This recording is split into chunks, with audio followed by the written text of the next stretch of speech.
1, 2. Can you hear me? 1, 2. Okay, finally. 1, 2. Can you hear me? You can't hear this now. Can you? You can't hear this. Okay. I know. Good morning, everybody. Just before I start and get underway, can I ask all those of you who are coming into the room to please take your seats because we're about to begin. I'm just going to move over here. No, I don't. Can you hear me when I speak like this? No. Okay. So what I'm going to do is, while the AV team fix my microphone, I'm going to just use this microphone. So if we can close the doors, that would be great. So hello and welcome everyone to the Interreg Mediterranean multi-programme mechanism Paths That Last event, collaborating for sustainable tourism in the Mediterranean. Welcome to beautiful Split, where we'll be here for the next couple of days, and what a fantastic place to hold this event. And welcome to those of you joining us here in the auditorium in Split at the Radisson Blu Hotel. It's great to see so many of you here. And a very warm welcome to those of you joining us online, and particularly to those of you who could not make it here in person because of the particular situation in your regions. It's really lovely to have so many of you with us. My name is Karen Coleman. I'm a journalist and a broadcaster from Ireland, and I moderate many conferences, and I have the privilege of being the moderator of this event over the next couple of days. Before we begin, I'm just going to briefly refer to a couple of housekeeping issues.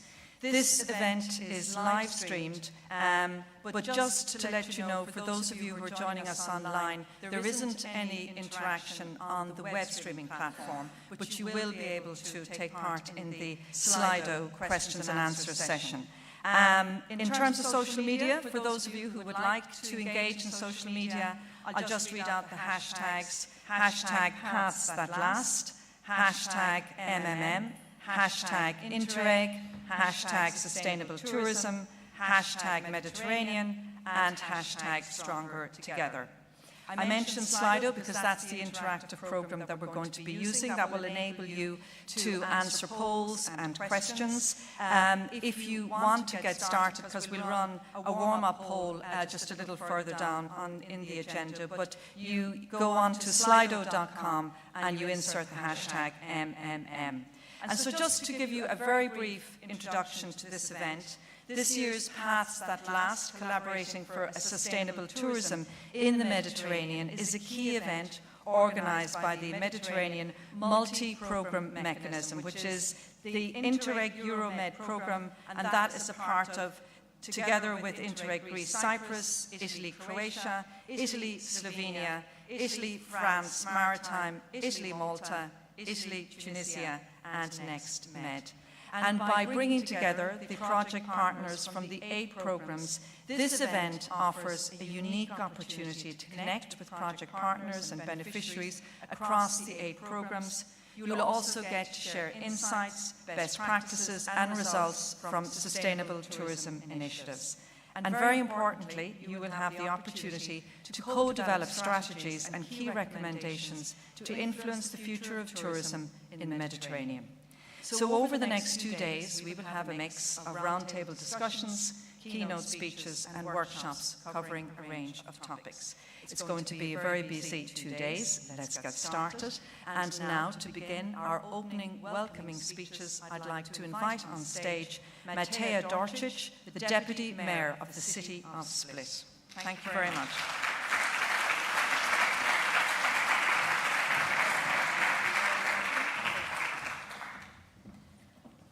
Distinguished guests, ladies and gentlemen, welcome to our beautiful city.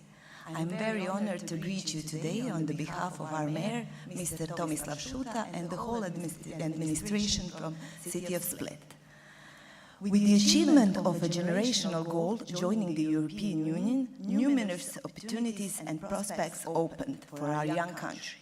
We saw EU funds as an essential opportunity to transfer our ideas into projects and to improve the quality of life for our citizens. The benefits of entering the open Schengen area, along with its advantages that brought us, also presented numerous challenges. One such challenge, closely tied to our priceless UNESCO cultural heritages, mostly the Diocletian Palace, you all know, is ensuring a balance between the everyday life of local residents and tourism. In other words, ensuring sustainability.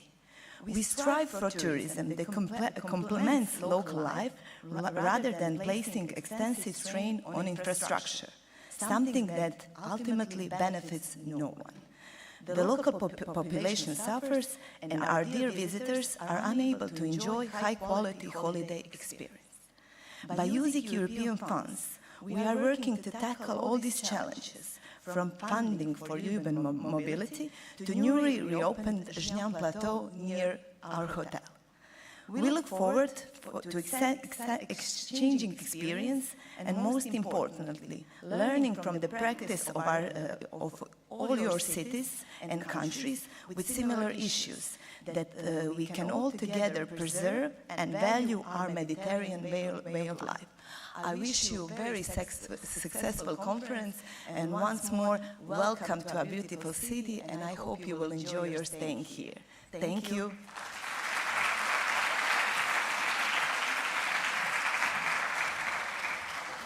Thank you very much, Deputy Mayor. And now I'd like to invite our next speaker, Stipe Chogelia, the Deputy County Prefect of Split, Dalmatia.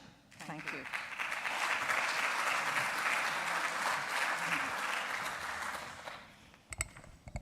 Thank you very much, dear distinguished guests, participants, dear friends from all over Europe. I wish you all welcome here in Split, Dalmatia County, city of Split, in the name of our prefect, Mr. Blaženko Boban, of course in my own name. EU membership has brought numerous benefits for Split, Dalmatia County. Through the Interreg programs, we gained the opportunity to exchange experiences and implement major projects of international importance. One such project that must be highlighted is Fire Spill, which would not have been possible without a model of international cooperation. The main goals of the Fire Spill project are to enhance the capacities of emergency services in order to improve cross-border effectiveness in responding to disaster caused by natural or human-induced factors, thereby reducing the exposure of the population to such risk. Through the Fire Spill project, we established a Center for Advanced Training in Firefighting and Civil Protection of the Split and Dalmatia County in Vučevica, here near Split. This center will serve as a hub for coordination, education, and training of personnel in the field of protection against natural and other disasters. In the second phase, the construction and the equipping of simulation facilities is ongoing.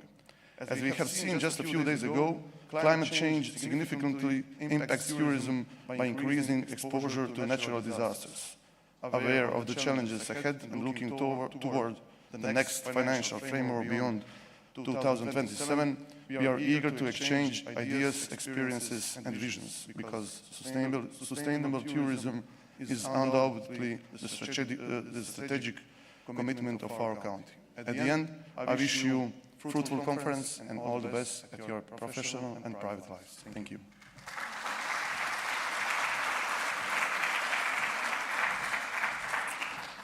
Thank you very much, and I'd like to now welcome our next speaker, Zrinka Raguž, State Secretary who manages the Ministry of Regional Development and EU funds in Croatia.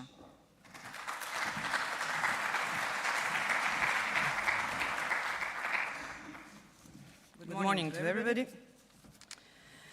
Dear State Secretary Mikulic, dear Deputy Prefect Chogelja, dear Deputy Mayor Dorčić, dear representatives of the European Commission, dear representatives of the Interreg management authorities, distinguished tourism experts.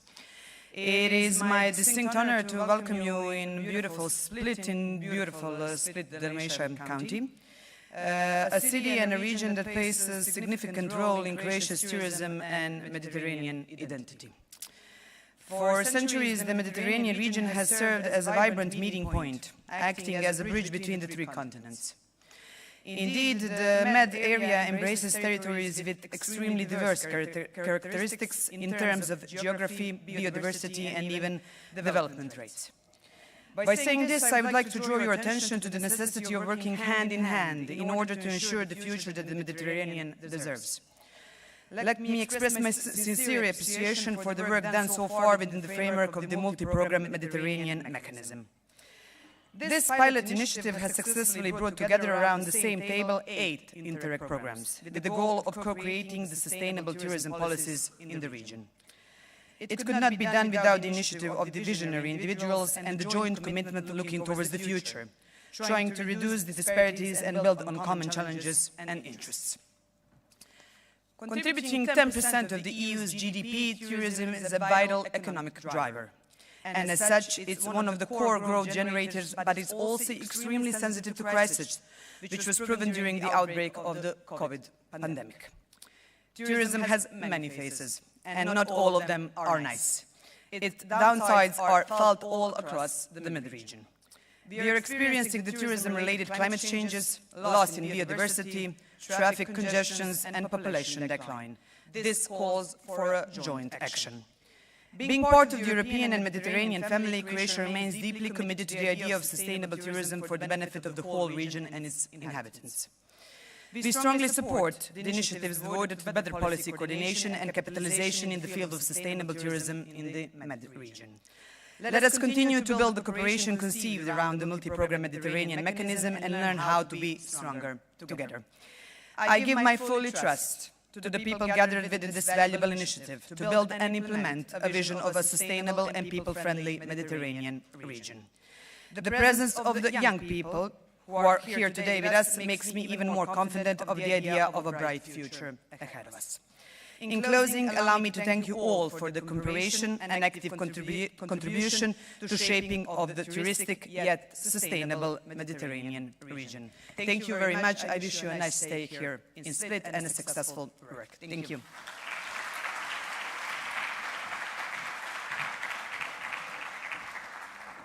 Thank you very much, State Secretary. And now we have a short video message from Dubravka Šuica, the European Commissioner for the Mediterranean.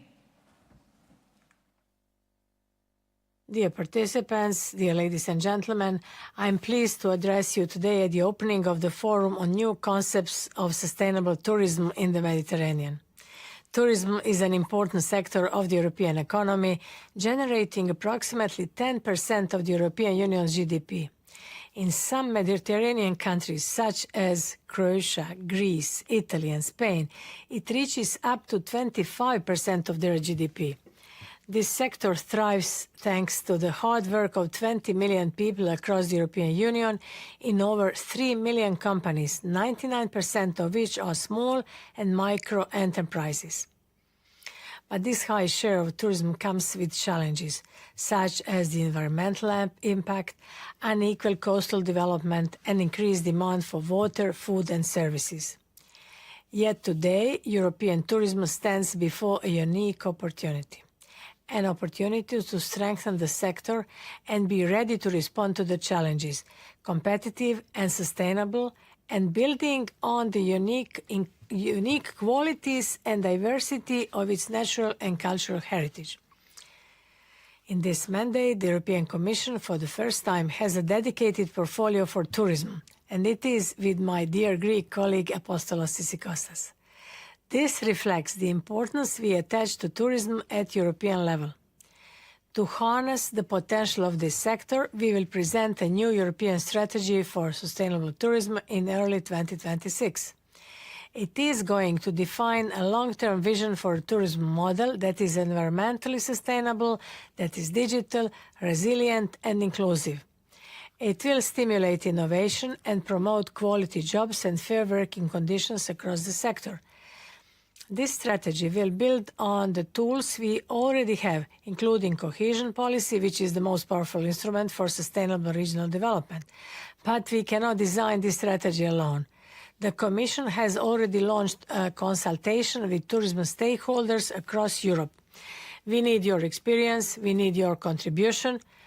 I would also like to stress the importance of regional cooperation. This forum is a great overview of successful inter-regional projects.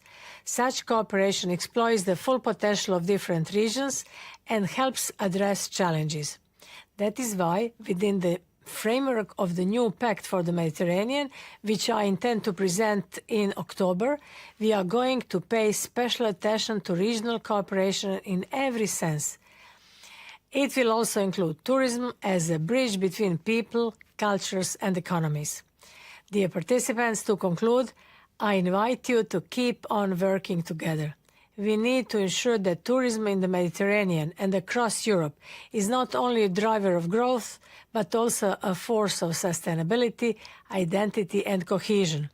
And let us build paths that will last for our people, for our environment, and for the future of the entire Mediterranean. Thank you.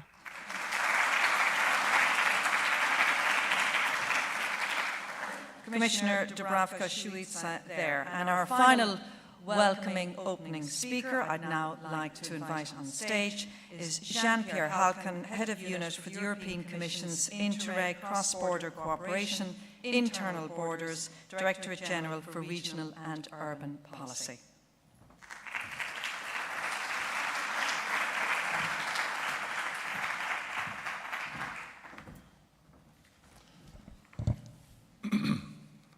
Good morning, everyone. I'm really impressed by the audience. So, first of all, I would like to thank Mrs. Dorchis, Mr. Kajelia, and Mrs. Raguc for their intervention, which are setting the scene on why this initiative, the Mediterranean multi-program mechanism, is so important. It is indeed important from a political point of view, but it is somehow a technical initiative. I will intervene twice today, so I will only say just a few words about why it is important in this context. We have been speaking about synergies and collaboration between Interreg programs since 2019, when the Commission issued the orientation paper for the cooperation around the Mediterranean Sea Basin. And since that moment, we've been looking at ways to strengthen synergies and collaboration between Interreg programs, and we launched the MedLab initiative together with the support of all the Interreg programs, but also the support of Interreg and TESIM. This has been successful, but some had the idea that it could go further and deeper to have a bottom-up initiative. For such an initiative to be a success, we need three elements. We need to have the right context, the right process, and the right stakeholders.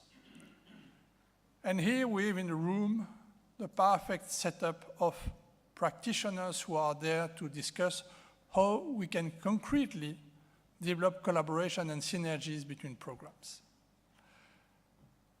Regarding the process, I will just say that it has been something that has taken years to mature. As we discussed just a few minutes ago with Cosio, we started the discussion, or Cosio and colleagues started the discussion about this idea since 2019, and now we're in 2025, and we have a mature concept. Regarding the context, I think that no context can be more suitable for such an initiative than sustainable tourism in the Mediterranean Sea Basin. We heard about the importance of tourism in the Sea Basin from an economic point of view. We also heard that it goes hand in hand with preserving environment, addressing climate change. And we know that Interreg is the tool provided by the European Union to develop cooperation around the whole sea basin.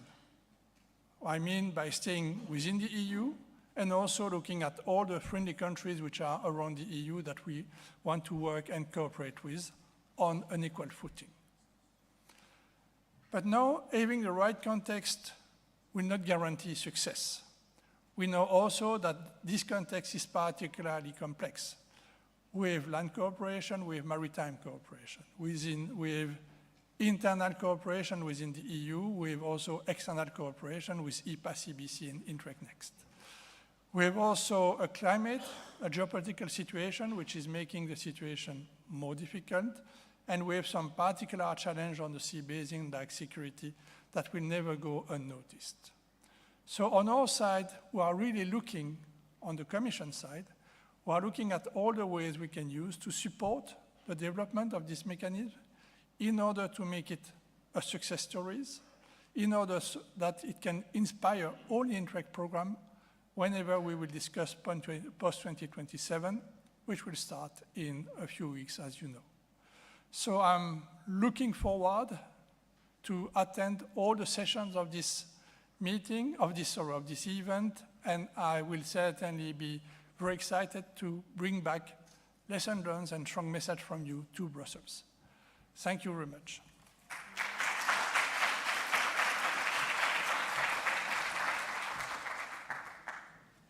just want to check. No, my microphone still isn't working. Okay. I can use, I'll just stay here, so I'll use this microphone here.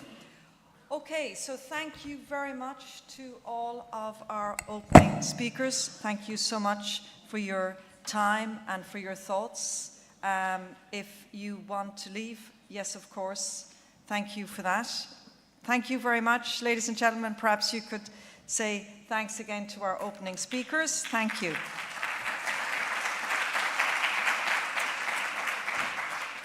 And a big warm welcome again to those of you who may have joined us since we started. So very nice to see so many of you here in the conference room in Split. And again, a warm welcome to those of you joining us online. So before we start with our first round table, I'd like to get you connected to Slido, which is the interactive tool that we're going to be using over the next 2 days. And that's going to enable you to share your views, answer questions, answer some polls.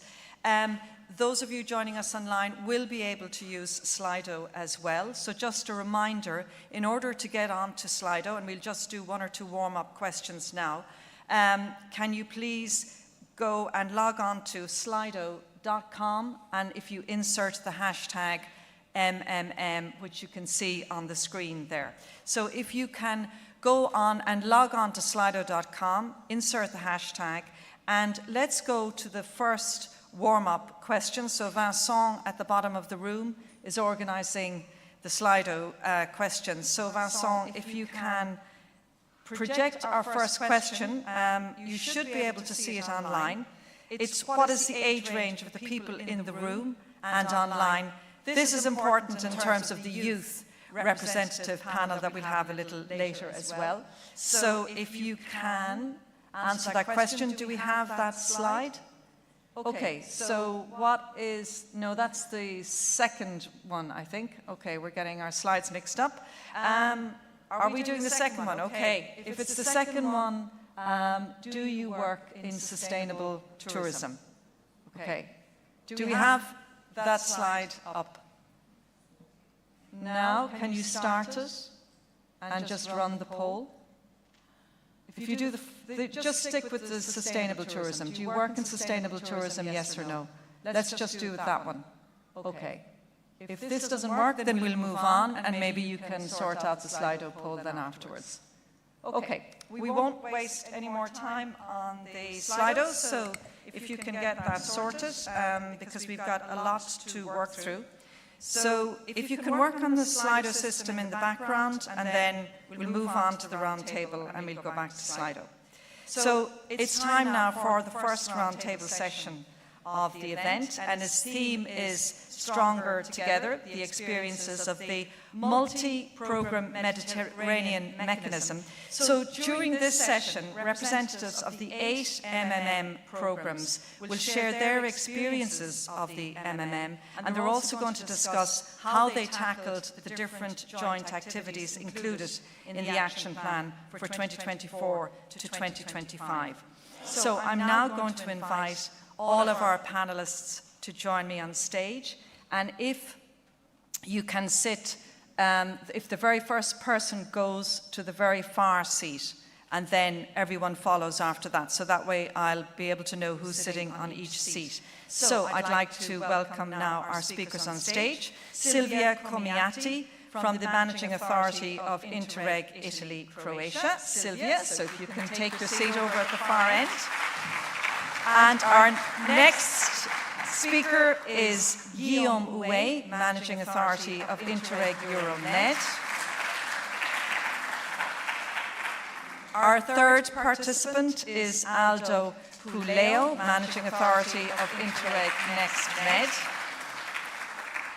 And we'll also be joined by Filippo Giabani from the Managing Authority of Interreg Italy, France Maritime. Our next speaker is Vaya Tissia Gante, Managing Authority of Interreg Greece Cyprus. Our next speaker is Daniela Segreto, Managing Authority of Interreg Italy Malta and Italy Tunisia. And finally, our final panelist is Francesca Sibella, from the Managing Authority of Interreg Italy Slovenia. You're all very welcome. I'm going to leave the Slido poll for the moment. I've asked Song, if you think it's working, you can come up and just let me know. But rather than take a chance with that, we'll just get straight down to business.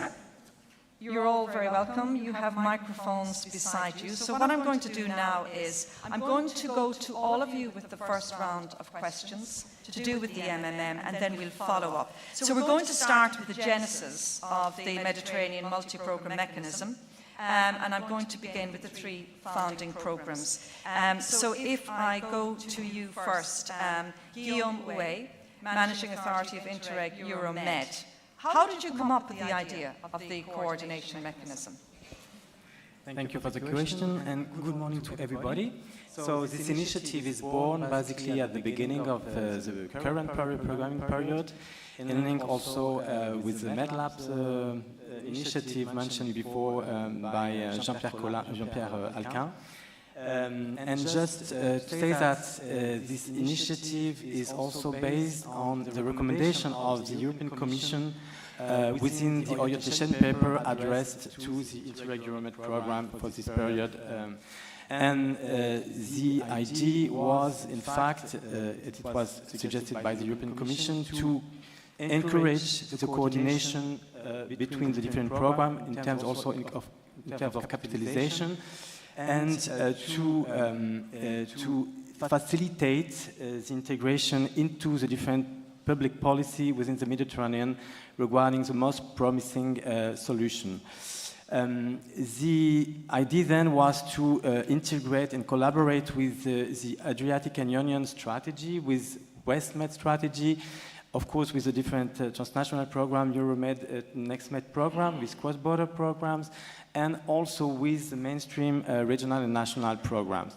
So we started this initiative between France and Italy, including three programs at the beginning, so NextMed, Euromed, and France and Italy Maritime program, and we expanded it to all other interested programs in the Mediterranean, so now we are 9, as you mentioned before.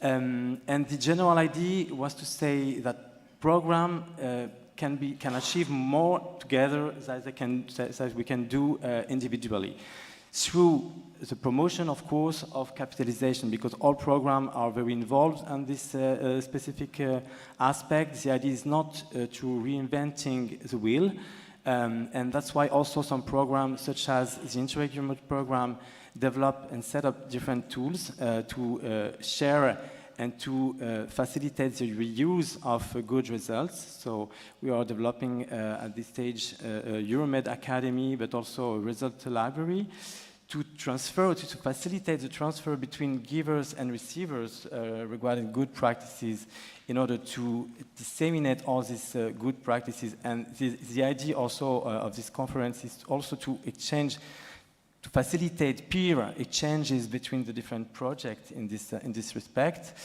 And finally, also to promote the complementarity between the different Interreg programs, notably through common challenges, common thematics, and it's a case, of course, of sustainable tourism. But the idea would be also at the end, maybe in the long term, to try to work on other thematic, maybe. Okay, Guillaume, thank you for that. I think a very good overview. Let's go to you, Aldo. What were the goals you had in mind at the beginning, and how do they compare with what has been achieved to date now? Yes, thank you very much, and good morning, everyone. Well, as Guillaume explained, basically, this mission started with an idea shared by 3 persons, friends, and colleagues.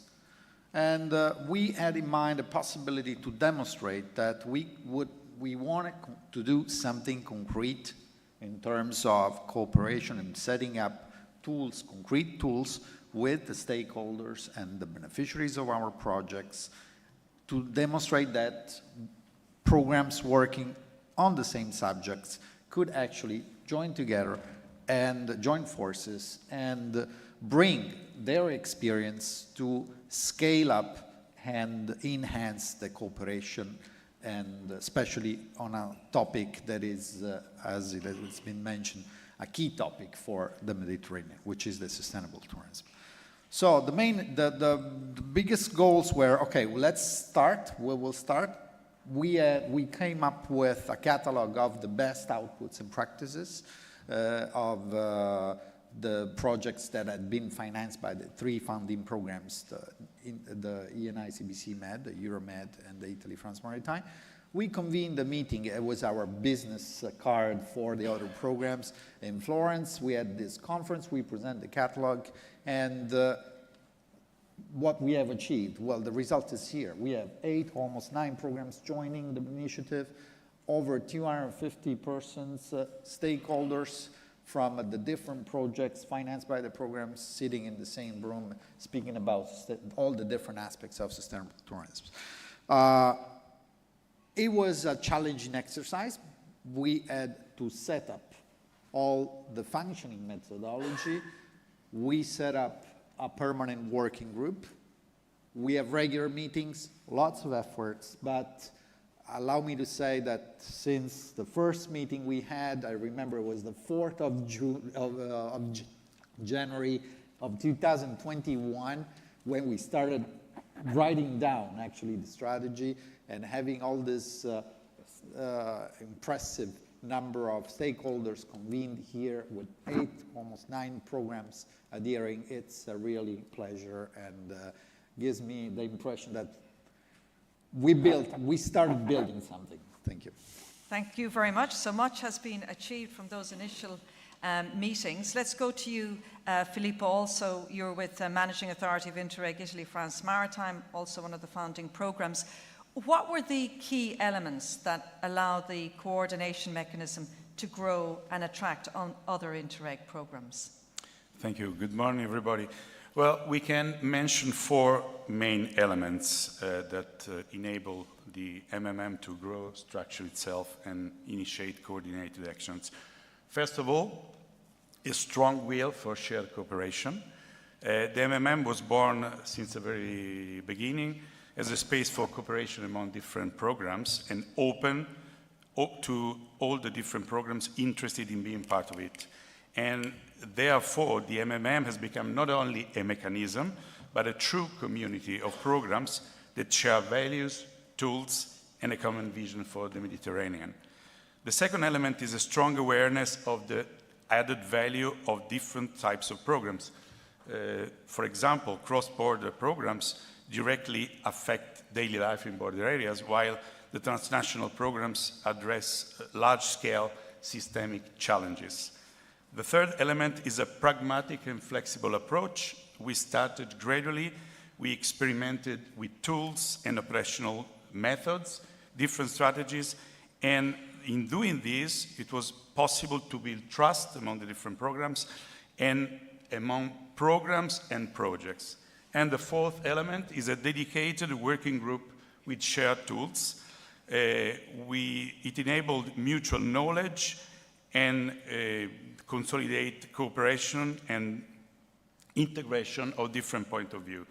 In a nutshell, well, wrapping up, will to cooperate, belief in cooperation, pragmatism, and teamwork. Okay, very good. So that was the genesis. we're hearing of the MMM. Now let's look at the current situation. So I'm going to go to you via Tisia Gante, Managing Authority of Interreg Greece Cyprus. In your view, how does a cross-border cooperation programme benefit from joining the MMM? Okay. Hello, everyone. It's a pleasure to be here in Split and to represent the Greece Cyprus programme and this inspiring gathering of Mediterranean collaboration.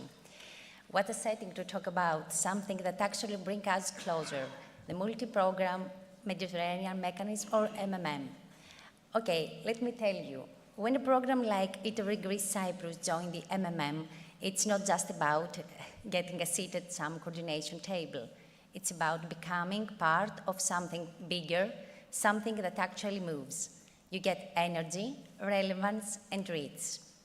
We used to promote our results, our progress, our beneficiaries on our own.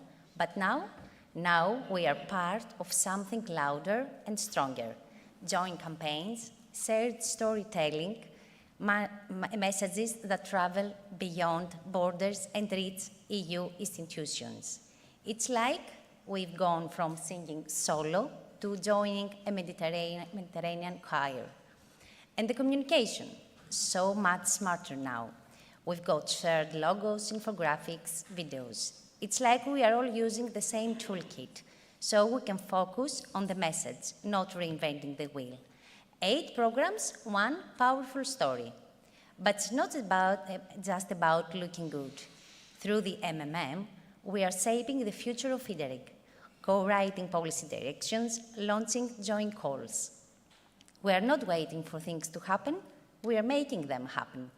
And the results, they don't just sit in reports anymore, they get seen, shared, and scaled. Beneficiaries from Greece Cyprus are now being showcased across the Mediterranean, opening doors we didn't even know were there. And maybe, best of all, we are building real relationships, not just technical partnerships, but human ones.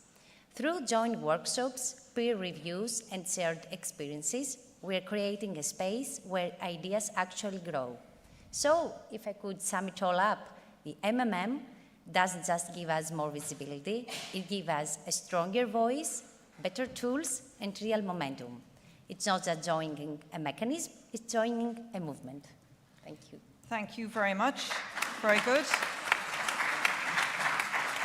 I like some of the images you were using there, from singing solo to joining a choir and joining a movement. So I think some very nice images. Let's go to you, Francesca Sabela, Managing Authority of Interreg Italy, Slovenia. As the last program to join, what was your motivation in joining the MMM, and how can it represent a benefit for the remaining part of the programming period? Okay, thank you everyone. Good morning. Special thanks to who organized these really interesting events. Special thanks to the Italy-Croatia program for the invitation. Italy-Slovenia program, as that was the last program who joined this really interesting and challenging initiative.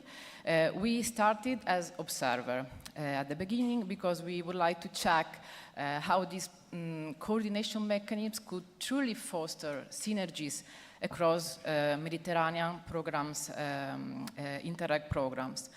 Then, gradually, we had the opportunity to check, to appreciate the added value given by this kind of collaboration, but also recognizing the importance of concrete potential complementarities that could emerge from the connection and interaction between different programs, projects, but also it will give us the chance to prepare the floor, the ground for the implementation of future joint actions or the expansion of the existing ones. So we decided through a written procedure, we asked to our monitoring committee members to approve our choice of adhesion to the Mediterranean multi-program mechanism. And the procedure ended positively in May 12. So from that moment, we started formally this new path, this new process. And basically, as 8 members who joined this initiative, but basically for 2 reasons. The first one is to give a continuity to our territory, to have a visibility, and also for investing in long-term policy dialogue, enhancing the territorial cohesion in the Mediterranean area. But also, as our program has already fully committed our program budget, our program funds, to give the chance also to our beneficiaries to continuing in investing in different sectors, not only the tourism, which is the main and the really important ones, but also to extend the cooperation in other sectors, also to face with the future challenges and cooperation opportunities. And finally, we are really, really pleased that 15 projects from our program are taking part here in this event, just to show their strong commitment to continuing with this collective efforts that will go beyond the current programming period and also beyond the 2027. Thank you. Thank you very much, Francesca. So that was the current situation. Let's look to the future now. And I'm going to go to you, Silvia Comiati, Managing Authority of Interreg Italy, Croatia. Let's look at this event. So what's the expected follow-up from this event? Thank you, Karen.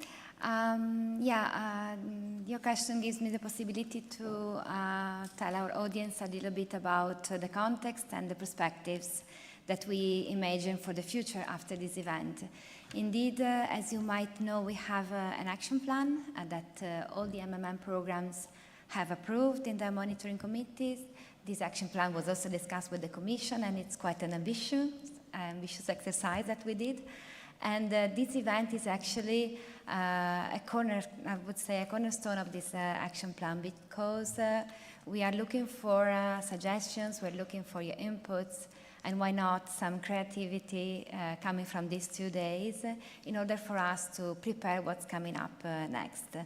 What we want to do is not only to continue doing what we have been collaborating together, so to work on the results, to maximize the impact, to capitalize together the achievements of our projects, but we also want to do it in even stronger and more courageous ways.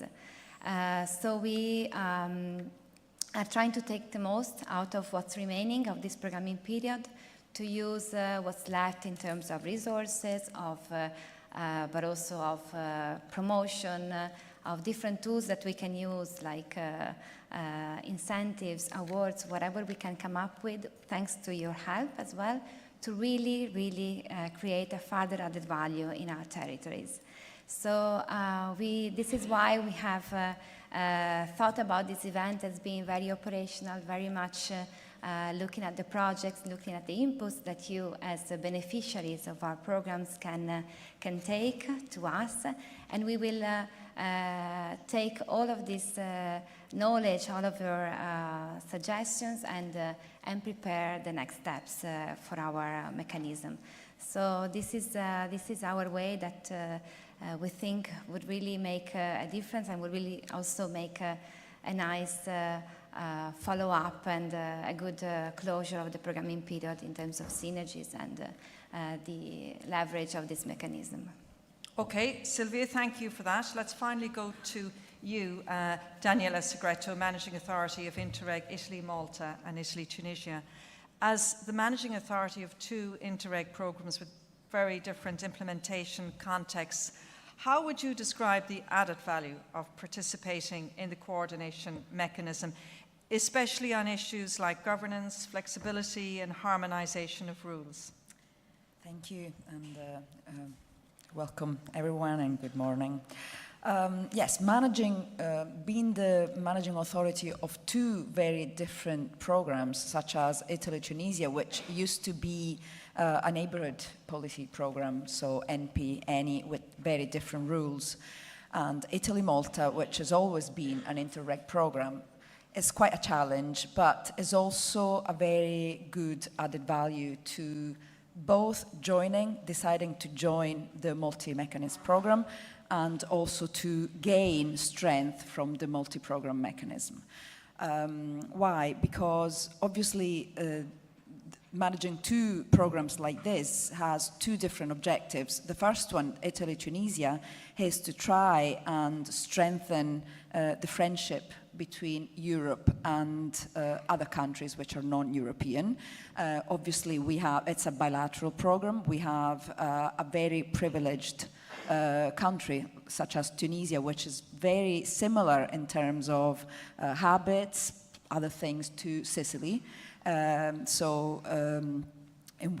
this respect, having such a privileged country to be an interface with the southern shore Mediterranean countries, specifically in this particular time of quite strange, tight balance, world balance, is still a very far-sighted idea.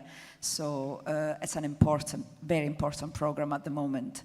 And for the first time, the 21-27 is also an Interreg. So as Interreg program, new Interreg program, we are trying to put it into the big pot of the other Interreg programs. So in such case, the joining of the Italy-Tunisia in the multi-mechanism program is very good for the management, the governance of the program itself.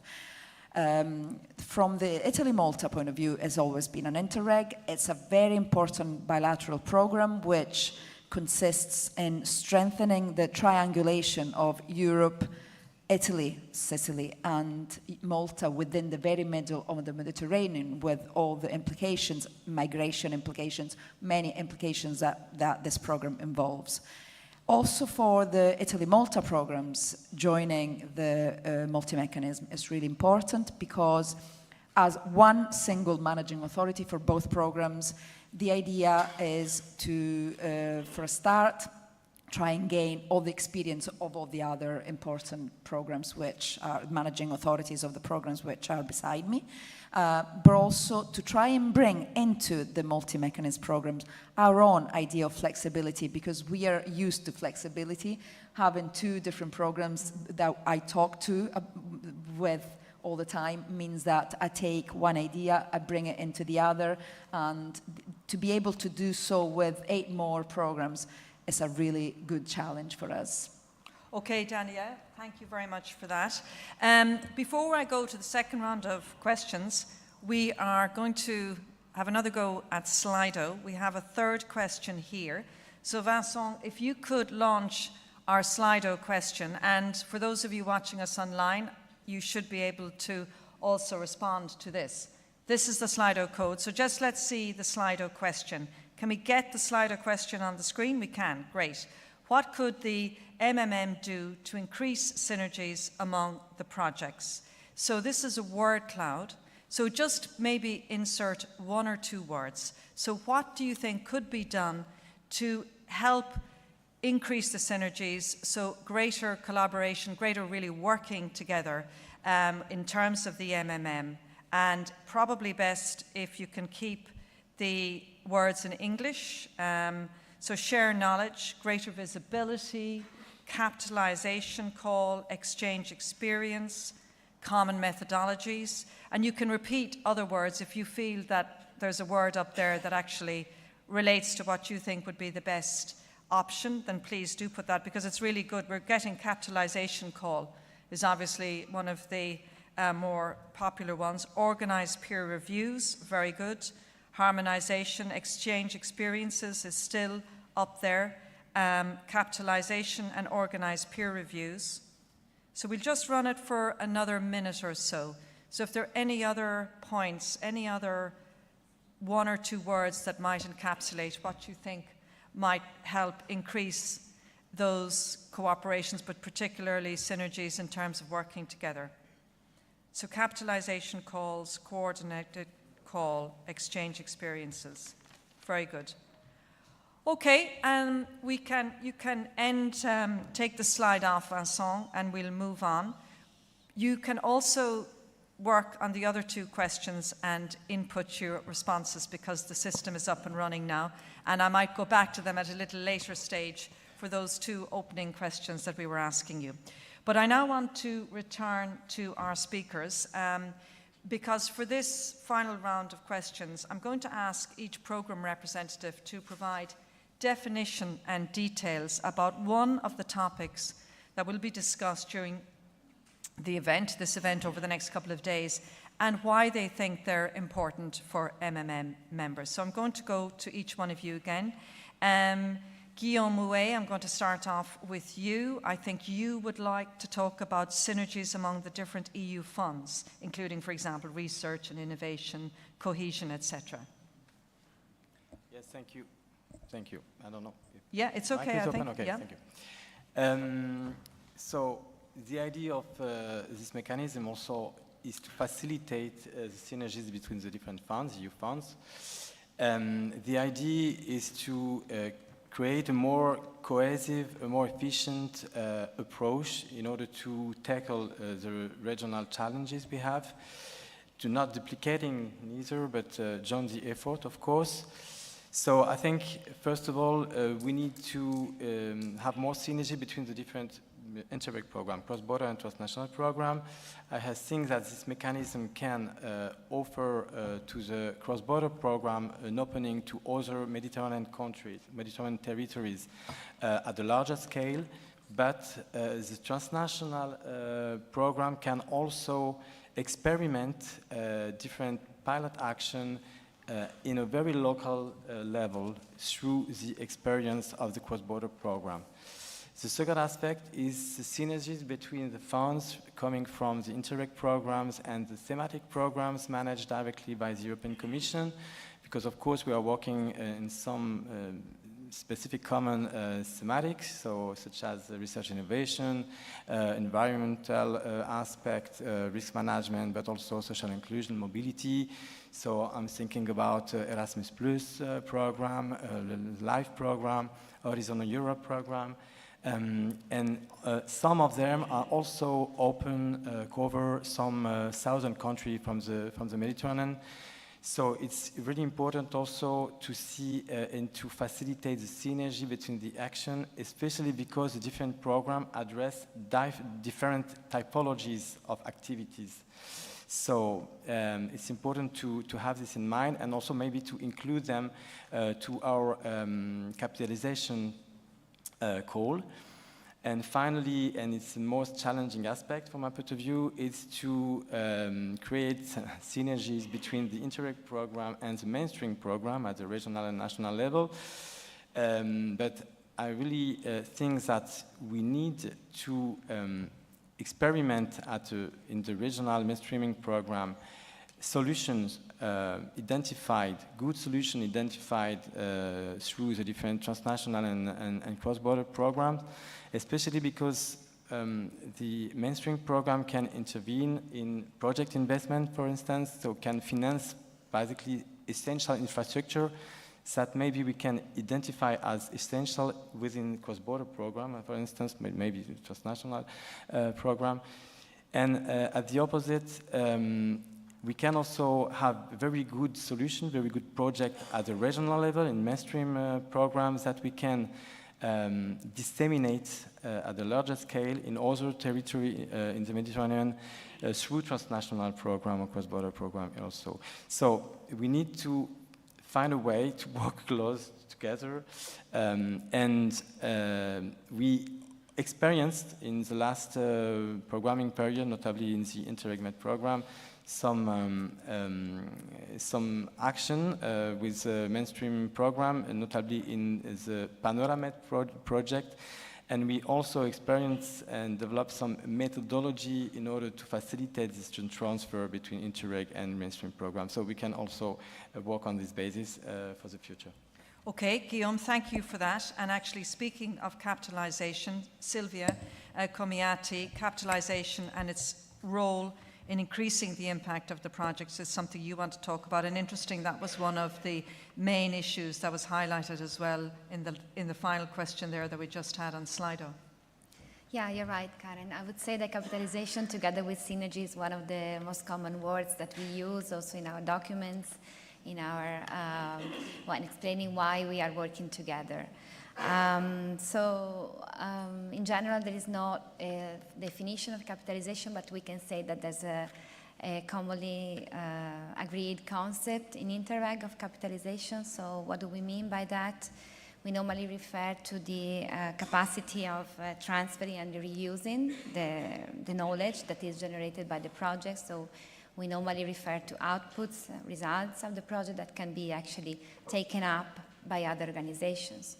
We also consider capitalization when we are building on existing results. So when we create projects that actually further develop or further implement in other areas results that had already been achieved by former projects. In our programs in the MMN, all of us, we already implement capitalization activities. We try to embed capitalization in the program cycle, in the project cycle. We try to do activities and support the projects in adopting a capitalization approach while developing, even when developing their project ideas and then implementing their activity, find results, or making these results visible and accessible for the public. We work on the promotion of these results. We work on the identification of organizations that can actually do the taking up role, take the taking up role of reusing the results. But of course, this was not enough for us because we thought that doing all of this work together would have been more efficient, would have been maybe even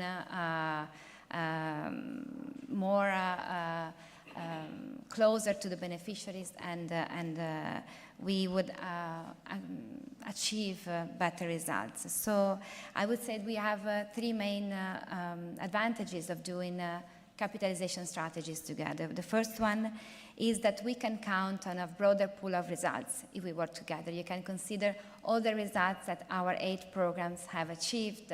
It's really a lot, and our beneficiaries can really look at all of these results and take up on all of that. So this is the first thing. The second, I would say that while working together, we are able to refine, to think about, and to improve our methodologies and our tools, because capitalization is not just something that you say, okay, I'm going to capitalize. You need tools, you need methods, you need a path to follow, and beneficiaries need to be guided on that.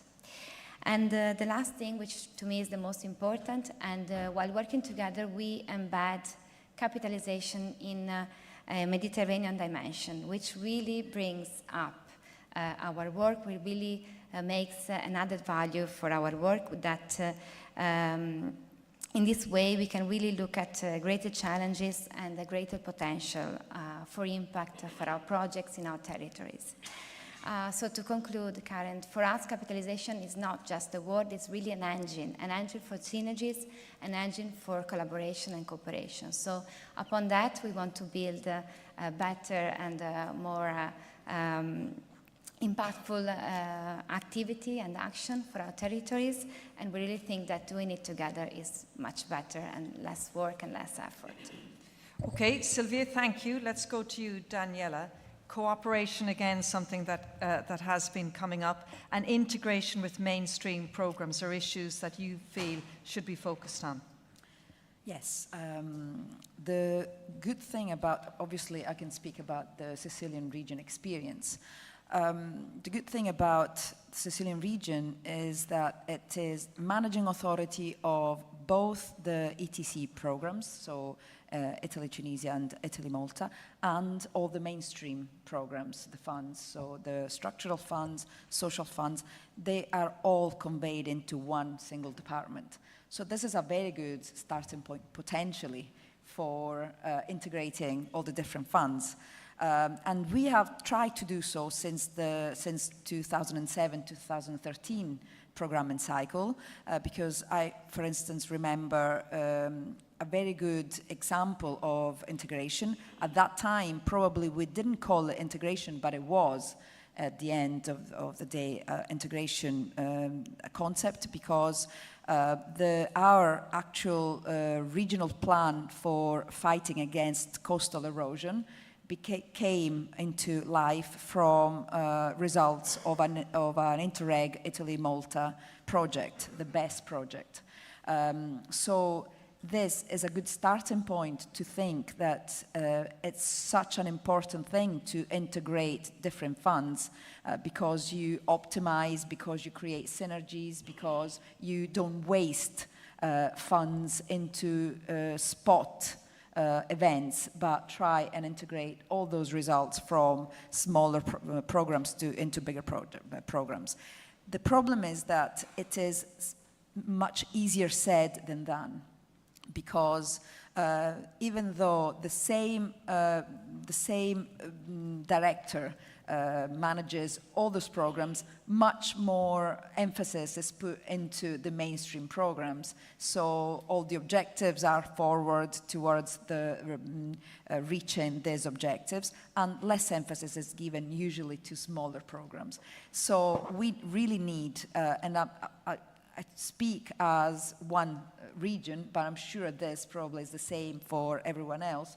We really need to make a bigger effort, not only at a managing authority level, but especially at EU level, at national authorities level. And I really appreciate, for a start, the effort that was put into the Palermo meeting last year, July 2024, where we started talking about integration of funds.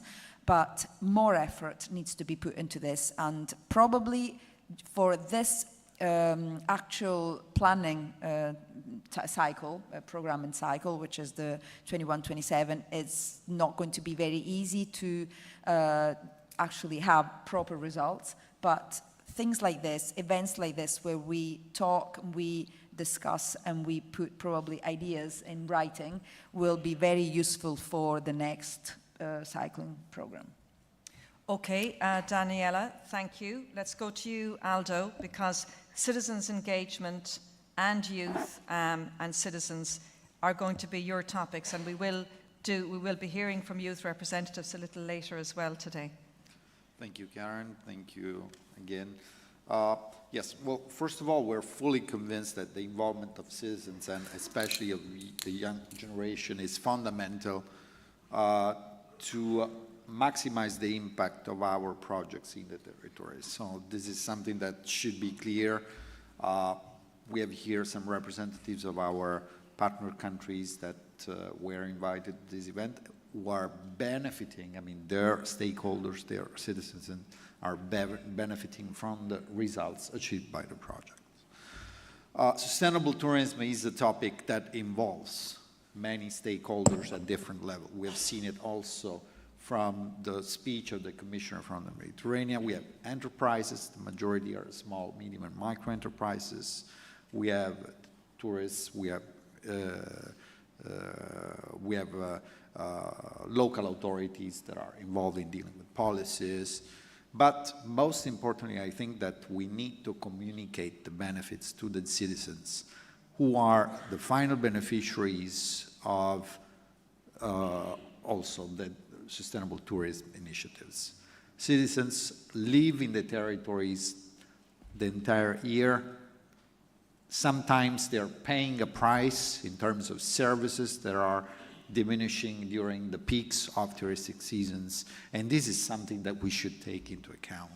Sustainability for us, which should be actually the methodology of all the stakeholders, all the partners working on sustainable tourism projects, should be always socio-economic and environmental sustainability. So these three aspects of the sustainability should be there, but most importantly, should be communicated to citizens. Let's go to the young generation. The young generation today, we're particularly proud of having also a panel with young youngs that are going to witness actually the importance of the cooperation of and actually the will to involve them actively in the projects. For us, the Interreg Next Med program is particularly focused on the young generation. We have specific projects for young, but for sustainable tourism, I think it's also a challenge to avoid that the young generation leave the regions, the territories, and abandon some places. So sustainable tourism could be an opportunity to create business opportunities to have the young generation remaining in the territories. Last but not least, we need to encourage the matching between the market demand and the labor offer here in this case. We have the possibility of train specifically the young generation because sometimes the touristic sector is suffering of this. Last but not least, I think that we need to take into account the importance of the results of our projects in a view of improving the policy and getting the EU attention on the sustainable tourism topics. We have heard from the Commissioner that it's in the pipeline, the new pact for the Mediterranean, which will include a specific part on sustainable tourism. Next year, it has been announced, there will be the EU strategy on sustainable tourism. So this is something that should be an encouragement for all the stakeholders, all the participants here to take into account, because we, as a multi-program coordination mechanism, we have the ambition of gathering the inputs and trying to provide the needs from the ground to the policy level in order to take the needs into account for the future cooperation. Thank you. Thank you, Aldo. And that session with our young representatives will be just before lunch, so we will be hearing from them. Francesca, let's go to you, because embedding with macro-regional strategies is a very important issue from your point of view. Yes, of course, of course. Thank you, because this question is really important for our program, because the embedding with the macro-regional strategies constitutes a central point component of our program documentations, because we are strictly in line specifically with two macro-regional strategies and their objectives, which are EUSER and EUSALP. Many programs document, stress this point, and for example, we adopted in the evaluation process two specific criteria in the evaluation checklist for all the typologies of projects we have co-financed. I mean, standard project, capitalization project, and the strategic ones. And this criteria refers to the identification of the complementarities as added value between our cross-border projects and macro-regional strategies.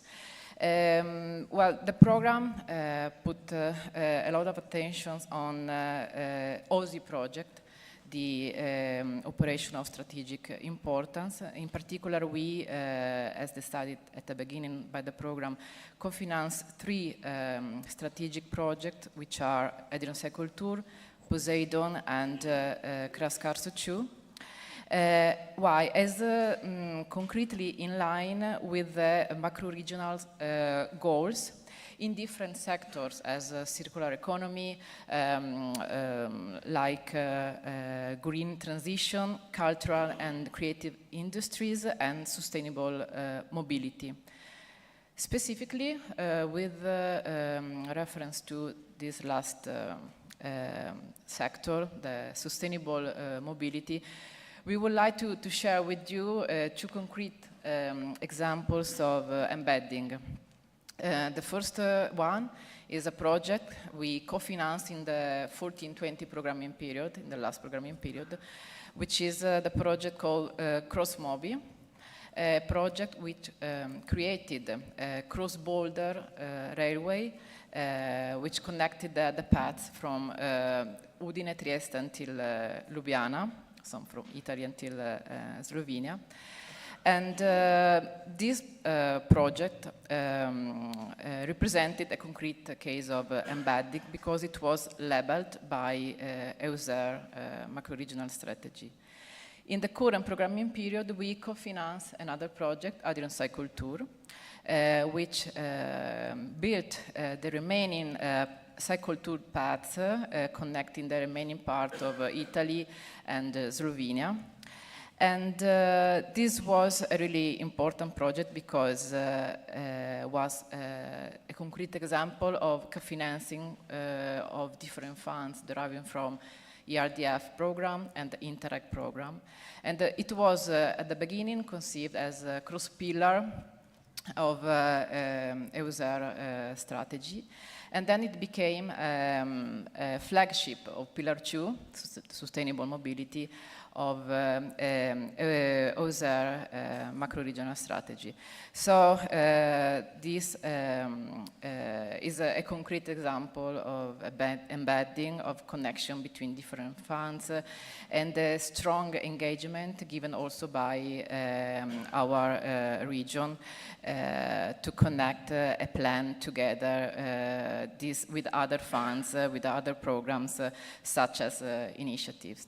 I will conclude only informing you that on this path, our program is going to organize in next April 2026, a big joint event for OSI projects, where we will invite also the European Commission, specifically also for the plenary session, where we will discuss not only about the topics addressed by our strategic projects, but also on the macro-regional strategies. So there will be a round table to have the possibility to discuss on. And yesterday we published on our website, our program website, a survey to collect information on the programs and the project that will join this such an important event that we are the pleasure to organize. So thank you all. We will be really pleased for the huge and important and numerous participation. Thank you. Thank you, Francesca. Let's go to, well, you're getting a round of applause. Let's go to you, Vaya, because increasing visibility and communication efforts are very important from your point of view. Yes, of course. What a brilliant setting for talking about something that's close to all of us, how we make our work more visible, more impactful, and more connected. Visibility might sound like a buzzword, but it's actually at the heart of what we do. It's not about showing off. It's about making sure that the amazing projects we support, the people behind them, and the results they deliver don't get lost in a sea of reports or siloed websites. Instead, when we increase visibility, we open doors. We inspire trust, and most importantly, we reach people. Whether they are citizens, policymakers, or partners we haven't met yet. That's where the MMM comes in. It's not just a platform, it's a shared voice. Through it, we are moving from scattered communications to a collective story. And that story, it's all about a Mediterranean that's connected, collaborative, and sustainable. Let me give you a few examples. Together, we've already created a shared logo and a visual identity that actually feels Mediterranean, bright, fresh, and unified. We've launched social media campaigns that speak with one voice, not 8 different ones. And we are now planning something I'm really excited about, cross-program video storytelling. Real people, real places, real results, not just facts, but feelings. Now speaking from the Greece-Cyprus perspective, being an island program gives us a unique voice in this. We know how important maritime connectivity is and how meaningful it is to bring communities together across waters. So, we are actively supporting our beneficiaries, not just in reporting their outcomes, but in telling their story with purpose, linking their local impact to a shared Mediterranean vision. We are also helping coordinate joint press releases, newsletters, and communication around events. So, we don't just raise awareness, we build recognition. When institutions and citizens start recognizing the Mediterranean voice, that's when things start to shift. And why does all this matter? Because visibility leads to influence. When we speak clearly and together, we don't just inform. We have the power to shape priorities. We connect with EU's institutions, we align national agendas, and we bring citizens into the conversation. So in closing, communication and visibility aren't an afterthought. They are a driving force. And the beauty of it all, we are not doing it alone. We are doing it as a community, and that makes all the difference. Thank you, Vaya. Thank you very much. Let's finally go to you, Filippo, the big challenge post-2027. That's an issue you very much would like to explore. Thank you very much.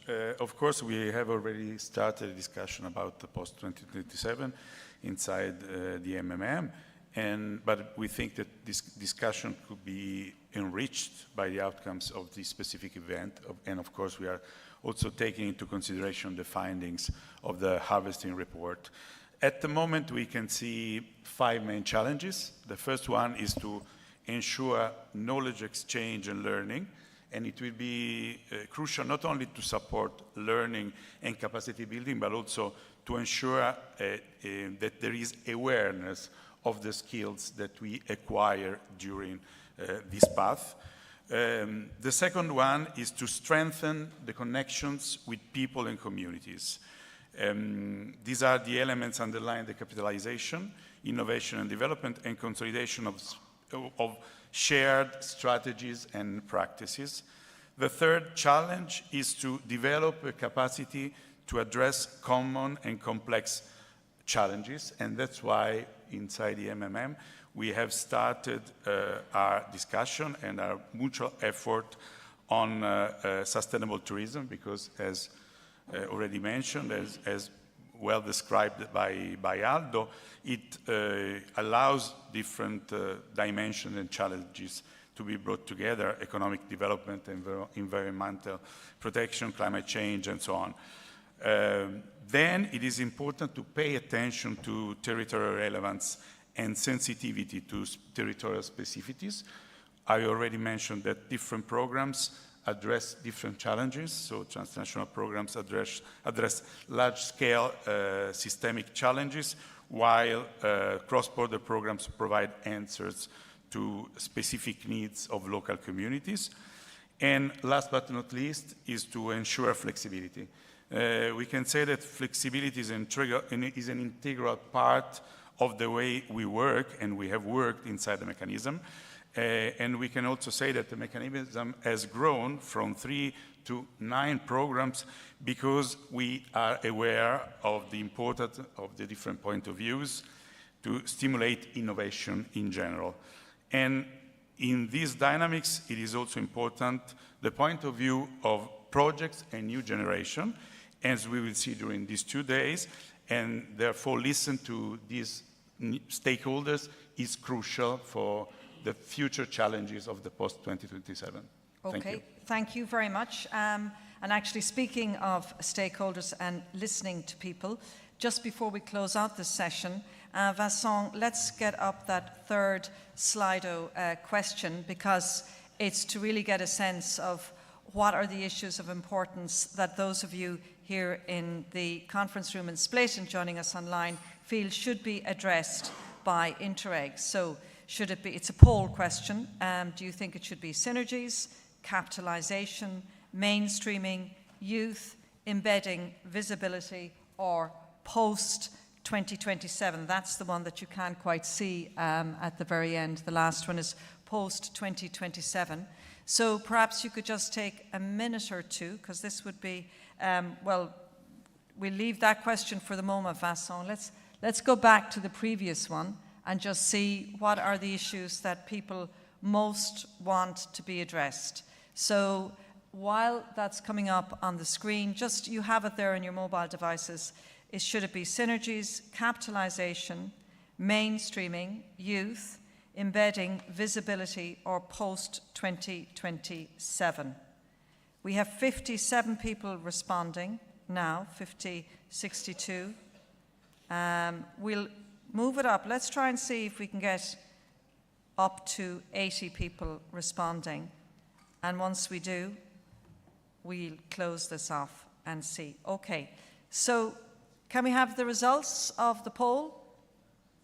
Very good. Okay, so the first one is capitalization then, I presume, isn't it? So I think the blue one, yes. So the blue, 25% capitalization and synergies, 23%. And then post-2027, 20%. So the top one there, you can continue to put your vote in, because that will continue to run in the background anyway. But just go back, scroll it back up to the very top again. So is it still capitalization? Oh no, synergies. Okay, so synergies and capitalization are obviously the two main issues that people would most like to address. Thank you very much for your participation in the Slido polls. Vincent, you can take the slide off now. And a big thanks to our wonderful panelists. Thank you so much, ladies and gentlemen. Perhaps you can thank our panelists.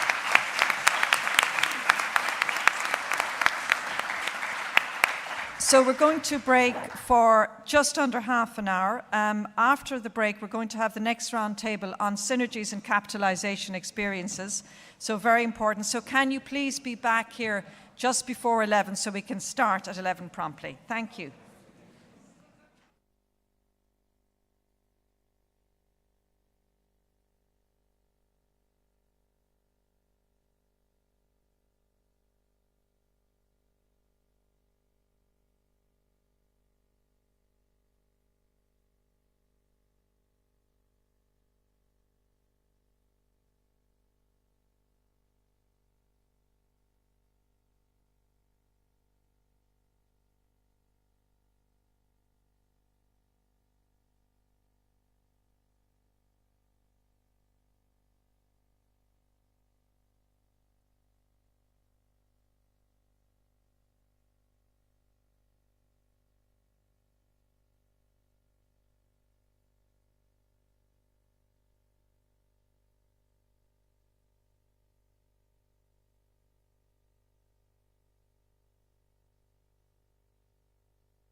1, 2. Okay, ladies and gentlemen, if I can get your attention, please. Can those of you making your way into the room, if you wouldn't mind coming in, that would be great. Take your seats. And maybe if we could close the doors, because it's going to get a bit noisy. Okay, can I have everybody's attention?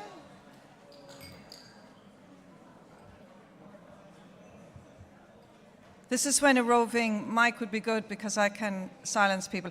Okay, ladies and gentlemen, can I please ask you for a little bit of attention because we have several more very interesting roundtable sessions to go through and we have a busy session. Thank you so much for your attention. I just have a housekeeping announcement for those of you who may have arrived here this morning without registering for the event. The organisers have asked me to ask you to please go to the registration desk and register for the workshop that you would like to attend, because I think some of you may have arrived this morning without indicating which workshop you would like to attend. So if you wouldn't mind, please doing that, because that will enable them to know who's attending and the numbers attending of the workshops.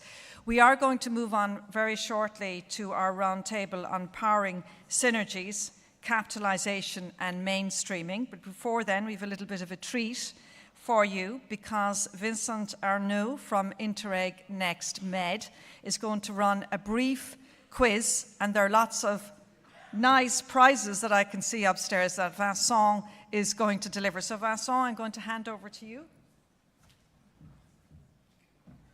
Thank you very much, and good morning, everyone. So I was informed that you are all great experts in sustainable tourism. Are you? I'm sure, yes. And also that you are becoming big experts in the mechanism, so the Mediterranean multi-program mechanism. We are going to check this now.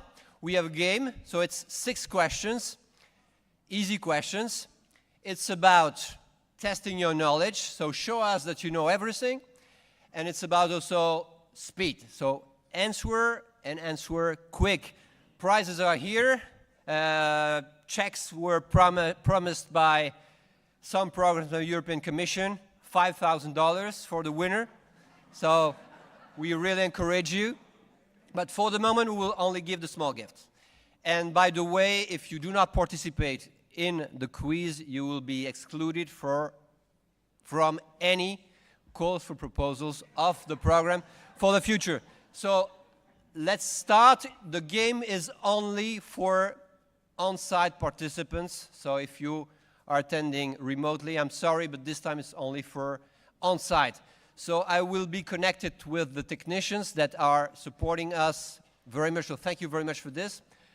And we are going on with the first question, so we can activate the game and also present it. So let's go with the first question. For all questions, you have 20 seconds. So 20 seconds, it's nothing. Okay?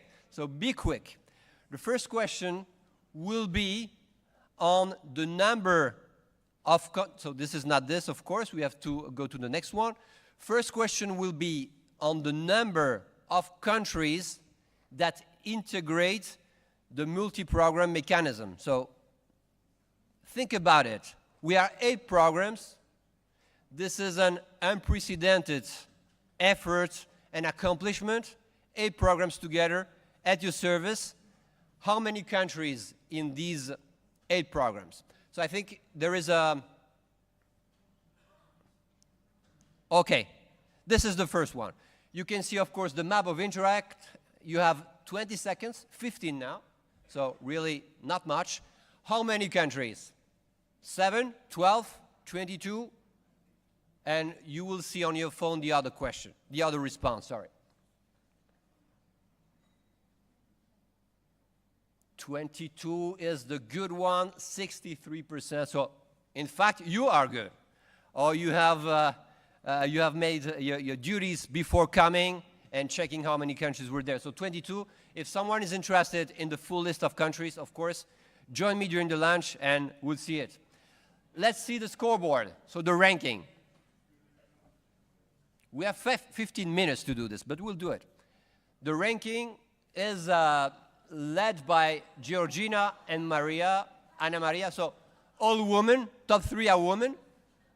Who is Georgina? Georgina there. Okay, it's only the start. So you can end up the last one even. Let's go with the second one. First one was about countries, second one is about money. Let's go with the second one.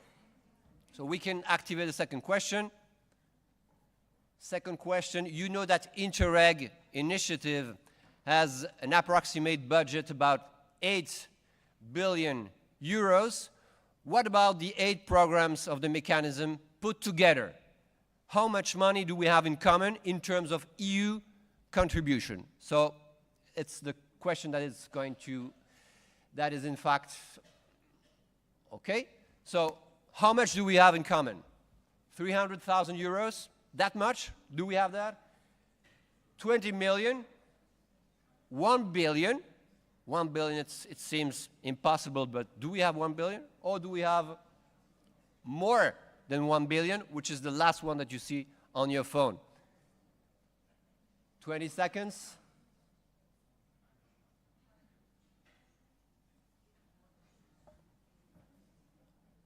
Okay, so I think the time ran out. We can show the results. 1 billion, not that bad, right? 1 billion, 8 programs, 1 billion of EU contribution. That is 1/8 of the total Interreg budget. Not that bad. Georgina, you're not there anymore. Sorry, but you can come back. Now we have Maria Martinez. There. It seems that Spanish representatives are really inspired today. Then Thibault, Euromed, but he doesn't know the responses, so that's good. Okay, let's go with the third one. So we had countries, we had budgets, and now we have projects. You all know KEEP, the initiative, the database initiative from Interact. So if you go to KEEP database, how many projects would have as a keyword sustainable tourism if we're talking of the programs from the mechanism for this current programming period and the previous programming period? So 2 periods, 8 programs. Sustainable tourism, which is quite a vast concept. 30 projects, 120, 180, or even more than this. So I don't see the counter from here, but should be, as soon as it passed, we can go with the results. 120 projects. And still, some of the projects are missing there because they are not uploaded as they were recently approved. So many projects to come. Thibault? So we may have a conflict of interest since the biggest prize money, the 5,000 euros, was promised by your program, so we'll see. Jasmine, okay. Giuseppe, you are 5th now. Good, good. Okay, so we are half the way. Let's go with the 4th question. Question number 4. So question number 4 is a bit different. You have 30 seconds because it's a bit trickier. So read it well. Islands. You know that climate change and tourism is exacerbated in islands, but not all the countries of the mechanism do have islands. So which of the following combination is good in terms of all these countries have Mediterranean islands? I can see that some of you are thinking. That's good. That was a tricky question. We need one. But, yeah, you're quite good, in fact. I should not have informed about the trick, because too good, you're too good. Thibault still there? Jasmine? Where is Jasmine? Okay. And, of course, everything can change. But let's see, Thibault seems really, really inspired. Let's see if we can catch up with him. Question number 5. So we can go with question number 5. Okay, so according to the European Travel Commission, which is a non-profit organization, what is the percentage of individuals that take into account climate change or the environment when they make their travel decision?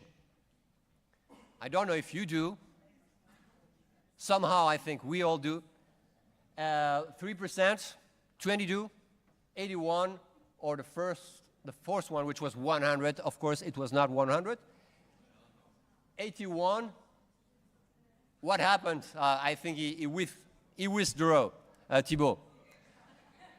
Thank you very much. You are too good, and that's good. So now we have Zana first. Zana, also on the back part. So clearly the back part of the room is much smarter than you. I'm sorry, but that's a fact now. So Zana, Jasmine, still there. Hélène, Giuseppe, very good. Forrest, that's good. And Oyalcin, I'm sorry if I pronounce badly. So now it's the last question. You have to respond well, and you have to respond quick, both things, especially if you want to remove Zana from the top. Last question will be on the tourism of one of Interreg NextMed countries in the southern shore, in concrete Tunisia, where you have that beautiful image from Sidi Bou Said. Most of the countries have their income market or their origin market of tourists in the European Union, but that's not the case for every country. So what are the 2 top origin markets for Tunisia in terms of tourism? France and Italy, Algeria and Libya, France and Algeria, and the fourth one. I guess that Tunisian should know the response.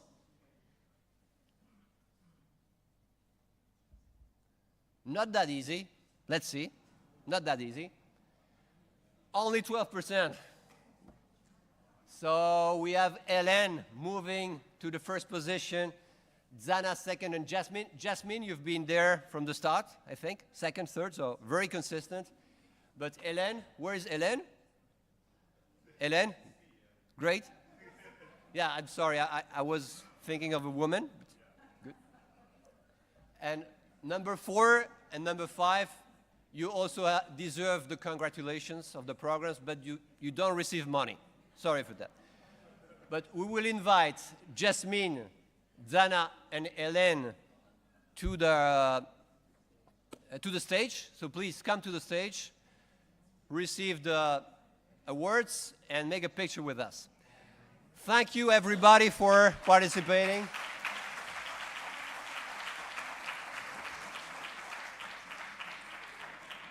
Except for the last question, you really were impressive, in fact, especially those on the backside. For the first rows, not really good. Okay. So we'll give the gifts, small gifts, but the prize money will come. So don't worry.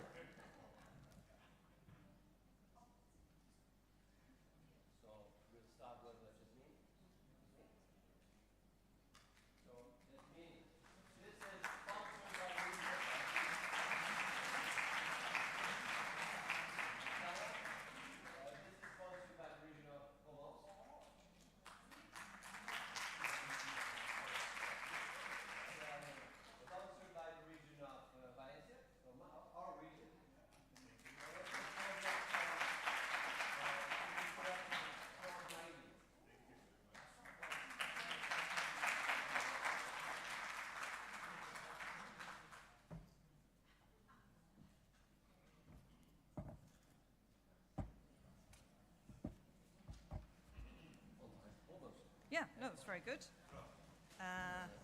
Do you want your phone? Great.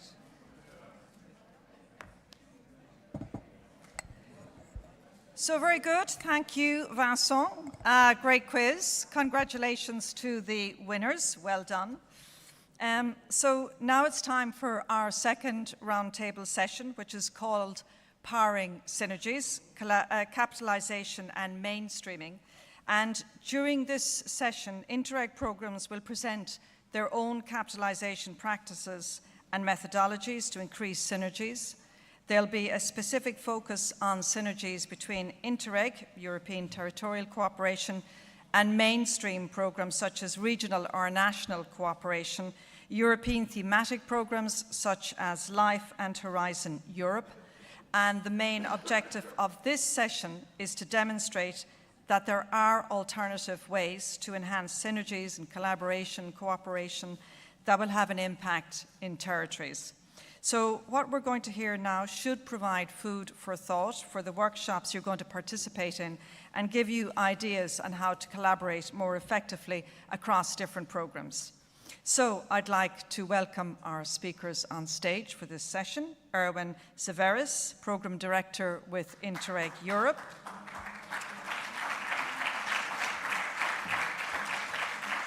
Our next speaker is Luca Ferraresa, Head of Joint Secretariat, Interreg Central Europe. Our next speaker is Mercedes Assetores, Senior Expert with MedLab Group Interact. And we're also joined by Rosario Sapienza, Senior Expert, MedLab Group TISM.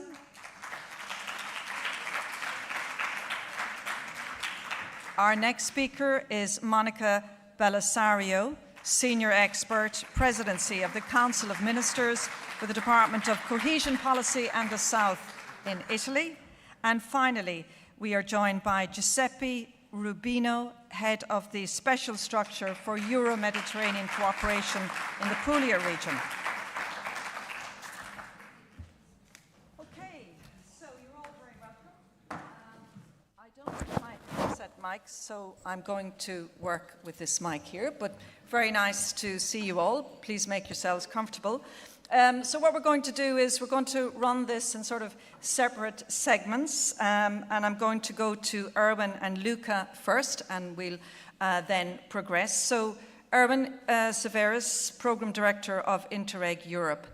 Can you tell us a little bit more about the program, what you do, and what views you have about mainstreaming and key messages for the people here? Yeah, thank you, Karen. Thank you also for the invitation. First of all, I may apologize why I'm here, because many asked, look, Erwin, what are you doing here? You are neither from the Med, nor is the program authority located in the Med area. The program authority is located in Lille, in the far north of France. It's a little bit colder. But I believe, first of all, the Med area covers 14 countries which are also part of the Interreg Europe program, so which is 40% of all countries of the program. Secondly, the program offers some examples of capitalization and mainstreaming. And I think third point may be interesting for the audience. We also have a good number of tourist projects, sustainable tourist projects, and also opportunities for you, the regions here, to use the Interreg Europe program to further collaborate. And Karen, if you allow me, I will briefly present what Interreg Europe is about, and then explaining a little bit about the mechanism and explaining a little bit what projects we can offer. The ones who have seen me already in the past, you know I'm always come with the same example, that we believe that for each problem a region faces, the more than 270 regions in our program area can offer the one or the other solutions. They have experience how to solve a problem. They have experience what works. They have also experience what does not work. To bring these regions together, to allow them, to support them, to exchange their experience is the principal objective of the program. With this knowledge, we allow the regions to do then the implementation of good policies based on the experience they have. And the mantra is only smart regions can do smart investments. The program is a tool to provide the knowledge which is missing or which is often demanded by the regions to see how to do it. The target group of the program is mainly policymakers, because we do not exchange of experience not just to exchange of experience, we also want to make sure that the knowledge the region Gaza is then implemented. This is a coherent part and a very important part of the project. The project partners, the regions participating in the project, are obliged to implement what they have learned. So they have to show us if they change the policy document, if they have further projects in mainstream funds or with national funds, or if they work with other organizations to show they use the knowledge they've learned, they've gathered from other regions to improve the policy on the ground for their citizens. For this, we require also that in each region, in each partner, stakeholder group is involved. Because policy change is not only done with the policy decision makers on the top. You have to involve the NGOs, you have to involve the citizens. This is also a requirement in our projects. A stakeholder group has to be formed in each of the partner regions, in each of the partners. A stakeholder group has to be follow up with the projects, feed in the policy issue, but also receiving the policy solutions coming from other regions, and then when it comes to the implementation, having an ownership in the policy improvement, improving the policy on the ground.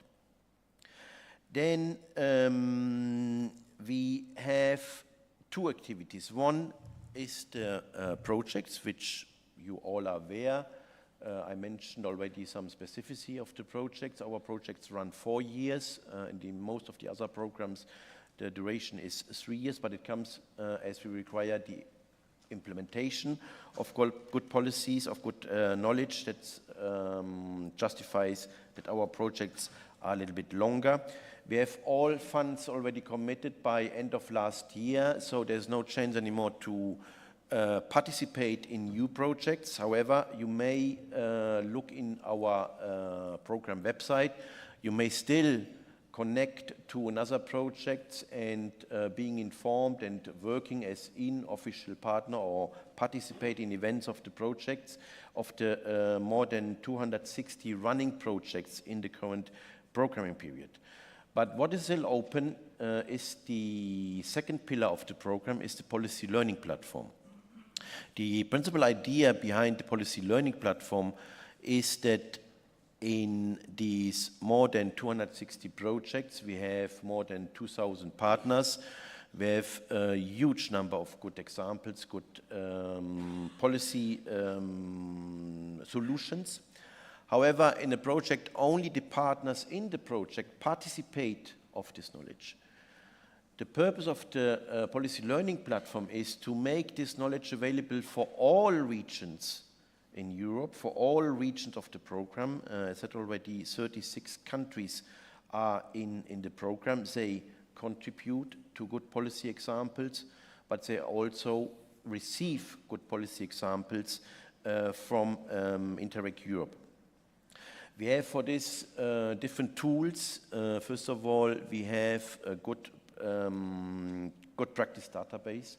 We have a pool of 10 thematic experts who screen all the projects, who screen all the good policy examples found in the 260 projects, and then decide and benchmark these good examples, saying, look, this is interesting for Europe, not only for the very certain specific case of a region, but this may be interesting for other regions in Europe, and then it's put in the good practice database. We have already more than 2,500 good practices in this good practice database, so a huge source for knowledge for every one of you to look into. We have, concerning tourism, we have more than 300 good practices already in this database. We do thematic workshop, including on tourism. We do webinars. We organize matchmakings. The matchmaking is if a region needs advice of a certain policy issue, we organize in a 2-hour session to find regions who have a similar example, who have the knowledge, who have faced the same problems, bringing them together, and then the regions work together on their own initiative. And then we have the peer review, a 2 days intensive meeting where a region can ask, I need advice from other regions in Europe, how to solve a very specific policy issue. Our thematic experts look into our database, look where we have the good examples. They contact regions, bringing them together.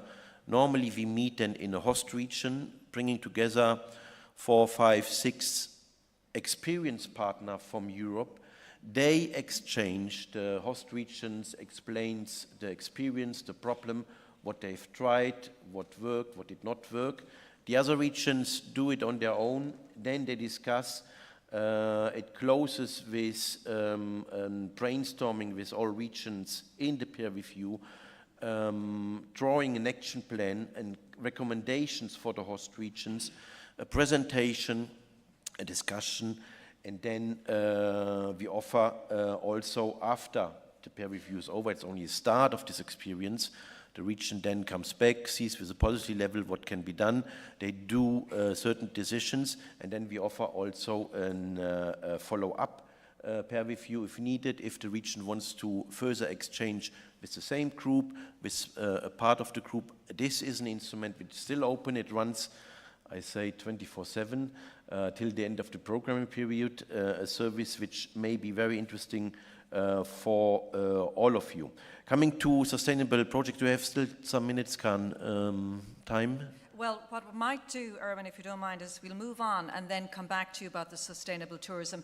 We hope to have about a 15-minute slot as well to take your questions, so we might come back to that. But if you don't mind, I'll move on to Luca. All fine. Luca, the Central Europe programme works a lot on building synergies. So how important is it for your programme to concentrate on developing these kind of collaborations between projects, funding, instruments, etc.? Well, thank you also from my end for, first of all, for inviting me here. Well, the importance of synergies in our program is visible from the program area. We are Central Europe, meaning we are in the middle of Europe. We are in an area with 15 national borders, which means that this is the area in the world with the highest density of borders.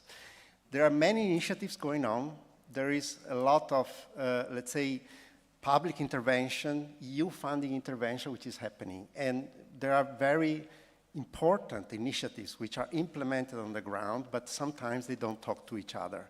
I have to say, in the panel from this morning, I got very much inspired because I heard exactly the things that we are also keeping and discussing ourselves with our monitoring committee. And that's why, for us, synergy is a must. It's a question of being efficient. It's a question of increasing the impact. Synergy is not a name. Synergy for us is the tool which makes us able to increase the impact of what we are doing. And this is exactly what we understand.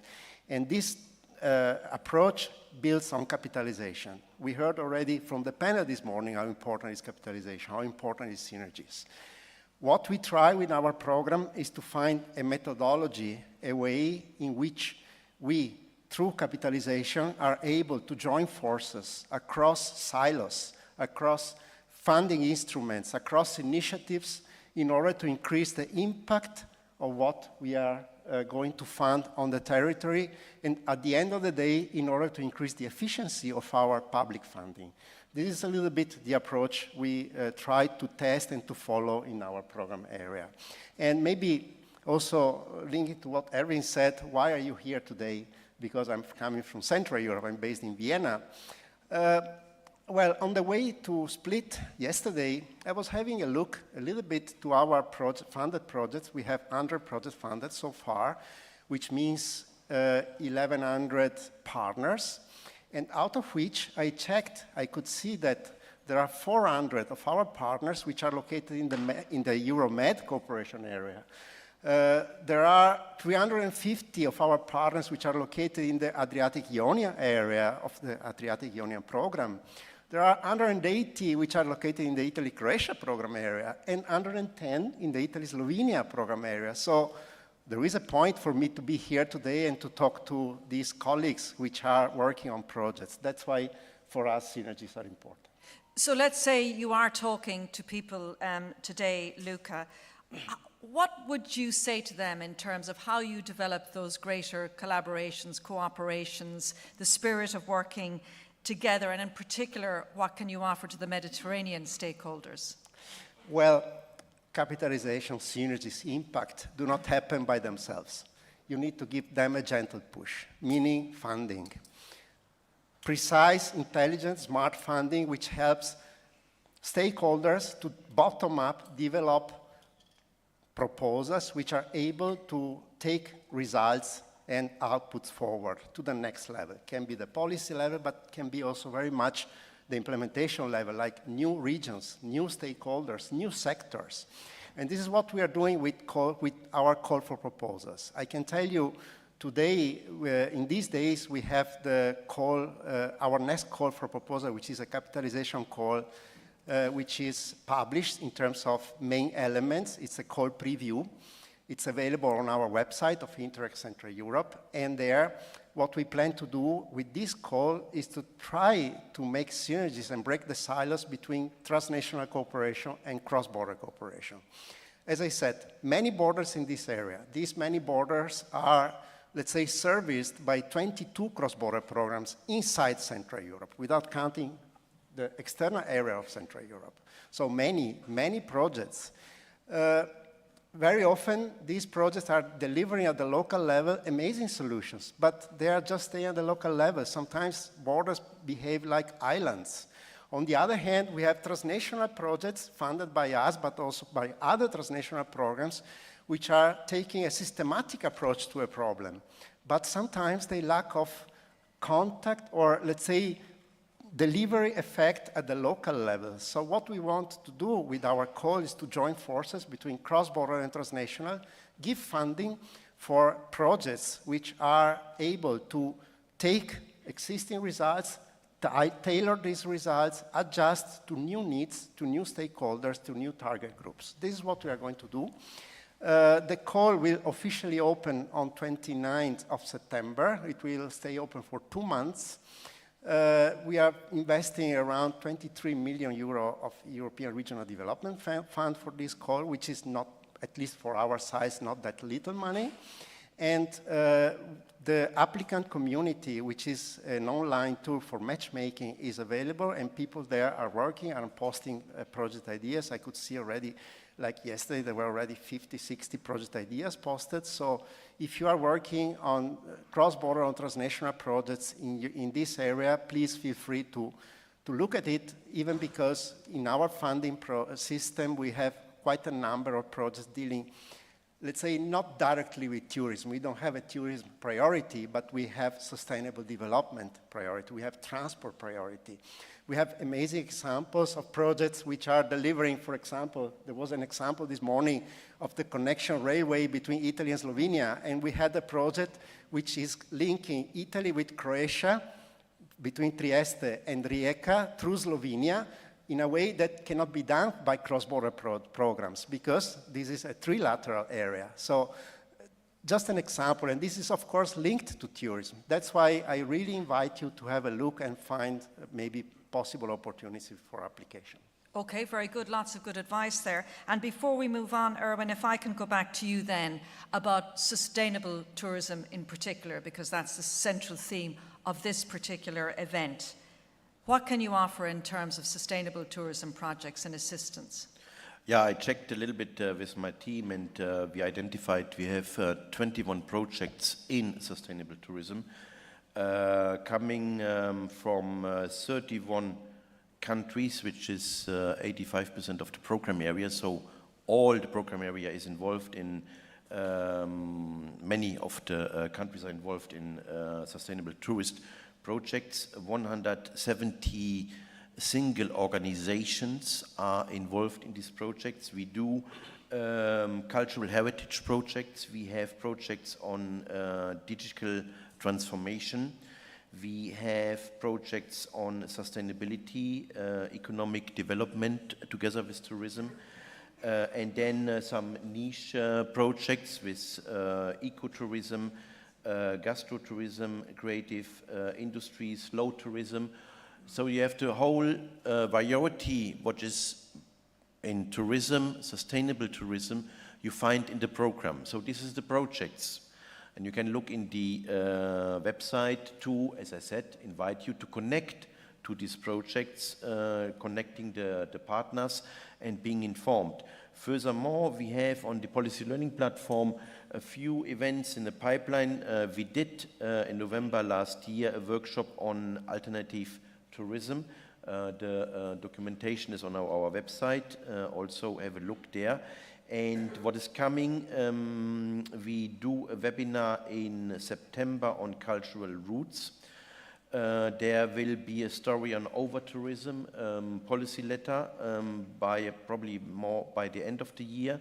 And then we have 4 peer reviews, the model I just explained, upcoming in Greece. We will discuss with the Greece region cross-border alternative tourism strategies. For an Ukraine city, we will discuss and help on cultural heritage in tourism. I see in the north of France peer review in the pipeline to create a sport and nature tourism location in a city which is not the hotspot for tourism yet. And then in Latvia, we plan to help to create a museum on ecotourism. So these are concrete examples, what is in the pipeline. And if you have concrete questions, ideas, you need the help from this huge potential of what Europe can offer, contact us. Contact the thematic experts, the policy learning platform. We will find regions who have experience. We will organize what is needed, either matchmaking or further on a peer review. And I'm looking forward to see a few more partners from this area in our program. Okay, thank you very much. Very good rundown there, Urban, and go to Urban, obviously, if you need help on that. Mercedes and Rosario, I'm going to kind of group you together because you're both senior experts with the MedLab group.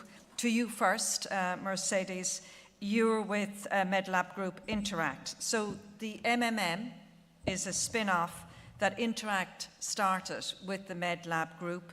You were leading that group and bringing programs together to discuss different capitalization possibilities.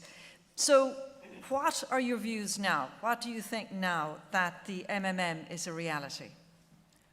Well, now that MMM is a reality, I was very surprised today, this morning, to see how they are improving and the resources the 9 programs are having together.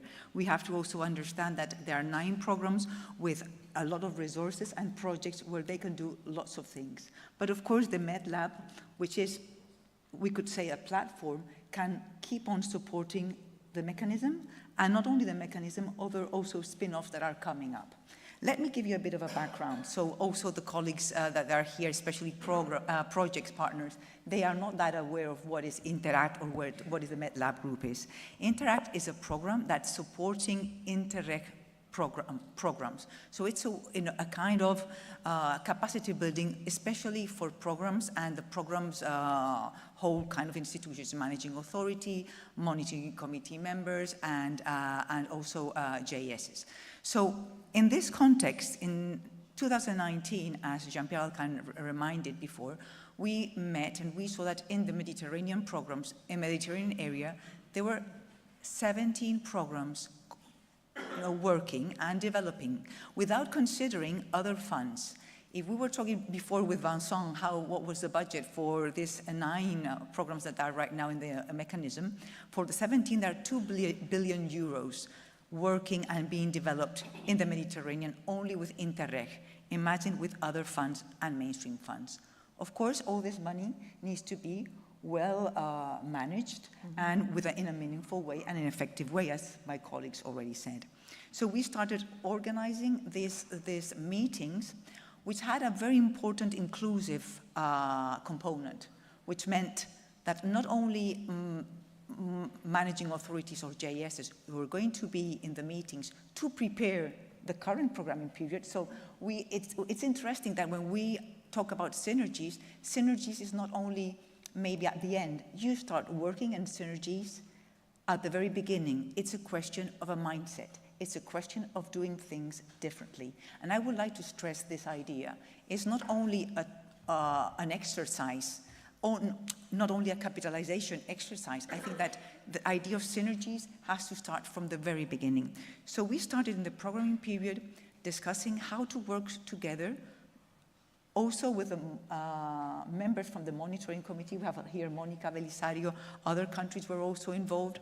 But not only, also we had the WestMed with DG Mare. We had the user macro-regional strategy.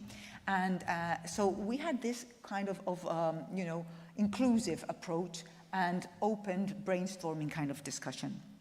And that continues, We also started doing clustering. While they were organizing this programming, we checked this top 5 that we worked with together with Rosario, top 5 topics that are those topics that citizens and programs from this area are most interested in.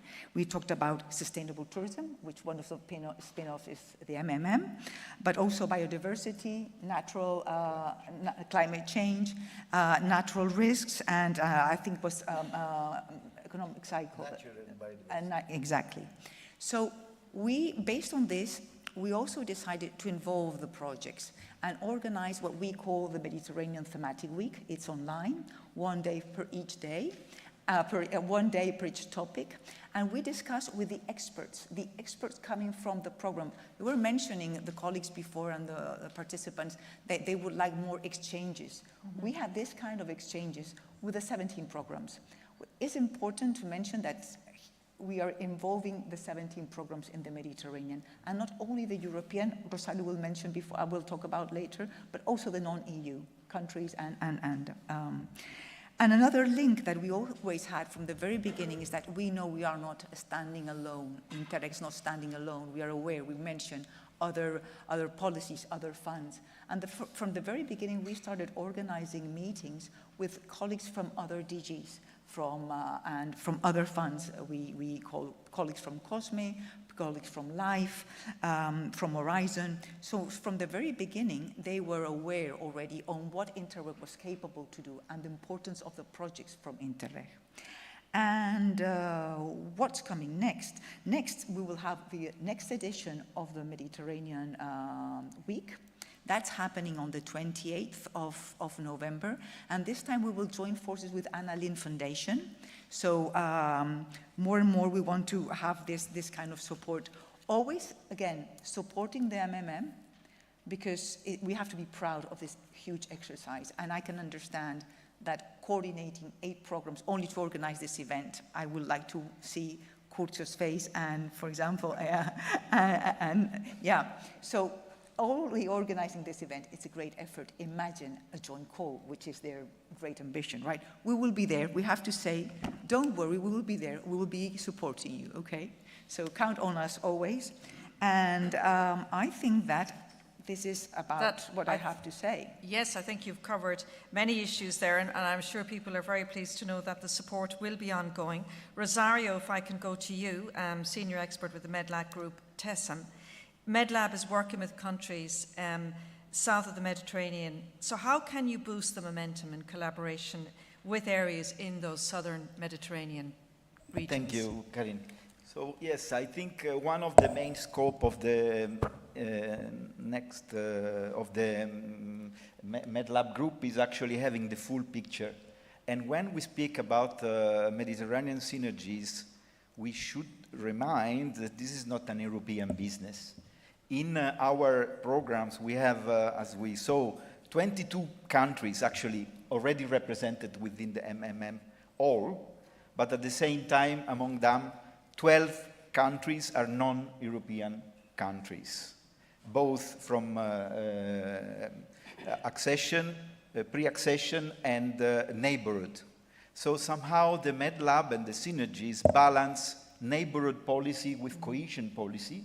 And here we have, and actually we welcome 5 at least Mediterranean countries: Algeria, Tunisia, Lebanon, Egypt. Good morning, everybody. They will take part of the thing. But another very important point that we learned through our process, that actually the cycle starts with the programs as we are seeing today, but at the same time it goes immediately to projects. And this is actually where I am particularly excited, because apart these introductory panels, then we will step into voicing out, into having the point of view of the project, because ultimately what we learn, I think, Mercedes, is the natural born synergizer are the projects more than the programs. So they are the ones performing the impact. So if we want to catch impact, we have to speak with them, we have to engage them. And this not only because they are, let's say, monads or self-referential entities, they have partners, therefore they have territories and expertise, as we discovered in the thematic weeks, and expertise bring back to the knowledge that have been mentioned. So producing knowledge passed by all these cycle, and this is exactly what we are trying to do. I just finished saying that all this movement is mostly invisible at the moment. We saw from the platform in the quiz that actually the projects that are being reported into the key platform are at the moment 1/4 of the potential of the 21-27 funds. So we will see an increasing, outcomes are not there already, of course. So we have a movement of a legion, I would say, of people engaged in integration, coordination, sustainability, green transition, and actually peaceful movement. And this is a big bunch of people around, a lot of entities. Mainly, half of them are authorities. Most of them are local authorities. And then they are paired with at least 25% of universities. So among these partners, complemented with both private sector and civil society organizations. So we are all there performing that, and it's very exciting to see that apart from thinking about planning, about mechanism, now we are stepping into the actual conversation with them. So I'm very excited to see what's going on these 2 days on that. And just very quickly, Rosario, that wealth of information, you know, the legion of people engaged, as you said, in many different types of projects, including sustainability. Are they swapping information with one another? Are they, you know, passing on that collective intelligence, as they call it? Absolutely, yes. If you ask to any of the partners what they're doing, you discover that they have conversation with many programs, also beyond what we call Interreg bubble. So they actually perform knowledge that cross programs and create links between them. And let me add on that, Karin, that when we focus on the sustainable tourism program, as said by the data already available, we have more or less 20% of the project that deal directly with tourism, and among them, 20% are not labeled as tourism in the policy, on the specific objective, okay? And there is a big portion of them that are from PO2, that means environment. So the engagement into the environment is one of it absorbs 50% of the budget and on the project that are already there on 2021-27, and these show that there is a strong commitment and a strong coherence, especially from the territories, on keeping track on what are the big challenges on the European policy. And these remain, even if there are, you know, a lot of distraction around, but still on the ground, we feel that projects keeps the driver, keeps the line. And this is, I think, refreshing to know. Okay, Rosario, thank you for that. Let's move to both Monica and Giuseppe, your group together as well, because you are going to tell us more about an Italian pilot initiative that you're involved in that's designed to foster coordination. Monica, we'll start with you first. I think you're very involved in its ability to create synergies, something that obviously we've been hearing an awful lot this morning. So maybe you can tell us more about it and the work you're doing with it. Yes, thank you very much, Karen. Can you hear me? Yes, yes, we can. Okay. Yeah. Well, yes, I've been working with Interreg programs and cohesion policy for many, many years now. So let me start from something we all can agree on, which is Interreg is a powerful driver of innovation. It generates new solutions, it connects people across borders, tests approaches that often mainstream programs cannot explore. So the question is, how can we transfer all this value, all this potential from Interreg to mainstream programs? And that's why I repeated several times in different occasions the percentage of Interreg in the entire cohesion policy, European cohesion policy, is equal to 2.6. So a very low percentage, but with an enormous potential which has to be exploited. So that's where synergies come in, and that's why we launched our national pilot project, Synergies, which has been developed together with 5 Italian regions, pilot regions. And the idea was exactly, let's see how to transfer this value, how to transfer the meaning of cooperation. So we developed a methodology linking also the project results and the regional investments to the wider strategic frameworks like the SDG, the 2030 ONU agenda, and the SDGs, the macro-regional and sea-basin strategies, and all S3, S4 territorial regional strategies that are around and which we should fill with results, with content, with impact in the territories. So this was the first step, methodology. The second step was to screen hundreds of Interreg projects and a selection also of Horizon projects, because we are convinced that cooperation and innovation together represent an incredible driver for the development of territories. Then we launched 2 surveys to the regions, Interreg national contact points and mainstream managing authorities, in order to understand better what is the internal governance of the regions and how this governance can be functional to the best use of Interreg outputs. And the second survey was meant at identifying the thematic areas where Interreg outputs can be used in the best way and can be upscaled. Then we brought Interreg and mainstream authorities around the table to see, to explore how those outputs, those Interreg and Horizon outputs could feed into strategies, investment policies, and future goals of the mainstream programs. So the final output is a document of guidelines directed to Interreg and mainstream managing authorities, containing first a lot of information about the Interreg world.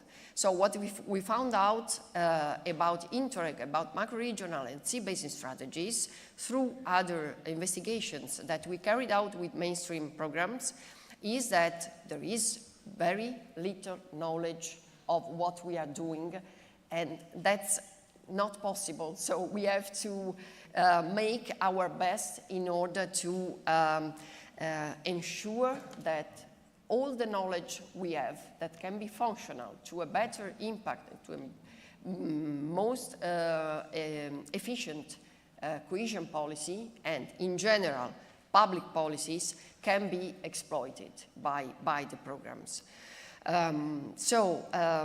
This was a very successful exercise.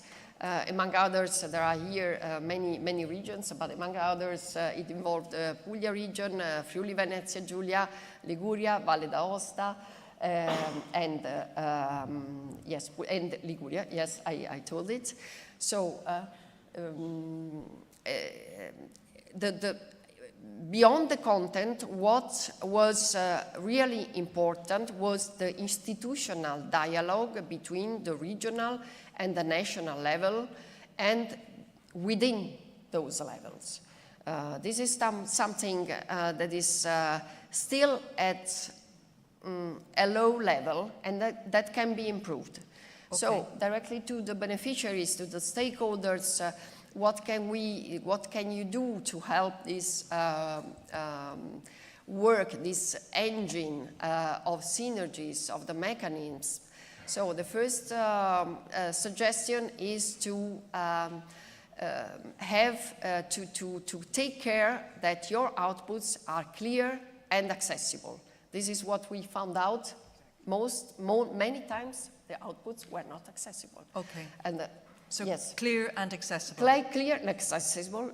Communicate the value of your content, of your projects to the managing authorities, to the wider policy framework, the stakeholder politicians, okay, that can make the right decisions. And then stay connected after the project ends, because I mean these platforms, these communities, the mechanisms are tools, powerful tools, in order to collect value and to transfer it. Okay, thank you very much. We're running out of time, so yep. Monica, thank you very much for that, because I want to move on to Giuseppe, involved in the same project, but focusing on territories. So can you tell us a little bit more about those and your focus? Yes, I would like to offer the point of view of the Italian regions, because I'm here on behalf of Italian regions. And we developed a methodology for the synergic capitalization of our best experiences in territorial cooperation. This methodology has a name, Territory Project, and to give you, I hope, permanent idea of this project, I would like to remind for a moment of a quite successful movie come out in 2000, The Perfect Storm. Do you remember? Mm-hmm. Well, our methodology could be easily titled The Perfect Brainstorm, because we deployed a team of 4 experts supported by a steering group of representatives from 5 Italian regions. 5 out of 20 can be improved, but it's a fair sample already. Yes. Already. And we worked together along a route that, starting from the most promising project, not only inter-project, lead to the identification of 3 cooperation platforms still active, that they are self-referential workplaces, but in which the main takers of the topics selected can share and compare their ideas much more freely than in an institutional committee. And they are basically a group of peers well equipped to amplify the financial and geographical dimension of the initiatives turn out to be the most appreciated. Some key words about our methodology. So I said the first phase was the selection of the most promising project funded by inter-programs, but also by regional and national or other European programs, and that have produced measurable and lasting changes in the territories and are more consistent with the macro-regional strategies. Then we pass to the thematic identification through a matrix analysis based on the geographical dimension, so that allowed to match the most popular topics with the most suitable areas, and to measure also the top-down approach of the first phase with a bottom-up approach, because we we interviewed and discussed with the beneficiaries. Then we try to identify challenges and working tracks, because we assessed the potential of capitalization of the projects, both in terms of reuse them to develop other projects, and in terms of adopt them to improve the tools, the programming tools already existing. The last phase, the cooperation platforms, once defined the set of challenges, we have to converge through a funnel process to select the topics able to trigger the cooperation platform.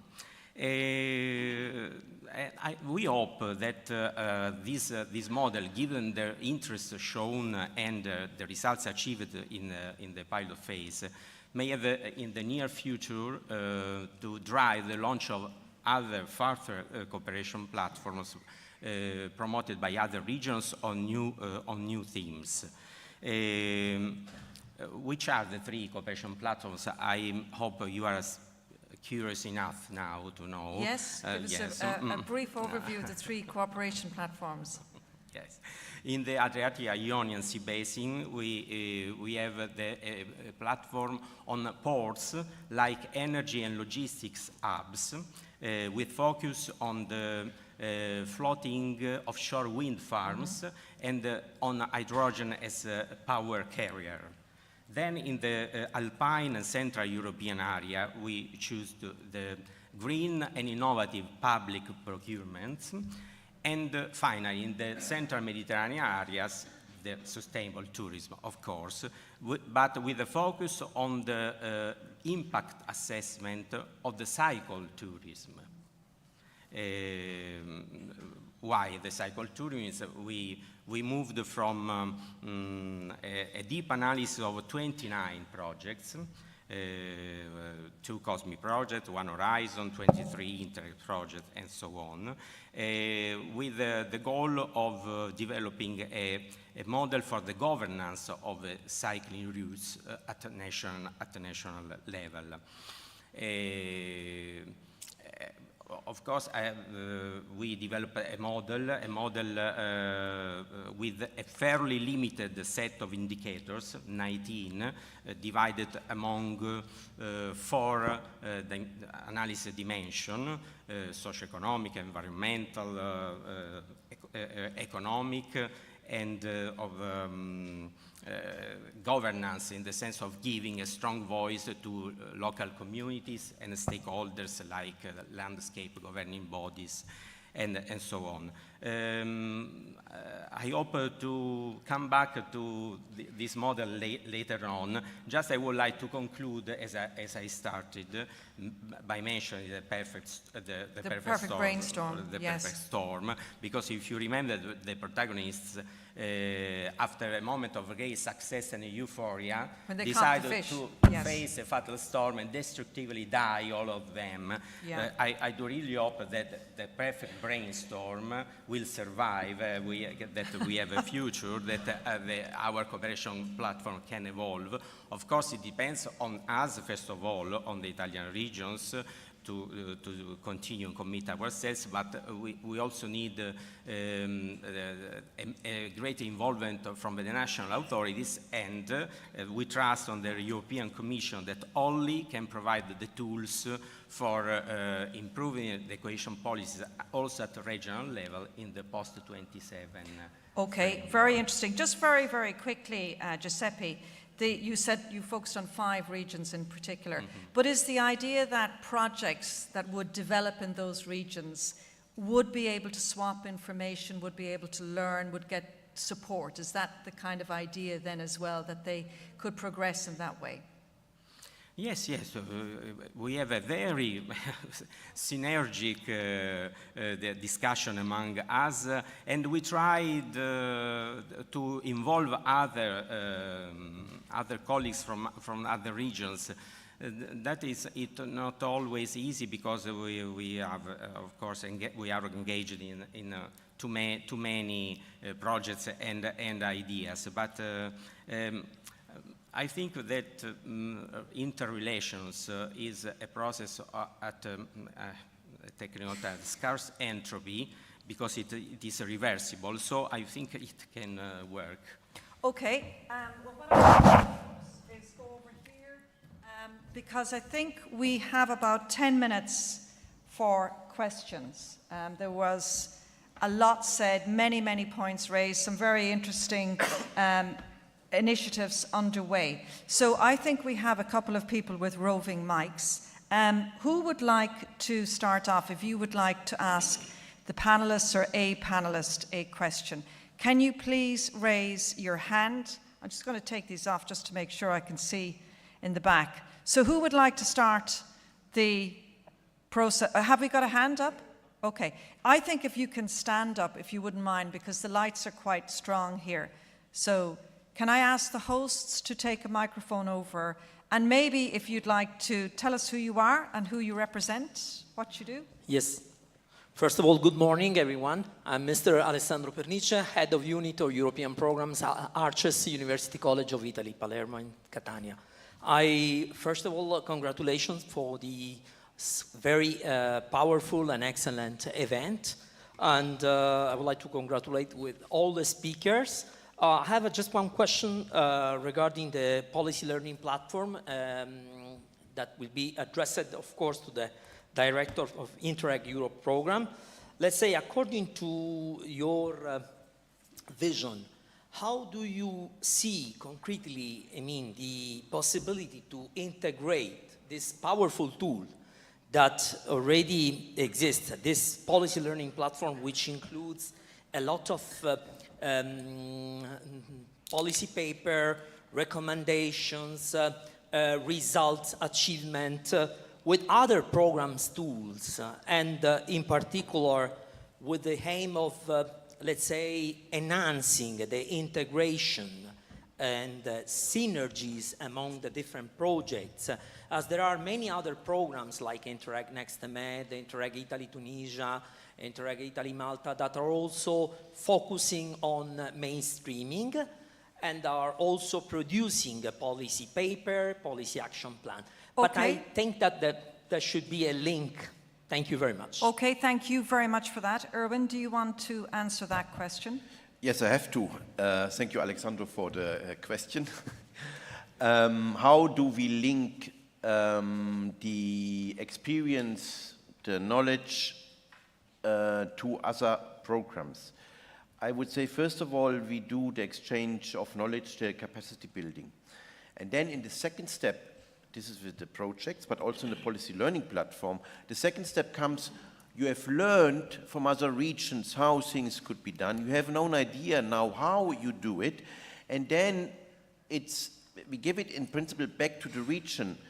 You select the program, the mainstreaming, the funds you have available, via which you implement the policy solution. It can be a regional mainstream program, it can be a cross-border program, it can be a transnational program, it can be a Horizon program, and other program, a program which is suitable. But, as you mentioned it brings us to a certain idea we discussed also just last week with Jean-Pierre and the Commission, For the post-27, we could maybe even more structured think with the expertise we have in the policy learning platform to see concretely which funding mechanism, which program is most suitable to implement a good policy solution. This may be something for the future. We don't do it at the moment. It may be a small next step to the experts look into it, build the context, but of course at the end it's the region who has first of all to be fully motivated to do the policy change and then discuss with the program concerned how to do the policy implementation, how to access the funds, how to access the opportunities of the different programs which are on the European landscape. Okay, thank you for your question. And maybe there's a note here in terms of the questions. So we've got somebody down there. If you can keep your questions focused on the future perspectives in terms of the development of the post-2027 programming period. I'm just going to rely on the hosts maybe to make sure that I'm picking up the right people in the right sequence. So yes, if you can tell us who you are and your question. Thank you very much. I am Michalis Zervakis. I'm the rector from the Technical University of Crete. And I agree very much that we need to find ways of synergies. But at the final end, what we are interested in is the transfer of these projects and the results of these projects to the municipalities and the local governments. So essentially, we need some policy making or some policies addressing the governments and also the local municipalities in order to maintain and continue on the results of the programs that we develop. How do we do that? Do you have any specific ideas how to guide the programs to address guidelines for governments and local communities? Thanks. Okay, thank you. Mercedes, you had your hand up to answer that question. Yes, I was really, thank you very much for the question because there was a line that I really wanted to mention. Here, you can ask the programs. Of course, the programs is a tool, they will help you, but also the projects that are being funded, you have a broad partnership. That partnership should be meaningful, and you have to count also on the kind of partners you have. They are supposed to also be able to scale up the results. This is a meaningful partnership. If you have a partnership that you don't have a partner that's able to scale up kind of results, you have to check in the multiplier there. Of course, program, they have funding, capitalization calls, they are the tools, they will help you and contribute that.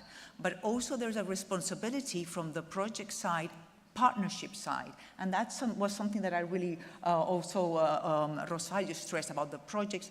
Partnerships have a responsibility also in the synergies, and you are the linkers with other funds.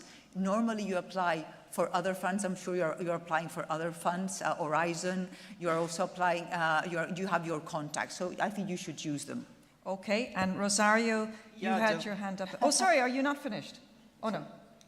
I would like to compliment. Yes, Rosario, you had your hand up, and then we'll go to Monica as well. No, yeah. Not much, only saying that, yes, the germ of the embedment should be already, and is already in the projects, because the projects are normally a blended partnership between think tank, local authorities, and maybe technicians or implementers. But also I will say that creating knowledge that is exchanged in a sort of jungle, or let's say in a sort of labyrinth, should be consolidated with those platforms. And then I think the experience that had been shown, the attempt of linking together structural funds, structural policies, ERDF, with Interreg, which is a tremendous innovative experience and can be somehow put in touch with the more wider policies is the formula. So I think the direction that you, Monica... And Monica, yes, you wanted to it's pick one up on that. exit strategy for that. Yes, just a few words. I really believe that we need to combine the bottom-up and top-down approach. So we can go nowhere if we don't combine the two sides. This means that you mentioned policy guidelines, that it is crucial that there is a kind of agreement, institutional agreement between all levels, I mean European, national, regional, to embed capitalization through synergies into the hopefully next programming period. And one magic word that was very important for the Commission when we started the exchanges on the mechanism: simplification. I mean, it's not a rhetorical word. We know that the whole framework is complicated, but we have to keep things as simple as possible. It is not easy, but this is the way. Thank you. Okay, and that simplification applies to so many other programs and areas as well. Do we have maybe one or two more questions? So can you raise your hands if there are any more questions in the audience? I don't see any. Am I right in saying this? Do we have any more? If not, we will close the session out. So are we happy with that? No more questions for the moment? Okay, on that point, we will leave it. Thank you for very good questions. Thank you. Big, big thanks to all our panelists. Please say very good thank you.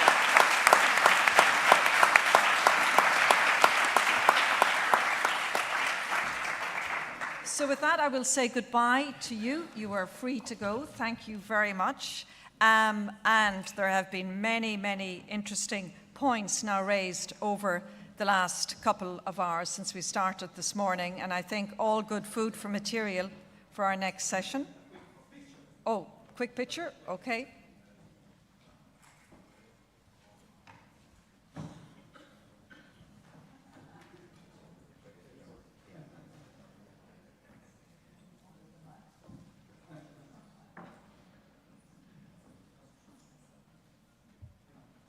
Okay. Yep, no, is there another one?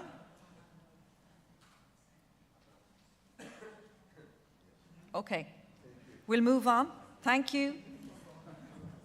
So we'll move on to the third session, and the theme of this session is Beyond 2027, Building a Sustainable Future of Cooperation, an exchange on post-2027 cooperation focusing on challenges, innovative ideas and youth involvement.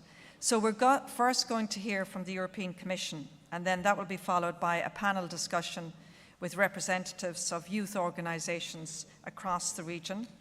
And I don't need to tell you, you know this well, the 2021 to 2027 programming period is currently underway, and the phase of reflection and discussion on the post-27 period has begun. So this morning's first two panels allowed us to learn about and understand ongoing cooperation, capitalisation and mainstreaming initiatives, starting from the work promoted within the MMM. And we just heard of the many initiatives now underway and the possibilities and opportunities. So now we're going to shift our attention to post-27 and the common thread that links the present and the future. And now for this first part of this session, I'd like to invite on stage Jean-Pierre Halkan again, European Commission Head of Unit for Interreg, Cross-Border Cooperation, Internal Borders.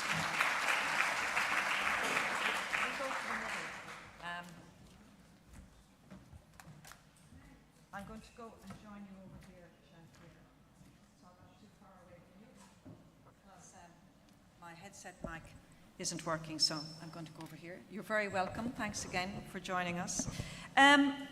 Just maybe if we could start with your reflections, Jean-Pierre, on what you've heard. Busy morning, and in the last session as well, lots of interesting programs underway. Give us your thoughts on what you've heard so far. Well, I've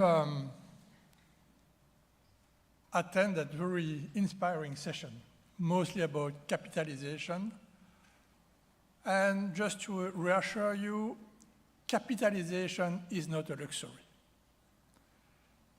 In a world which is changing faster and faster, we need to capitalize on a daily basis, nearly, on a continuous manner, because we have new priorities that are arriving where we do not have good practices, but even on the old priorities that are remaining on the top of the EU agenda, the good practices need to be adapted. Some will become obsolete, some have to be adapted, and some new good practices will appear.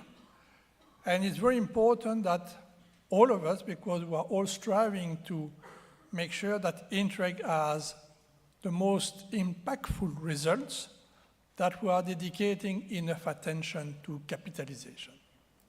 And this is a process which is taking place in Interreg, but it is taking place in all EU policies, meaning that in many cases also we can learn from other EU policies and help sharing those good practices. And this is something very important where Interreg has an asset. As I mentioned also, all the EU policies, so right now we are working hand in hand to see what are the best practices, but we know that in a few months we are going to compete. We are going to compete for EU funds. The Commission will release the proposed regulation on MFF post-2027 on the 16th of July, and likely we are going to see also some of the key regulation being disclosed either on that day or on the following week.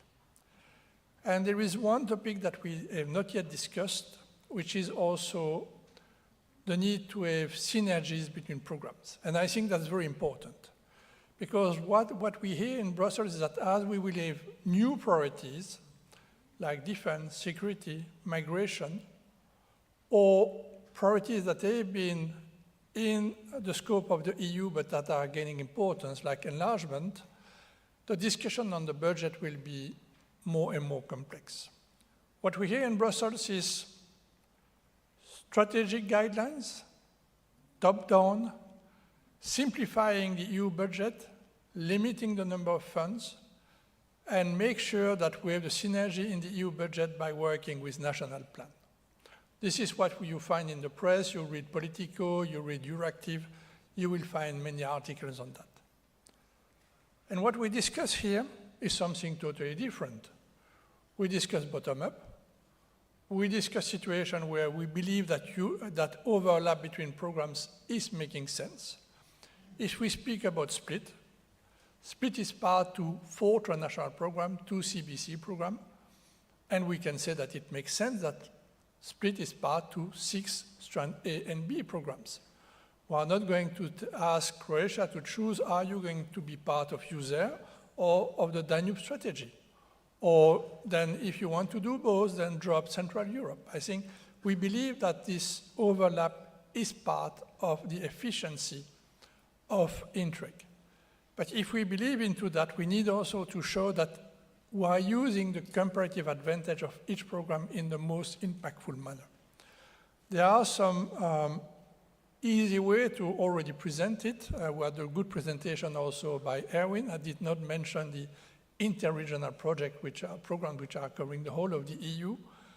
But it is also using the comparative advantage, knowing that some strands are more prone to do capitalization than others. But we still need to work hard to show that this overlap between programs is making sense in order to maximize the impact of territorial cooperation.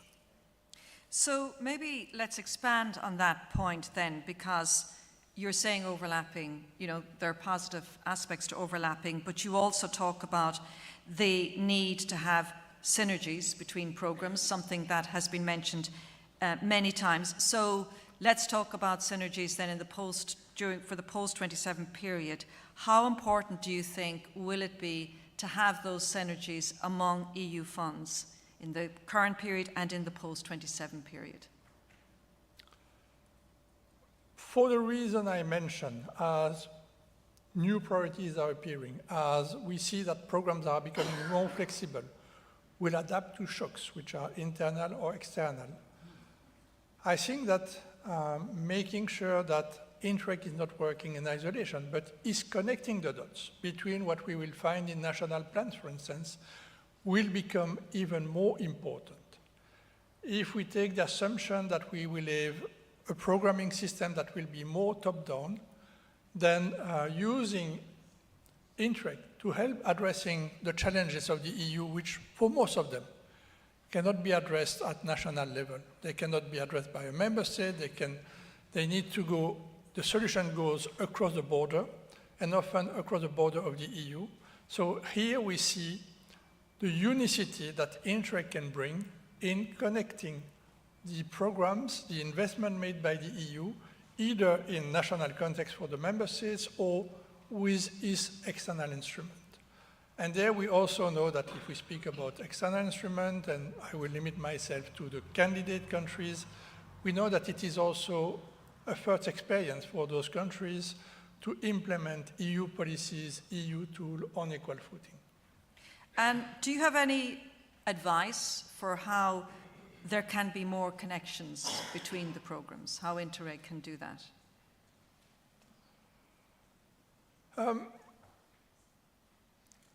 I think that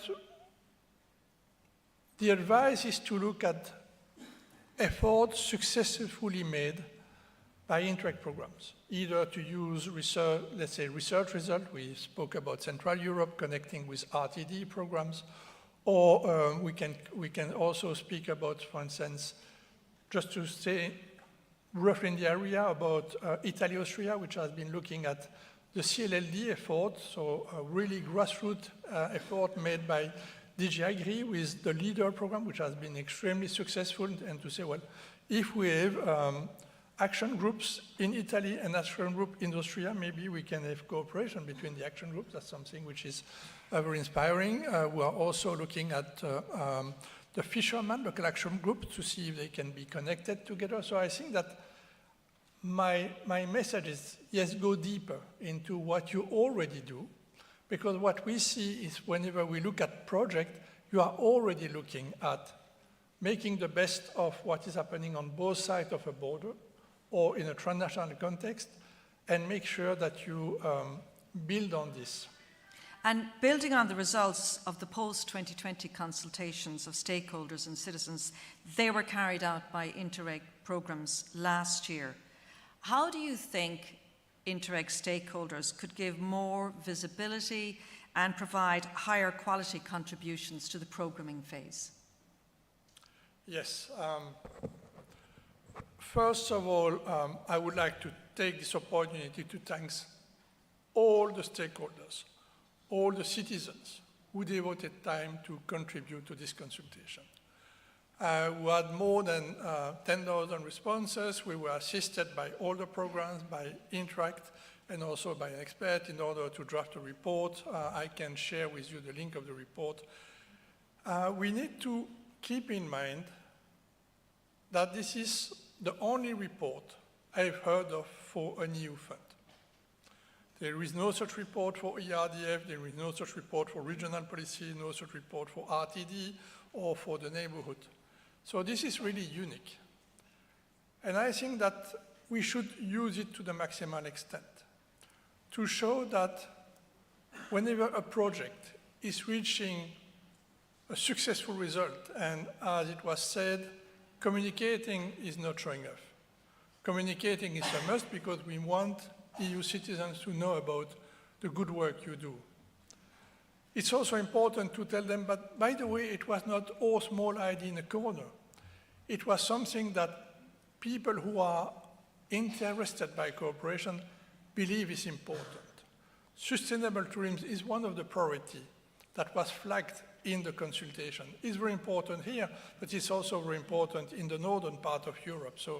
And I think it's very important to put this effort in a perspective, to build on the report, to say, by the way, we contribute to that topic, we contribute to that priority. And I think that's always very important whenever, in particular, if you are, I would say, at the implementation level, at an Interreg project, you may remind that you have been able to carry this project thanks to the program, but also thanks to the Interreg initiative, so that the person who are looking at that understand how EU is helping people concretely on the ground. Thank you, Jean-Pierre. Does anybody have a question before we move to our youth panel for Jean-Pierre and the Commission in particular? Any hands up? If not, we will move on. Am I right in saying there are? Can you see any? I don't think so. Are there hands up in the audience? No. Okay. Stay with us, please, Jean-Pierre. Thank you very much for your contributions, because we're going to get your feedback once we hear from our youth representatives as well. Oops, I keep doing that, sorry. I might have blown your eardrums by doing that. So we're going to move on now to the next and final stage of this panel session before we break for lunch. And I'd like to invite our youth representatives now to come on stage. Jean-Pierre, you're going to stay with us. And if we have that really powerful slide to illustrate why it's so important that we have young people participating in the way forward for future programs. Perhaps we can show that slide and I can refer to it. But in the meantime, I'd like to invite our representatives now for this segment to please join me on stage. Theo Briand, European Projects Coordinator at AFPJR and a former Ivy at the Italy-France Maritime Programme. You're very welcome. Our next guest is Anastasia Sakula, Innovation Consultant with the Yield Project.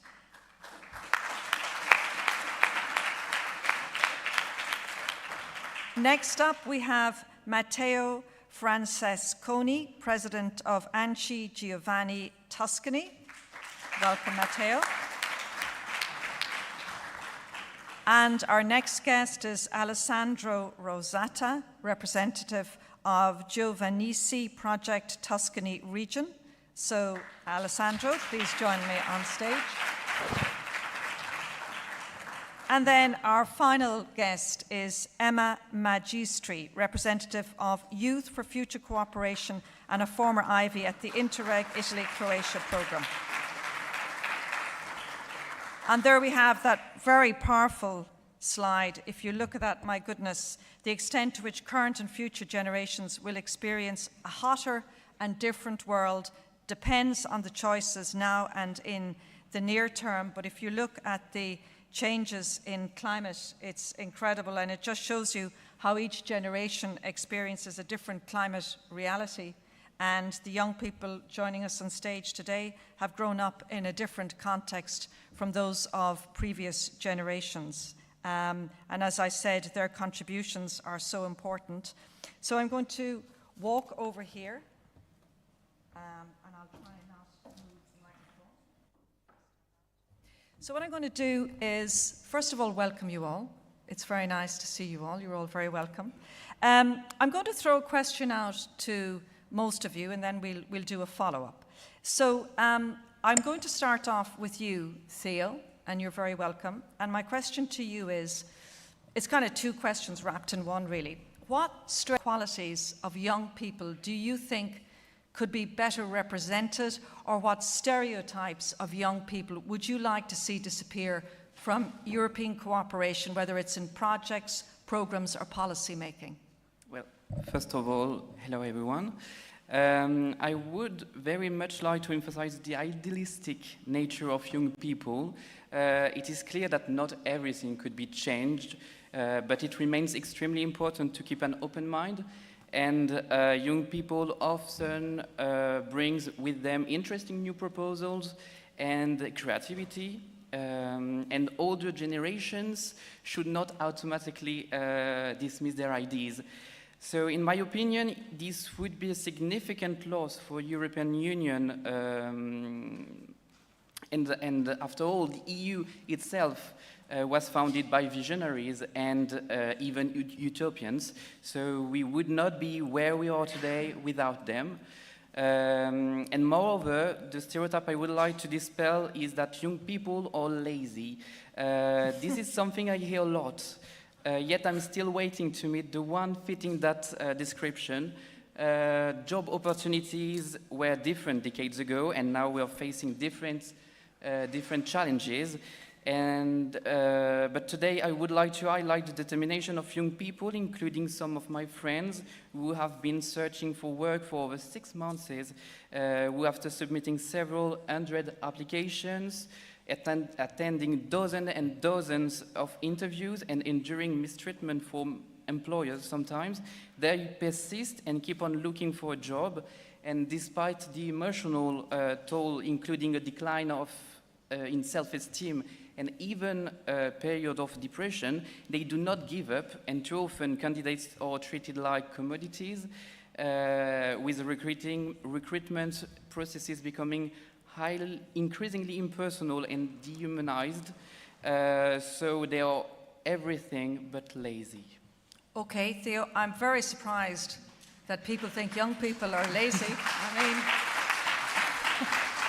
that wouldn't be my experience, quite the opposite actually, that you work very hard and very long hours. But thank you for your intervention, and that preconception must surely be dismissed and gone. We shouldn't have that at all. Thank Anastasia, I'm going to ask the same question to you, please. Hi everyone, thank you for the question. I will focus my reply on the fact that we are raised in a fully connected world, not only digitally but also socially and culturally, and we are interacting with different languages, perspectives and communities from a really young age. So this has made us more collaborative, inclusive and comfortable with the term of complexity, which is also a term that fully characterizes European Union territorial cooperation as well. Sometimes we are characterized as unfocused or too online, but I think that this situation, a new era, has built up the unique ability to bridge gaps, adapt quickly, and make us bring new solutions that can work across borders, which is something that Interreg programs and territorial cooperation needs today and post-2027 years. Thank you. Okay, thank you for that. Matteo, I'll come back to you for the next question, but I'll go to you, Alessandro. Same question to you then. And particularly, what kind of stereotypes about young people would you like to see disappear? Hello, everyone. First of all, I'll take a minute to say that I'm glad to be here, and I believe in these moments because they are great opportunities for discussion. And your question is crucial to understanding how young people get involved in projects and why sometimes young people are disappointed about participation. In my experience in Tuscany with Giovanni C, we created we stated a young council with an advisory role, and I see that young people that approach for the first time to a project brings powerful energy and powerful enthusiasm, and that's a volcano full of ideas. On the other side, apart from the Giovanni C experience, I see that how can I say? I see that people look to this enthusiasm with judgment, and they say that they are incapable to do something. They are not able to take risks and responsibilities. They are confusing, and this can be disappointing for a young person who has approached to a new project. And their strong desire to contribute is misunderstood. So in other words, young people are judged on their lack of experience, but that's unfair because how can they have experience if they haven't started out yet? So for me, this stereotype has three negative effects. It causes disappointment in young people. It wastes potential and energy, and it slows innovations, since new ideas can be groundbreaking. just in a nutshell, I can say that if you want young people to contribute in creating paths that last, we have to give them the opportunity to shine. Thank you. Okay, very good. Thank you very much. Emma, I'll go to you. Opportunity to shine. I think that's a lovely segue to you. Again, what strengths or qualities of young people do you think could be better represented? Thank you so much for the question and for inviting me to be here. So when we think about Interreg, one of the first things that came up in our mind is a border. What about this border? So we as youth, we are used to this border. We are used to go across this border, to go among this border, to go beyond this border. This is our perspective. For us, borders are normal.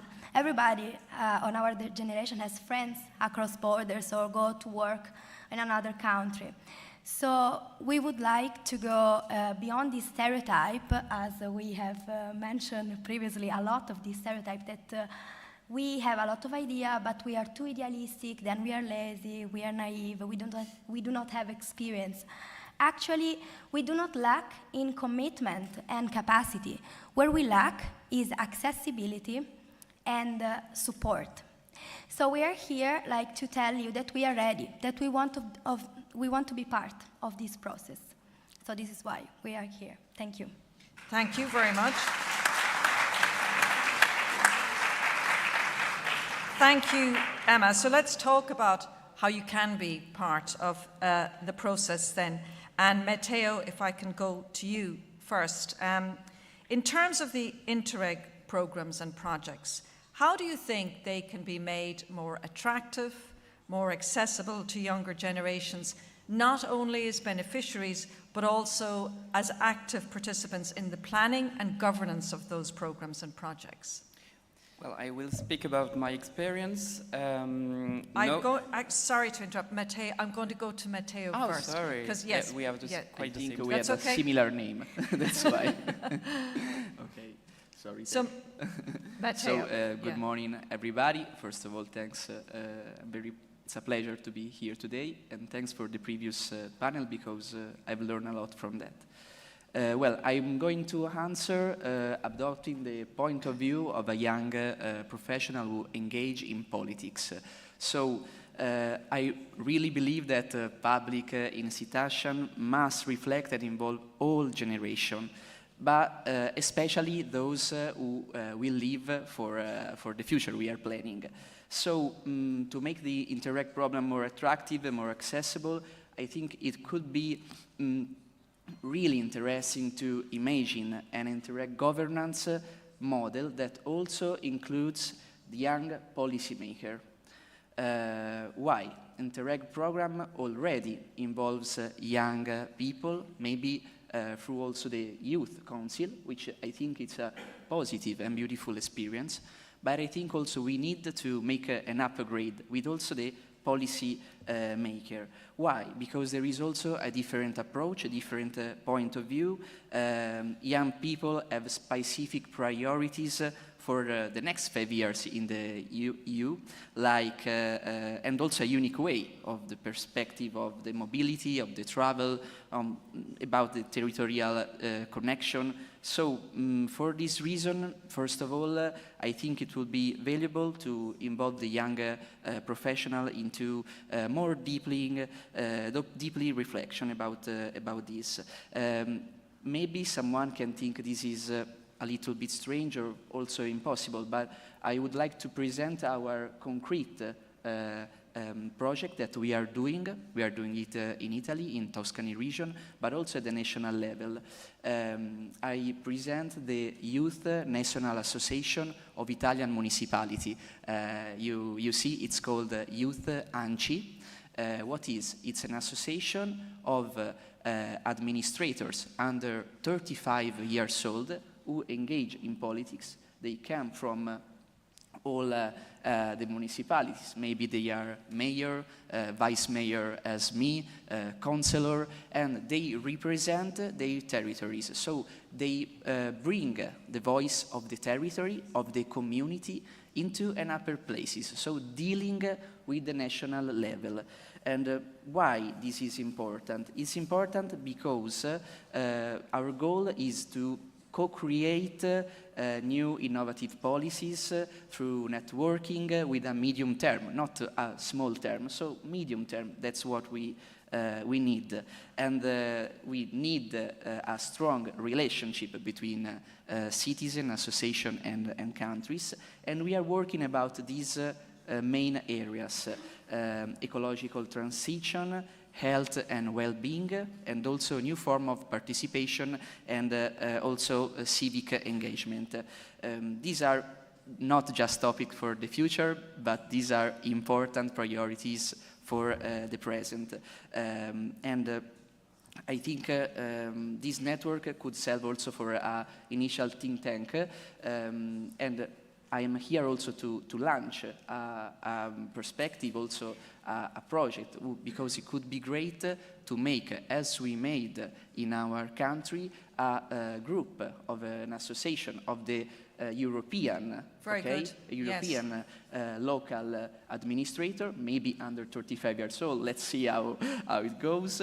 But representing this stuff, it could be really a valuable opportunity to build also on the work we are already doing, but also you are already doing in the Interreg problem. Okay. Thank you very much. That sounds very interesting, Matteo. Thank you very much for that. Did you say you're a vice mayor? Did I hear you correctly? Yes, vice mayor of my municipality, Catanari municipality in Tuscany region. Okay, very good. Theo, so now back to you to answer the same question. And if you could take the floor, please. Thank you. Yes, so I will talk about my experience. So nowadays, most young people know about Erasmus program, a fantastic way to discover new country, new cultures, and developing a sense of belonging to the EU.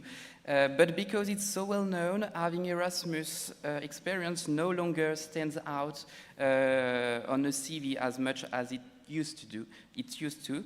So to promote youth involvement in cooperation programs, I believe the Interreg Volunteer Youth program is excellent.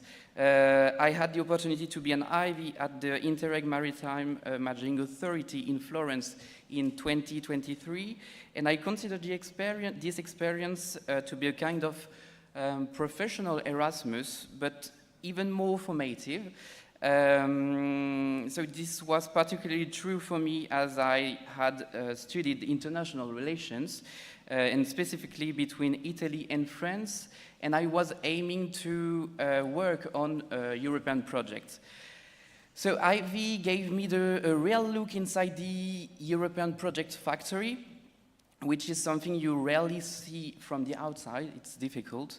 So I'm convinced that it's an excellent way for young people to get a foot in the door and show their value to project partners. And the best part in this program, it costs nothing to the host organization, so it's really great.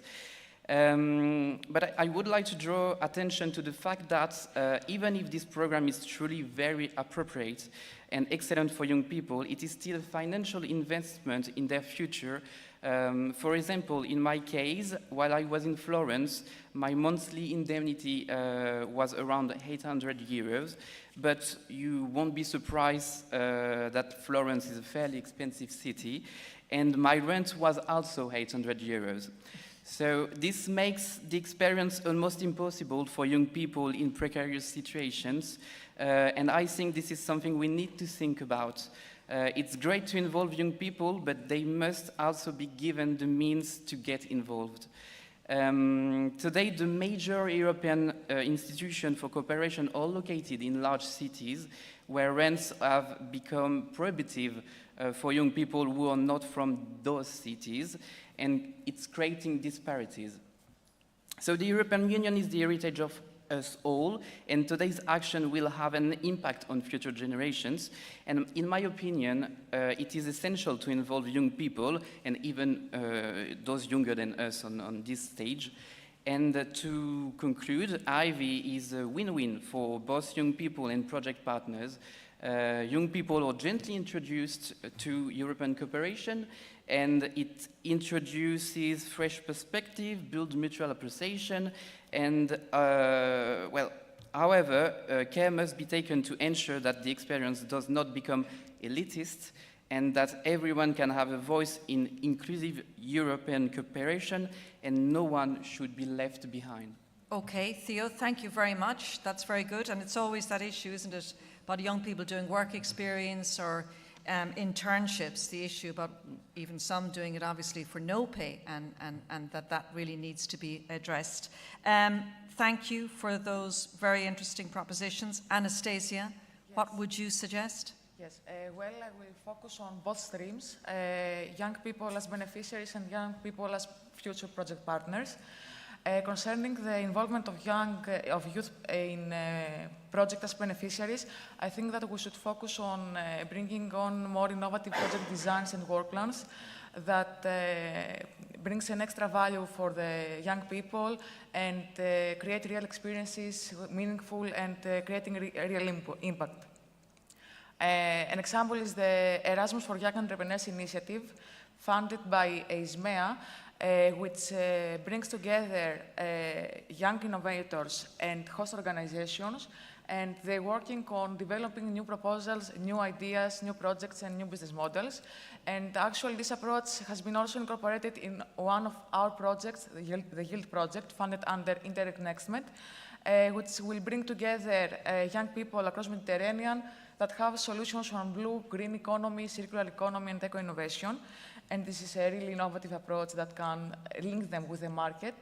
And now, regarding the young people as project partners, I think that the programs now have really shifted their focus in youth, especially the NextMed has built a new approach that focusing on youth project directly and have also specified criteria that should be followed in order the consortium to be built up. And this way they can ensure that the partners can deliver real value to the youth people. So I think this approach could be also followed by other Interreg programs as well. And finally, when I was 23, I didn't know even the existence of Interreg and territorial cooperation, so there is probably a gap of awareness.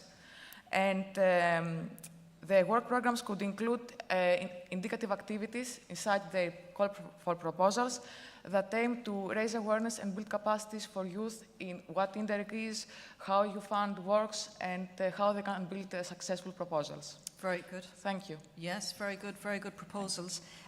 Alessandro, I don't know whether you want to answer this question. I can go to Emma, but we might, if you wanted to just give some thoughts. I think the time is really... Well, I'll go to Emma then, straight for Emma's views.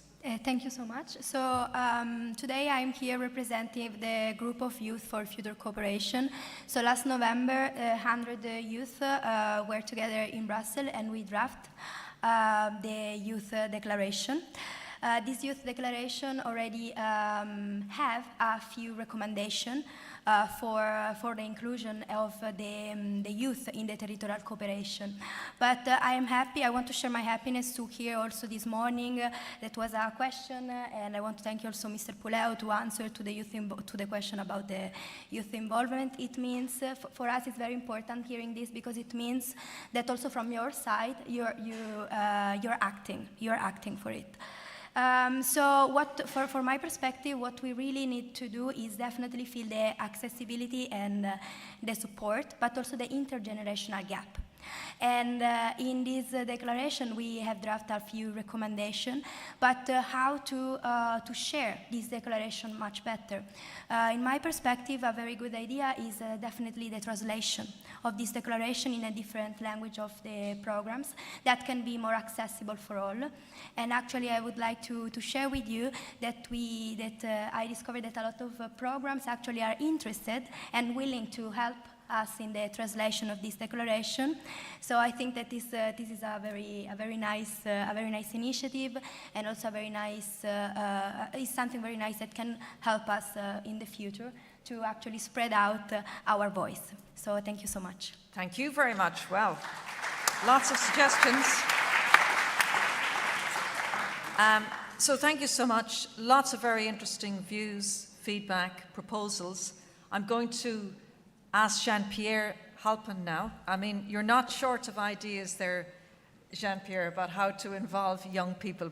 Perhaps you can summarize your views in a few minutes for us, please. Yes, thank you, Karen. First of all, I would like to say that all the contributions I heard just now were really interesting. I also listened to Alessandro when he was saying, well, sometimes we have the feeling that we are not fully understood. First of all, I would like to say that Interreg is, to my own perception, very much pioneering on youth engagement. We have the Interreg volunteer youth, and I'm pleased to have with me Beniamino, who is in charge of this contract in Brussels. He's preparing the next generation of Interreg volunteer youth. He may speak about that. We've been hiring more than 1,000 volunteers, and I think this is really a success. You spoke about the declaration made by young people, for young people, what is big event in Brussels is the only one that took place in the scope of cohesion policy to engage with young people. And I think this is tremendously important for two reasons. The first one is we had a really nice slide when we started the discussion with the perspective vis-à-vis climate change. And I think that now when we take a decision, we try to engage everyone. And we want to have a balance between, for instance, gender, male and female. But I think that with the perspective that was given to us, it's also important to have the good generation mix, that we have senior people who are often older, but also that we listen to the voice of young people. And that's also where, for instance, the partnership principle that set up the participation of young people in Interreg program is so important. The next point I have is also to speak about the future of Europe. I hope that all of you here are in favor of a strong Europe. At the end, we know that there is a debate, and we see that in more and more member states, we have a part of the population that does not see the added value of European policies. And among the part of the population that is less receptive, we have also young people.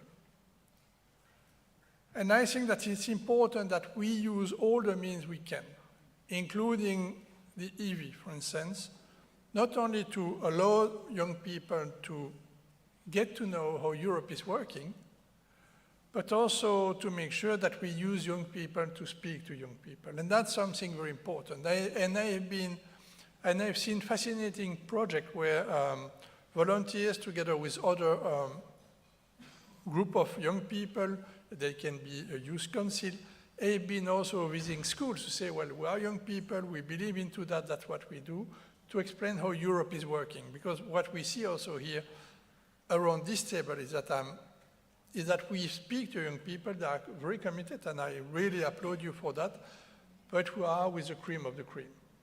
I think that when you were in Brussels, I asked the question, who are the master? And we had 100 young people in the room, and everyone raised a hand, and then I asked who has no master, and one person raised his hand. It was a male colleague, and then he came to say to me, well, but I will soon have one. So we are working with the cream of the cream, but it's important that we are also that we speak to all young people, the one who had the chance to go to university and the one who don't have that chance, in order to speak about Europe. So there, I think there is also a very strong communication role in order notably to counterbalance all the fake news we see on what Europe is not doing or should be doing.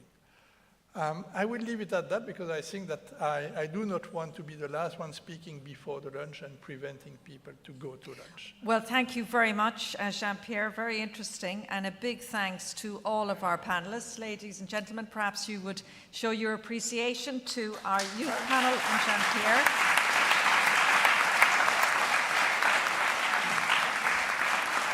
So, yes. I just would like, because I was looking at your table and I see we still have a few minutes before the end of this session. Among you are here representing either programs or projects. I would like to see who has already experienced volunteers in this program or in this project. If you can raise your hand, if you have had an IV. So if you already have a young volunteer in the project, an IV. I think that there we need to do capitalization strongly in order to make sure that we make the best of the EV system. It's really an asset. And once you started working with volunteers and... Can we have just a little bit of quiet in the room, please? I think that it's really something I have not heard a managing authority saying, well, we are the volunteers, but at the end we will give up. Often, once they have won, they are continuing to hire some. So I believe that there is room for capitalization, and we are ready to assist also all the MA who are still hesitating. Okay, on that point, and it's a burden-free system. That's something very important. Sometimes we hear, yeah, but it's too much work. No.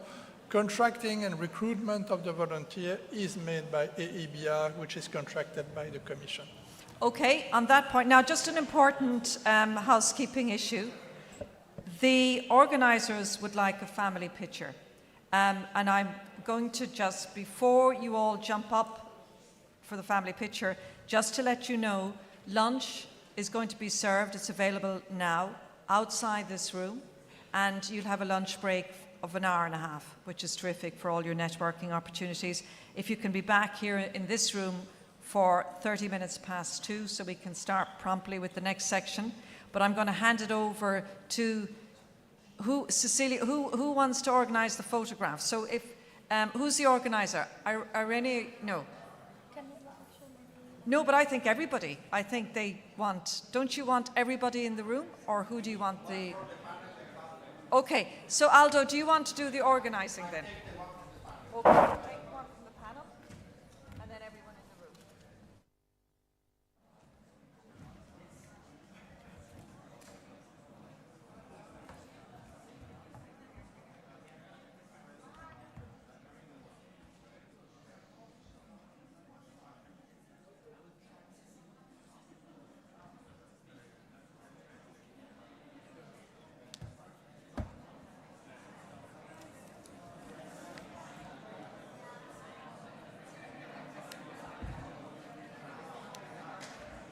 Okay, very good.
Join to make the picture before leaving. It's very important that we have the family picture. Thanks. Please, come in, come in.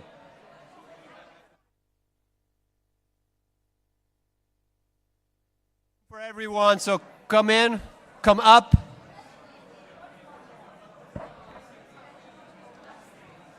La gente non si muove, a meno che... Ma no, devi chiamarli, perché poi 200 persone sono tante.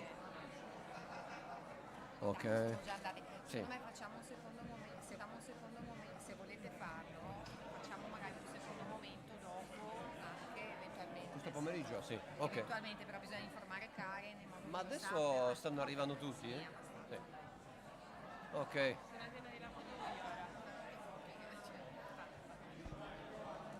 All in, please, please. All in.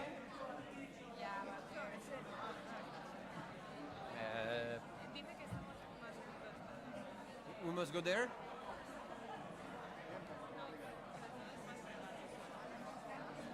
Sta complicado, ¿eh?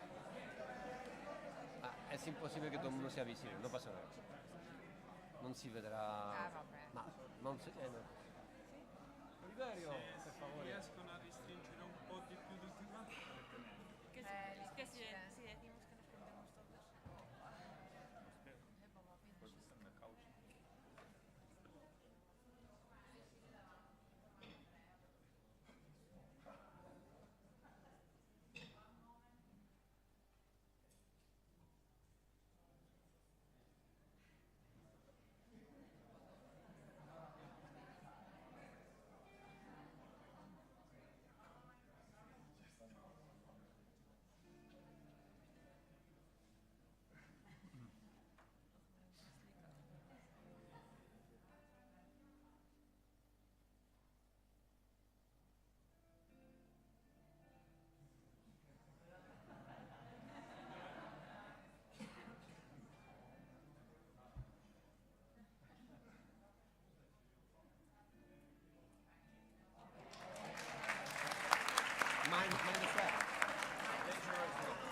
2, test 2, 3, 1, 1, hej, hej, hej, test, test, test 2.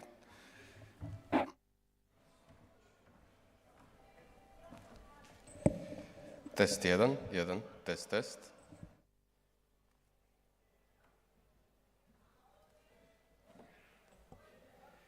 Testing 1, 2, 1, 2.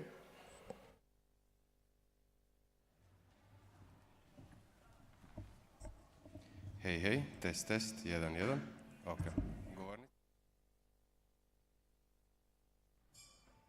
Govornica. Govornica, govornica, govornica. 1, 1, test, test, test. Hej, hej.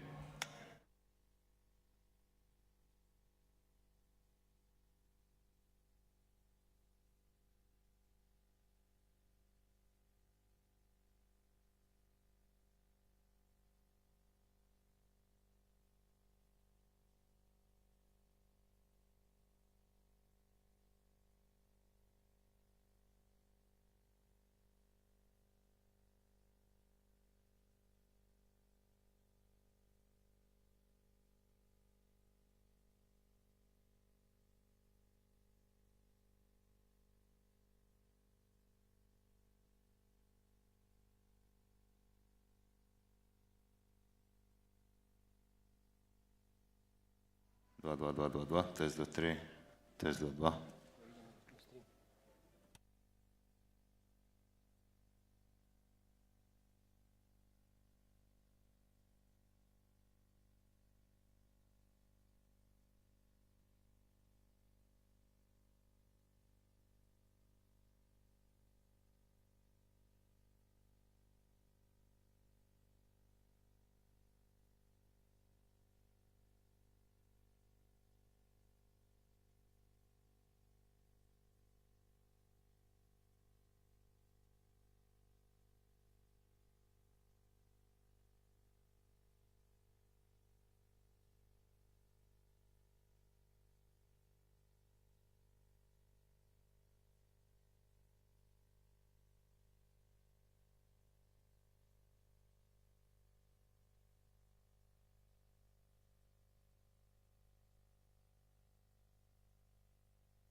1, 2. Good. We have a microphone.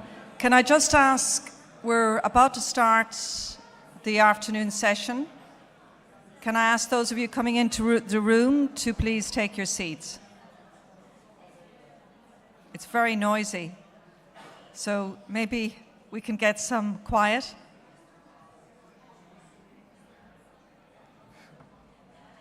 It's always very difficult to get people's attention immediately after lunch on such a beautiful day. Will I begin, Mark? Yeah, okay. Okay, ladies and gentlemen, can I get your attention, please? Can I ask you to please, hello, everybody in the room. I don't want to shout because that's really rude. So can I get your attention, please? Thank you for giving us your attention. We're about to start the next session. Maybe we could close the doors because there's still a lot of noise coming in. So welcome back, everybody, and a big thanks to our hosts for giving us and organizing such a beautiful lunch in such a beautiful location. Very tempting to get out there in that swimming pool and go for a swim. So welcome back. Really, can I have your attention? There's an awful lot of noise. Can we close the door? Can somebody close? Yeah, excellent. Thank you. Very good. Okay. We're going to move on to our next session, final session, before we go to the workshops. The theme of this session is Mediterranean strategic and sectoral initiatives. How do they deal with sustainable tourism? And this session is going to be moderated by Martin Heibel, Communication Manager with Interreg Next Med. I'm going to hand over to Martin, and he's going to introduce his panelists and conduct the session. Martin, over to you. Thank you very much, Karen. So I'm very happy to moderate this session, not only because we have fantastic speakers and an exciting discussion, so because also we can, I think, give a rest to Karen, which has been delivering a terrific job in keeping the attention very high. So if you agree, I think a big round of applause for Karen would be very much appreciated. Thank you. So as we continue our collective reflection to understand how tourism in the Mediterranean can continue to contribute to sustainability, development, territorial cohesion, and cooperation. We are witnessing also across our region, on both shores of the Mediterranean, major initiatives that will shape the future of our region, and of course that will have also links with the topic of today's discussion, with sustainable tourism. So I think this session is very, very interesting because we are taking together a broader perspective beyond our Interreg programs, beyond our Interreg projects, to explore together strategic initiatives, sectoral framework, and long-term policy agendas that are shaping the region futures and that have a connection with sustainable tourism. And this discussion actually is coming in a very timely moment for the Mediterranean, with major initiative under development or major initiative being developed. And I think together with my panelists, we will address some of them. It's been highlighted this morning by the Commissioner for the Mediterranean, the new Pact for the Mediterranean, which is set to strengthen the cooperation between the European Union and our partner countries from the southern of the Mediterranean. The recently adopted EU Ocean Pact, which is a major initiative for preserving our seas, and I'm happy that we have a representative of DG Mar with us today. The Blue Mediterranean Partnership, which has been launched very recently at the United Nations Ocean Conference in Nice, and it's an initiative which is partly led by the Union for the Mediterranean, and of course, major sea basin and macro-regional strategies such as the Adriatic Union strategy and the West Med initiative. So the context, the momentum is very dynamic for the Mediterranean. A lot is happening, and this, of course, has a connection with sustainable tourism, which really sits at a crossroads of many different topics, such as economic growth, environmental sustainability, social cohesion, and territorial governance. So today, together, will showcase, thanks to the speakers, major initiatives which are supporting sustainable tourism across the Mediterranean area, beyond the community of our Interreg program, and we will explore how our initiative, our frameworks can really connect and engage with the initiatives that will be showcased by the speakers, so we have a more cohesive and synergic approach for delivering impactful, sustainable tourism across the Mediterranean area. So I'm very pleased to be joined today by 3 panelists. So on the far right side, Adriana Salazar, Sustainable Blue Economy Expert at the Union for the Mediterranean, an institution we've been really developing as far as Interreg NextMed is concerned, a strong cooperation, and we're working together for the Mediterranean area. On my right side, Senka Daniel, who is the coordinator of Pillar 4 on sustainable tourism under the EU strategy for the Adriatic and the Ionian region, the user, and you're also the head of the European Affairs and Policies Division in the Ministry of Tourism and Sport of the Republic of Croatia. And finally, Christos Economou from the European Commission, DG Mar, Deputy Director with responsibility for maritime policy and blue economy, and Head of Unit with responsibility for sea basing strategies, maritime regional cooperation and maritime security. So you're really an expert in blue economy. So we also explore together the links between blue economy and sustainable tourism. So we have 40 minutes ahead for this session. And I'd like to start with you with a quick opening insights from your perspective, from your experience, from what you have heard this morning about, in your opinion, based on your experience, what's the top priority in this moment to make sure that sustainable tourism really continues to be an asset for the territories, for the communities, for the economic, and not a stress actually for our territories. So I'd like to start with you, Adriana, on a short insight about the key challenges you see in this moment for sustainable tourism in the Mediterranean area. Okay, super. Thanks a lot, Martin. So yeah, first of all, good afternoon. It's really a pleasure and an honor to be with you today, especially in such good company, I have to say. It's right after lunch, so we'll try to make it as lively as we can, but do bear with us. So let me also strongly, representing the UFM here today, really welcome today's gathering, today's meeting as a real landmark moment for the Mediterranean sustainable tourism community. This is very clear to us. This specifically is actually an exercise that the UFM has been strongly advocating for already since some time. And I mean, it's clear we know as a region that in order to really accelerate, to take to the next level, the deep changes, systemic, complex changes, transformations, paradigm shifts that are really needed in the region to effectively advance towards more sustainable tourism models, maritime and coastal, but otherwise. And in particular in a region as complex as ours, and in particular in the current, let's say, very complex historical phase, as we all know, we need to think boldly, we need to think creatively, and we need to think differently. And from the perspective of the UFM, we really see the inter-program coordination mechanism in this light. So just to say that we're extremely glad, satisfied, encouraged, energized to see this vision come to life. So in terms of top priorities, I'm going to highlight 2. They're quite macro, so maybe I'm going to cheat a little bit. The first one, I mean, it has been said throughout the morning, but I think it's really also our role to really drive this message home. We need to continue, of course, strengthening the focus on the regional, basin-wide, med-wide, transboundary dimension. The transboundary, let's say, cooperation and partnership on sustainable tourism, on the North-South cooperation. I mean, we have, as we mentioned, a complex situation in the region, for sure. The needs in the south and the east of the basin are great, but the opportunities are also, extremely important, and a lot of progress has actually taken place in the south and the east of the basin, even in the past few years. So I think we need to continue working together, for sure, to keep increasing the access to our southern, eastern, Mediterranean partners and friends, colleagues to the Interreg system, to the Interreg, let's say, ecosystem. This is something that I know that we are working on together for sure. So as simple as that, shared challenges required shared solutions. We are stronger together. This was mentioned, of course, this morning, and we need to keep learning from each other. So just to say that basin-wide frameworks and mechanisms do exist. We'll dive a little bit deeper into the UFM's relevant mechanism. And I also wanted to say, I mean, despite the complex historical phase that we're going through in the region, of course, there is a lot of cause, I think, for optimism as well.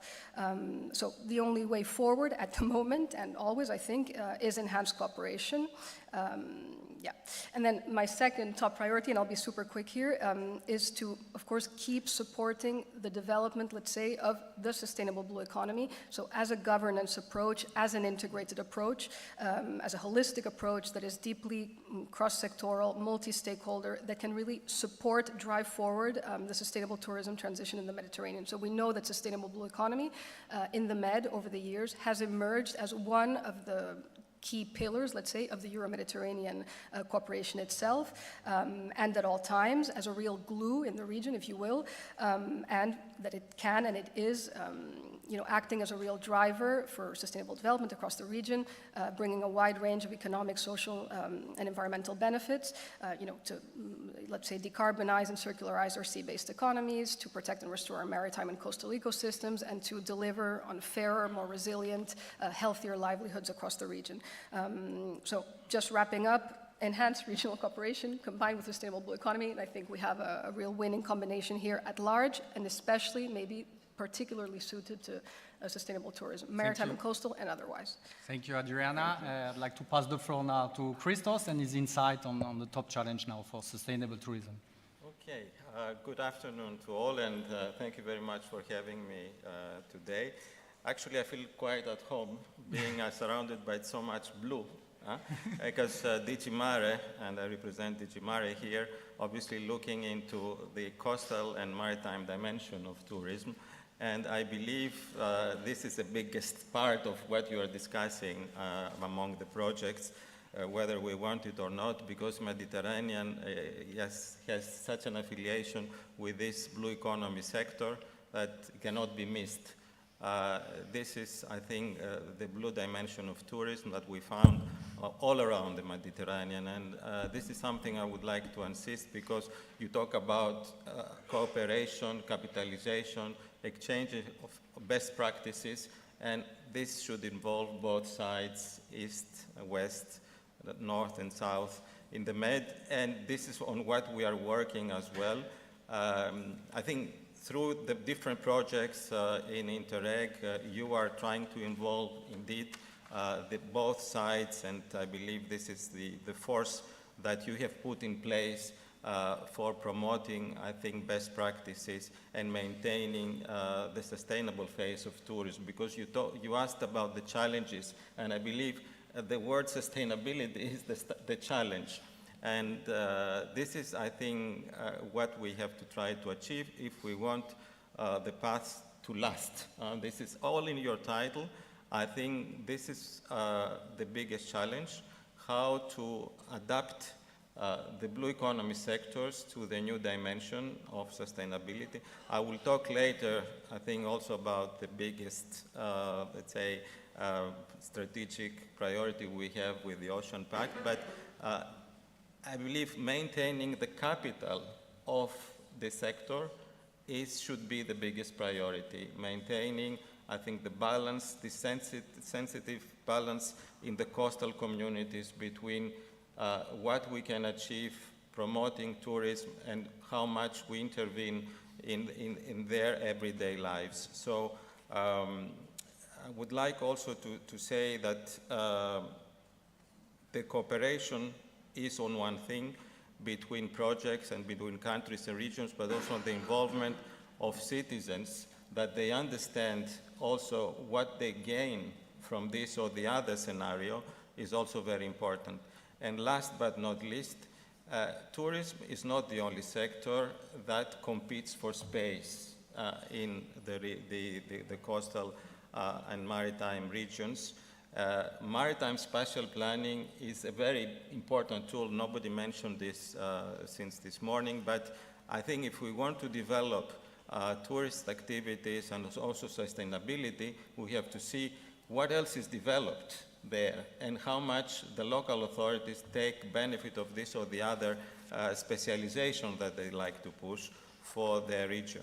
So all this need to be taken into account in a coherent way, and I believe I would like to stop here, but I have really more to tell you afterwards. Yes. So Senka, your perspective on the top challenge now? Yes, we all speak about sustainable tourism practices, but I think that we should speak also about regenerative tourism, which is important because it offers solutions to address negative impacts of traditional tourism. We have to be aware that tourism is complex, a dynamic system where everything is interconnected. So as the most important priority, I will stress the need for change in mindset and focus on well-being of tourists for both tourists and local people. Cooperation, communication, and active engagement of local people in planning, development, and management of tourism activities in destination are key for this shift.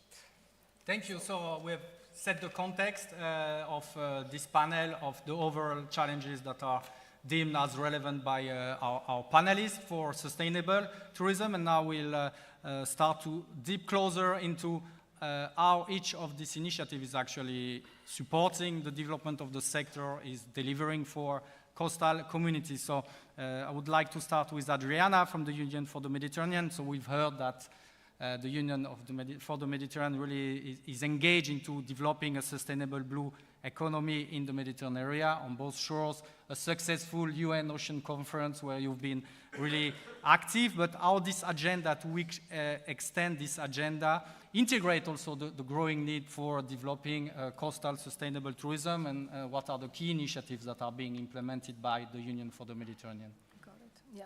Thanks a lot, Martin. I have a quick slide if this is with the team. There should be a slide from the technician. We have it, perfect. We have it. Okay. Just because it gives a bit of a visual reference. Yeah. So yeah, thanks a lot. Actually, so sustainable tourism at large, but specifically sustainable maritime and coastal tourism, are both at the core of the UFM's agenda on sustainable blue economy, of our regional agenda on sustainable blue economy, and are also a deeply, let's say, cross-cutting priority.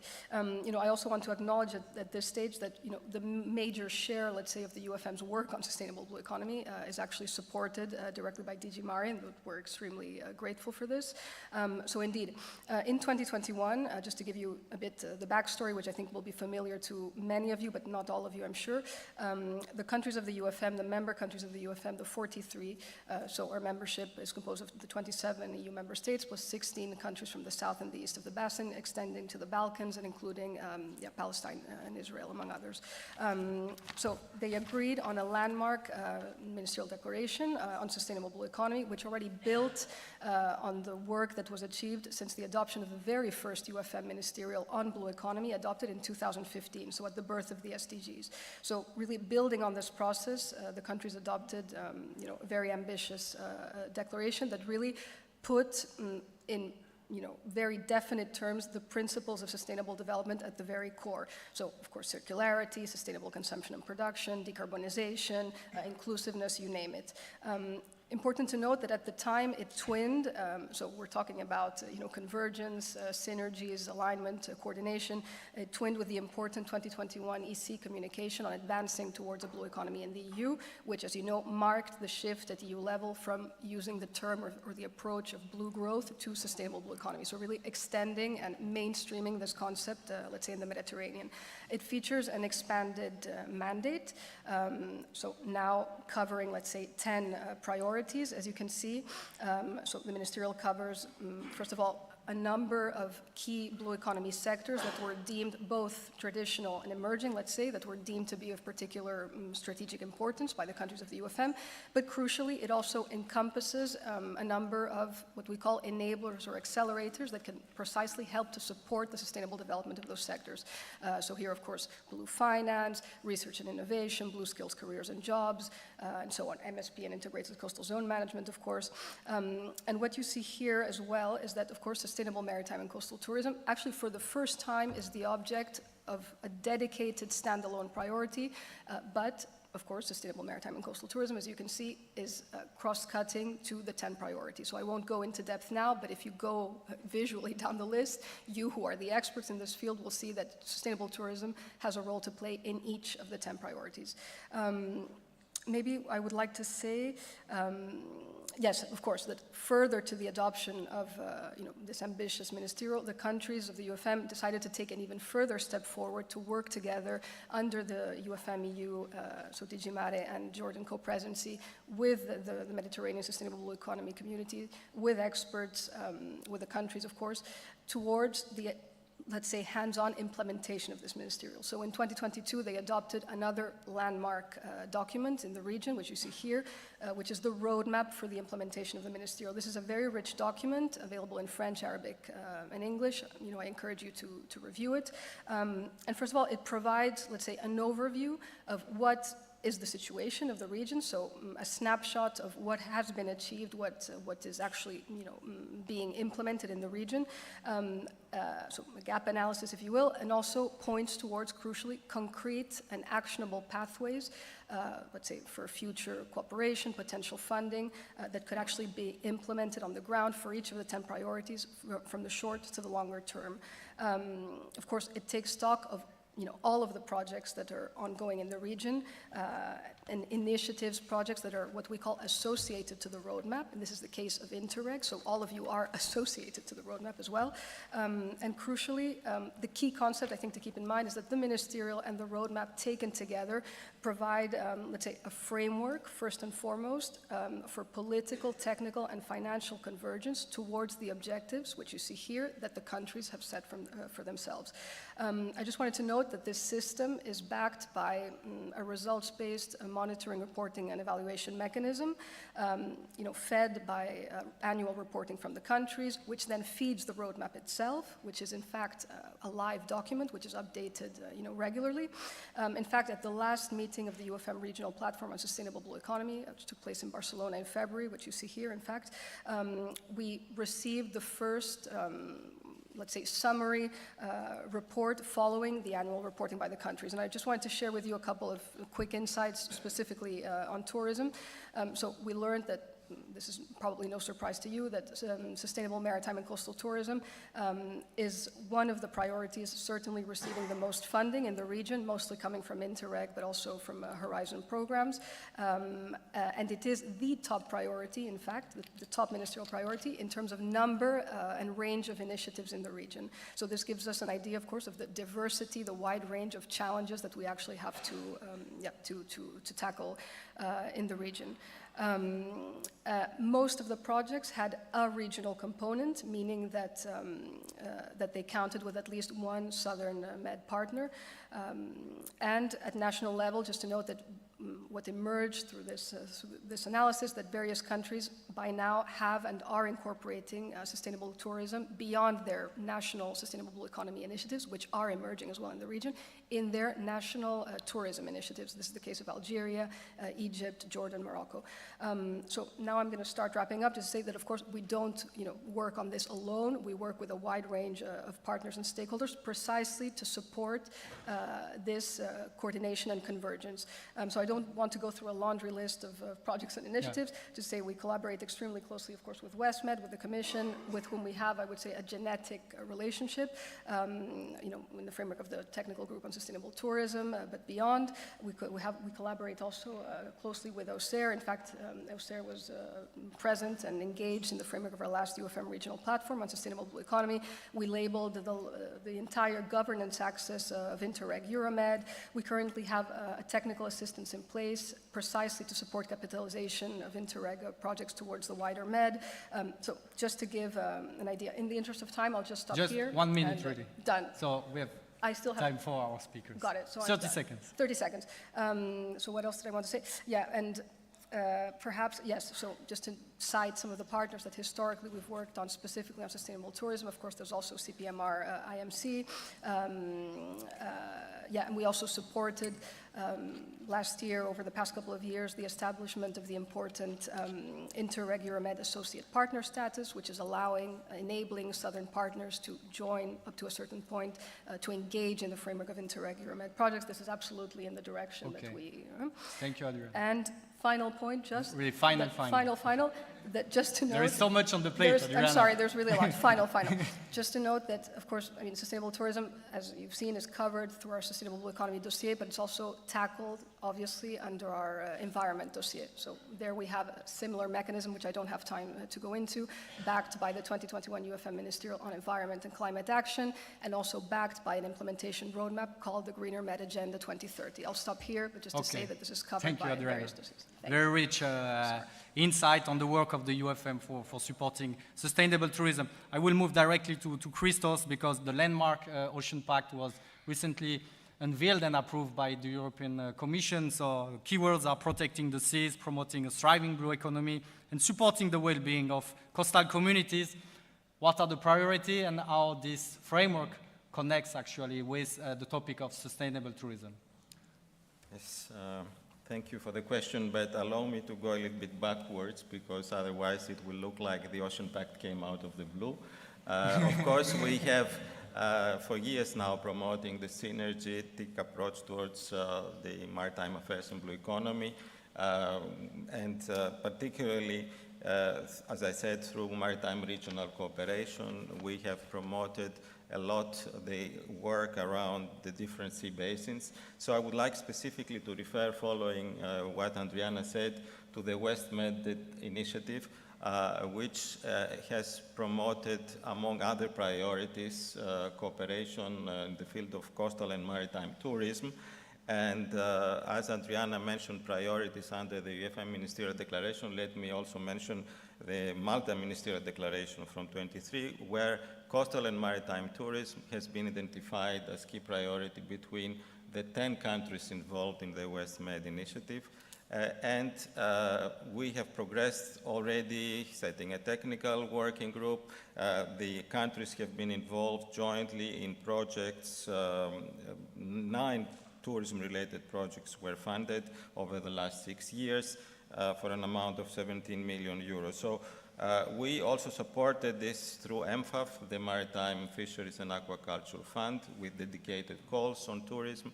So there is a lot of affiliation, as I said, between what we do under the generally blue economy, what we do under maritime regional cooperation, and what we do with tourism. Now, let me tell you a few words on the Ocean Pact, because as you said, this is the new thing. It came out only early this month. It was presented by the President of the European Commission, and it provides really the comprehensive response of how to protect ocean health, but also boost Europe's sustainable blue economy. As I said, this is, I think, how to find the right balance. There is a lot of this material in the Ocean Pact. And the pact promotes further the sea basin dimension, the approach that I said it was there earlier, but we look into ways how to strengthen this. And we even, in the Mediterranean particularly, the pact looks into developing cooperation in the Eastern Mediterranean. I know that it has been looked upon by people also in the room, but there is a gap on the way we coordinate and cooperate between countries and regions in this side of the Med, and so this is something that is announced in the pact. Then also we look specifically on tourism. The pact includes already what we heard this morning about the strategy on sustainable, EU strategy on sustainable tourism, that the Commissioner said it will come out already spring next year. But we also announced a strategy for coastal communities, which means we look into challenges and opportunities for coastal communities. And what else is there for coastal communities? Obviously, tourism is also part of the activities that are key for these communities, and that's also announced for 2027. Another thing which is announced in the pact is a strategy for islands. And then again, talking about islands without talking about tourism, how can we close the chapter? So these are things that clearly are of interest to this community that talks about capitalization, sharing of results, and all the encouraging things we heard since this morning, because this will shape also this future policy. So for me, it goes beyond what you discuss of how you continue the different projects, but also how we take back certain of the things you develop for developing further these policies and initiatives that I mentioned. So I'm very encouraged, but I rely also on the next phase of what you will be delivering under this MMM initiative. I like the acronyms as well. So I will stop here, and clearly I think a lot of interest around the blue dimension of tourism from our side here. Yeah, thank you, Christos, also for the supporting words to the work of our community and how we can actually contribute to the development of major initiatives by the European Commission. Now, I'd like to turn to Senka, Pillar 4, Sustainable Tourism of the EU Strategy for Adriatic and Ionian Region. What are the synergies? What are the complementarities with the work of the Mediterranean multi-program coordination mechanism? What are the specific topics and action you are working with? And really, what's the key to make sure that Interreg projects implementing on the ground are connected actually to the strategy? For us in the Mediterranean, in the global picture, I think it's a very important insight to understand how we can build avenues for convergence between projects and strategies. Yes, thank you for this opportunity to present the priorities of the Pillar 4 of EUSER, as well as our initiatives. They are all interconnected, and we have the common goals with MMM. So on the 7th May, the European Commission has officially adopted communication and a revised action plan for the strategy of the Adriatic-Ionian region, and in this new communication, Adriatic-Ionian region is recognized as heavily dependent on tourism. So there is a clear need for better management and tourism streams, and we should avoid unemployment in low season and the negative impact of over-tourism. Action are also needed for raising the level of knowledge of sustainable and smart destination management among all tourism stakeholders. The new action plan in the field of sustainable tourism defines 3 main topics. The first topic is facilitating digital and green transition. And the main activities under this topic are setting up macro-regional networks and routes to promote collaboration of tourist destination. Then we want to support member countries in progressing towards improved tourism data system that is in line with European data system, including using of tourism sustainability indicators. Then we want to help stakeholders to develop new capacities to integrate green and digital transition in tourism strategies. The second topic is on preparing for the future. There we want to improve knowledge, skills, and management. And main activities aim at increasing the level of knowledge and capacities about smart and sustainable destination management and adaptation of educational models and skills in tourism to new tourism trends and tourist needs. The new third topic is on greening of tourism products and services, where the main activities are connected to promotion of ecotourism, agritourism, and fishing tourism, promoting rural tourism, and promoting Mediterranean diet and local products. Activities of the first 2 topics related to green and digital transition, knowledge and skills, and sustainable management, we want to conduct through implementation of our 7 flagships we approved and developed in the previous period within the implementation of EUSER Facility Point project that was financed by Interreg Adrian program. Taking into account that our Pillar 4 flagships are the biggest opportunity for cooperation with MMM, I will shortly introduce them. So we have project Green Mapping. It is on developing a macro-regional network of sustainable tourism destinations. Then we have Project Living the Sea. It is about digitalization of culture heritage of fishing traditions and fishing industry. Next project is Des Air. It is about integrated sustainable management of tourist destination in region when we want to analyze and reassess sustainable tourism education. Our aim is to develop an educational program and then pilot this educational program and set up trainings and networks of educators. The fourth project is Culture Air. It is survey on cultural tourism demand in the region when we want to collect information on profile, attitudes, and consumption of visitors to culture attraction and events in order to enhance existing system of statistics on culture tourism. The next one is Cruise Air, and its aim is to prepare a destination management plan and action plan for promoting sustainable development of cruise destination in regions.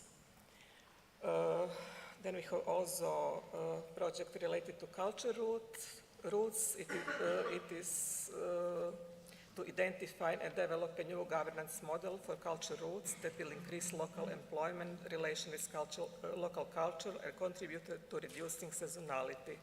And the last one is PRODES strategy, and its aim is to develop solutions for smart integrated destination management based on multiple intelligence systems. We want to improve positive macro-regional impact on destination management, and the aim is to develop system able to respond to all development challenges, needs, strengths, and risks. Regarding the implementation of our new topic of greening of tourism products and services, we currently talk about new possible flagships on Mediterranean diet, and thematic steering group members choose the promotion of Mediterranean diet as one of the most important actions because it plays a significant role in preserving and enhancing the culture, tourism, and identity of the Mediterranean region as a whole. Through the implementation of a concrete measure, it is possible to create a sustainable tourism model that ensures the long-term competitiveness of destination without the negative consequences of unbalanced tourism. In addition to our flagship projects, we are also proud with our Pillar 4 thematic studies. The greatest success had the manual for participatory tourism, connecting community and culture through storytelling. Then we have also very useful handbooks on EUSAR gastrotourism and EUSAR well-being tourism, as well as study on attitudes of the EUSAR visitors towards tourism. All of these studies are available to all stakeholders on the website of the Ministry of Tourism and Sport, as well as on the EUSAR official website, and I think that they are very relevant for development of sustainable tourism. Okay. Thank you very much for this detailed insight. So my clock is marking 9 minutes. I started the 40 minutes countdown when we started actually this discussion, so I'd like to keep on time. If you can confirm that we still have this 9 minutes running. Thank you, Karen. So let's make it like a discussion where we were preparing this workshop. We were really trying to explore together. I mean, in front of you, you have many project practitioners united now through a coordination mechanism. So in terms of contributing to your initiatives, in terms also for them, in terms of advice on how we can really move from this project dimension to a more like positive policy impact, which is always a challenge within the Interreg community.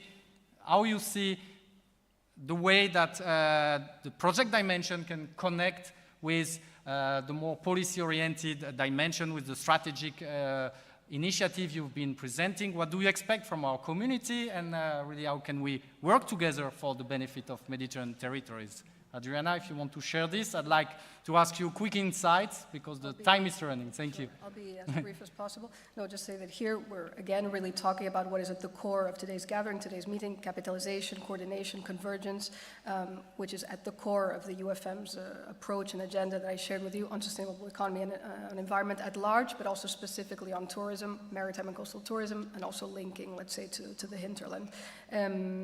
Maybe just to say, I mean, my feeling feeling, not being on your side of the equation.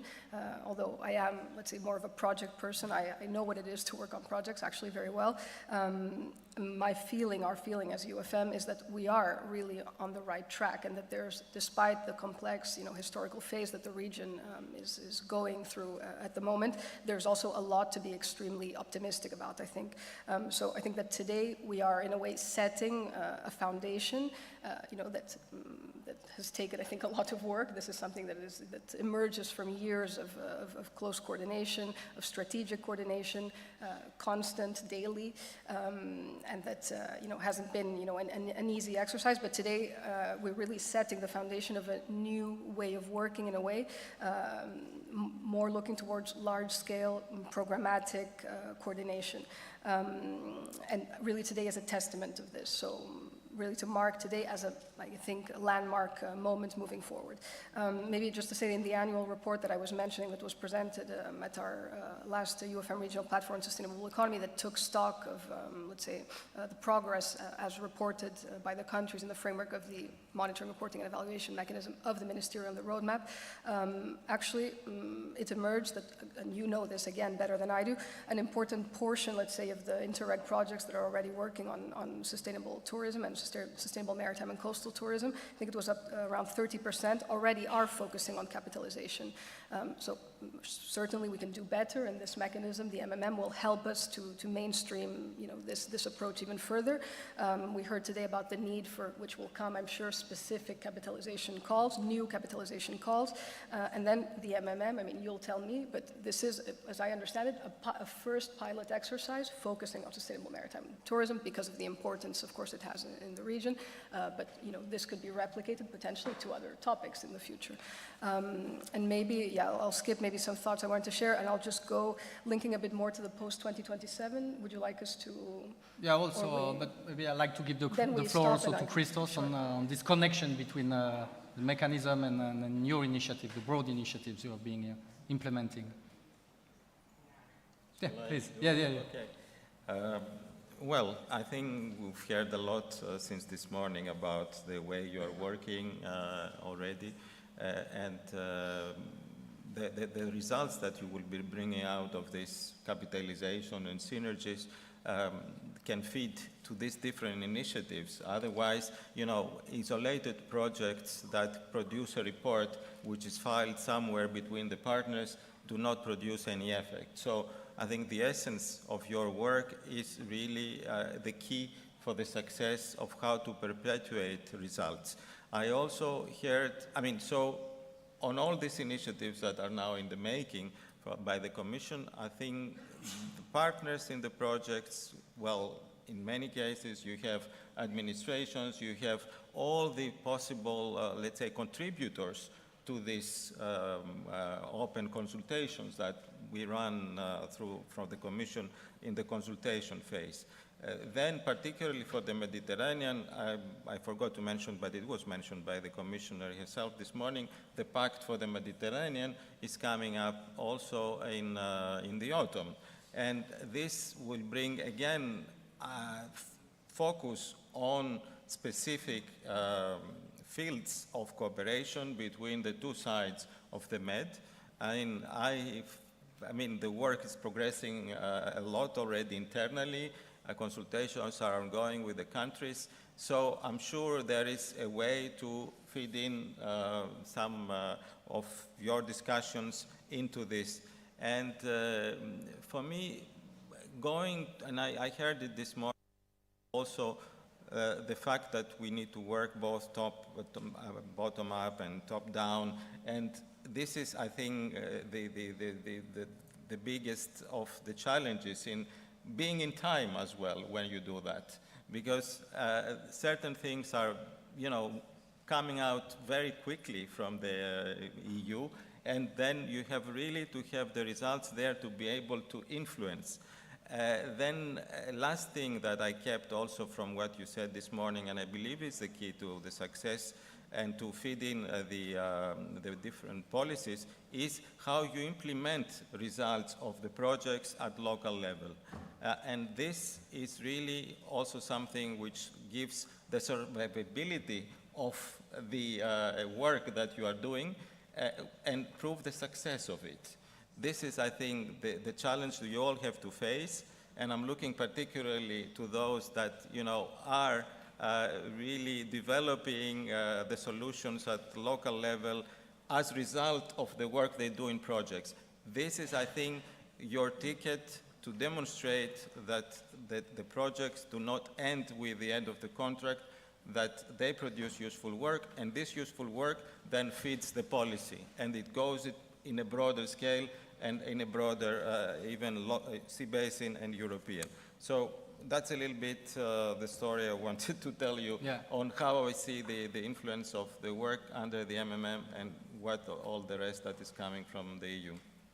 Thank you, Christos, and it's a message also we always share with our community of projects, also looking at the broader picture, not looking at the EU funding as the end, at the starting and the end point, but really to keep that momentum. So your words really fully resonate with what we try also to share with our community.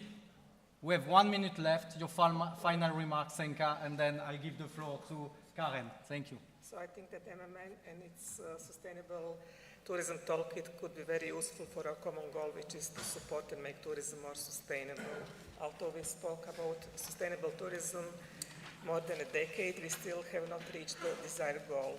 So I think that MMM is one of the possible platforms that can support the exchange of good practices, exchange of results, of using innovative solutions to combat unbalanced tourism and over-tourism, as well as to possible upgrade the improvement of already existing solutions.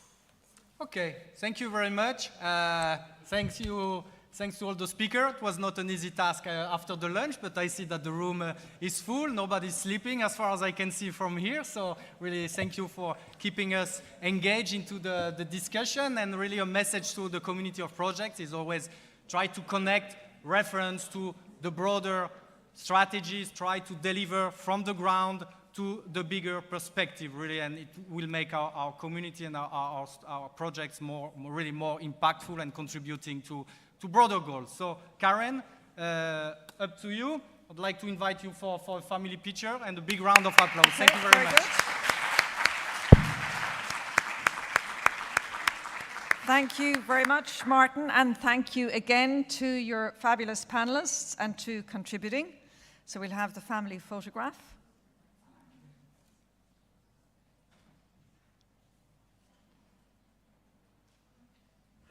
Thank you very much. Thank you. So now we come to the final segment of today's plenary sessions before the workshops begin. This session is going to focus on sustainable tourism in the Mediterranean trends and future perspectives. We've two keynote speakers who will each deliver a short keynote speech. They're going to talk about the Mediterranean Strategy for Sustainable Development, the MSSD, sharing insights on policy coordination and governance, and they will provide strong examples of how combining different approaches can enhance impact in the region. So I'd like our two keynote speakers to please join me on stage. Marina Markovic, Senior Program Officer with PAC, RAC, UNEP and MAP.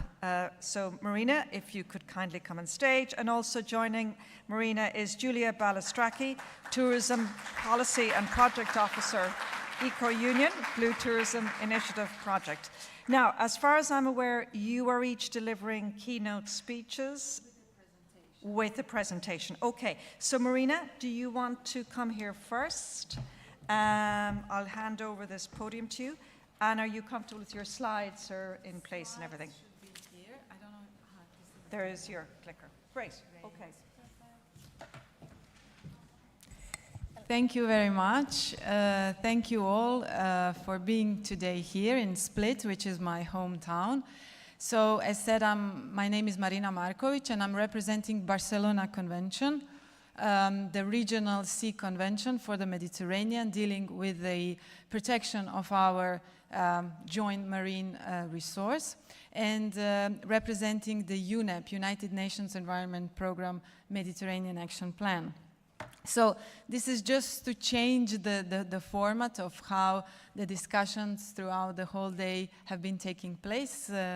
Julia and myself, we prepared a little bit of slides for you. So I would first like to start with few numbers.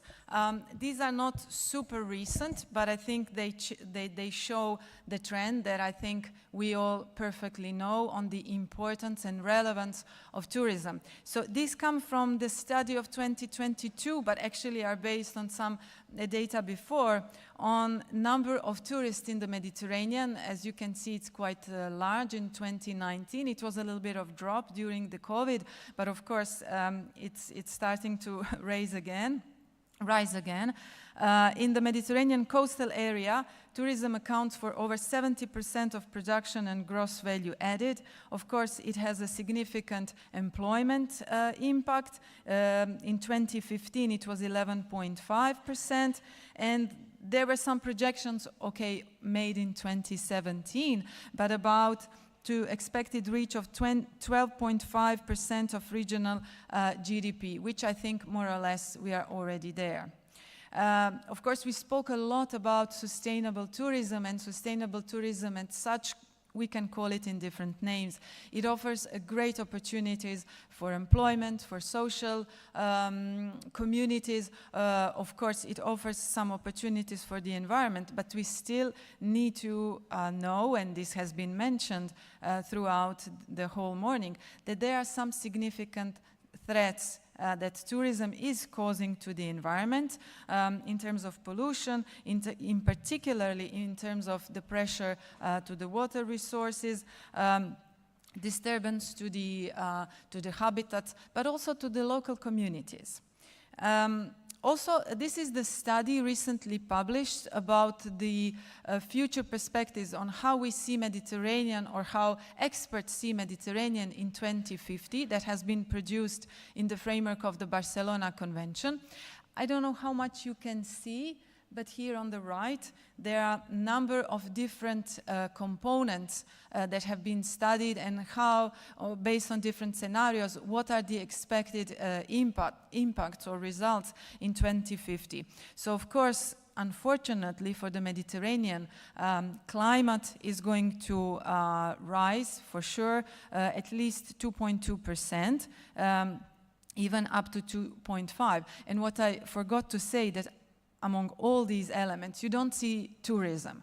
But actually, tourism is somehow involved in all these elements, either as being the victim of these changes, or being one of the, sources of these problems. Another thing is population. Population, for sure, is going to rise based on all the scenarios. Plastic pollution is also rising a lot, increased to a factor of 1.5 to 2. Water shortage risk, unfortunately, as well. So by 2050, it says that almost the entire population of the Mediterranean will be suffering from water shortages. Energy as well. Then urbanization. It's been expected that urbanization is going to rise based on all the scenarios.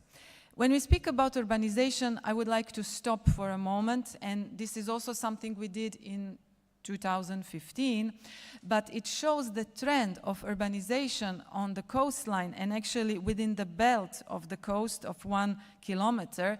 And since 1975, you can see the growth of this urbanization, which is really, really significant. And in some countries, it goes up to 50% of urbanization. Having in mind we are in Croatia, I would just like to stop a little bit on Croatia as well.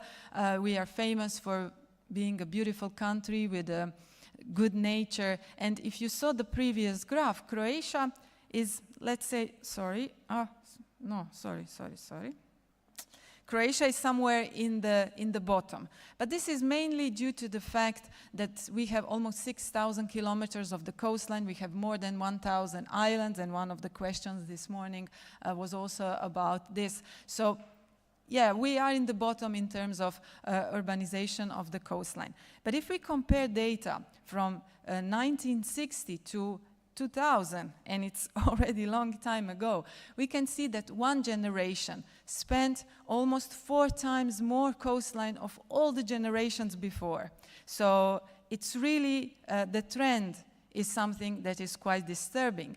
And having in mind that Croatia is one of the countries that is having a drop in the population, I can tell you that this is mainly also due to the tourism. And this is something we really need to have in mind when we think about sustainable tourism and tourism in general. So being the organization that deals with the coastal zone, and this is what we do, we think of tourism as one of the key segments, one of the key sectors of the coastal communities, and we don't consider tourism on an isolated manner, but also as part of its interaction with other ones. This is why we deal with tourism as part of the integrated coastal zone management. I'm sure many of you are familiar with the concept, but it's the concept that considers the coast not just as the land, but also land and the sea. So it considers its continuum.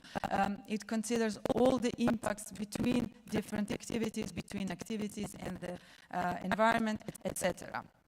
So this integrated concept is very important, because when we think about tourism, we think in terms of the integrated assessment, cumulative assessment of impacts, but also interactions, in terms of integrated policies, involvement of stakeholders, and also in terms of producing different tools and concepts, how to empower coastal communities that we also heard in the previous session, where tourism is really an important part.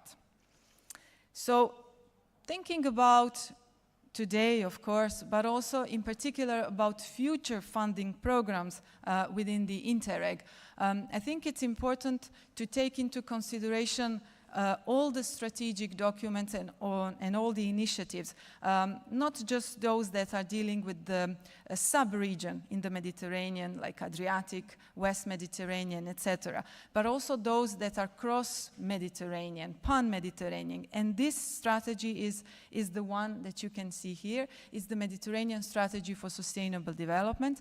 Barcelona Convention is being coordinating its implementation, but it's been developed and adopted by all the member states, all the countries of the Mediterranean, and also all the key international institutions. So current Mediterranean Strategy for Sustainable Development is up to 2025, so it's the end, but we are in the process of updating it, and today actually is the final meeting of the Mediterranean Commission for Sustainable Development, discussing the final version of the strategy for 2035.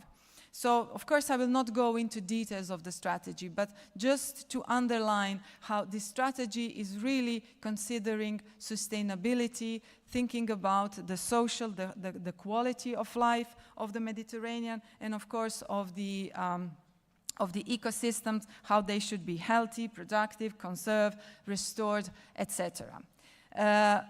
It deals with different cross-cutting issues, different themes, such as sea and coast, natural resources, energy, food, ecosystem nexus, sustainable cities, climate, governance, and of course important transition towards a green and blue economy. So this strategy is dealing with all these cross-cutting topics in 6 different objectives, in the strategic priorities, and then very specific actions. So none of these objectives is really about sustainable tourism, but actually tourism is really interlinked in each and one of them, because tourism, as I said before, is not something we can think in an isolated manner, but looking through it in different prisms. And just to, so you see, oh my God, sorry. I will gonna have to ask you to just finish up, Marina. Okay, yeah, so I'm just, you saw that it was also the end. So just to say, in one of these strategic objectives, we are dealing with the sustainability and the transition to green and blue economy. And actually, one of the key flagship initiatives is the one dealing as an activity, dealing with sustainable tourism. And Julia will tell you more about it. So thank you so much. Okay, thank you, Marina. Thank you. Some very stark findings and statistics in your slides there. So we're going to hear from Julia now. Julia, you have a maximum of 10 minutes because we need to get on with the workshops. Thank you very much. Okay, I will try my best. No. Okay. Hello, good afternoon, everyone. Thank you for being still here with us.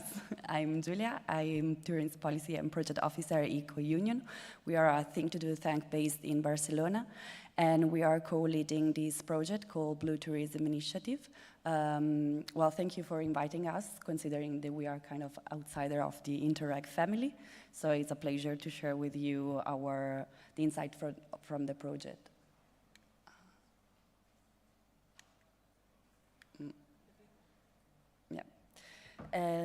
The Blue Tourism Initiative aims to improve the governance of coastal and marine tourism to ensure sustainable, inclusive, and resilient development and address the associated environmental, health, social, cultural, and economic challenges in the Mediterranean, the Western Indian Ocean, and the Caribbean through this type of approach. So a bottom-up approach to mobilize both public and private stakeholders, especially the one at the local level, and also facilitating the pilot action in 12 of the pilot sites that we are working and are spread between the 3 regions that I mentioned.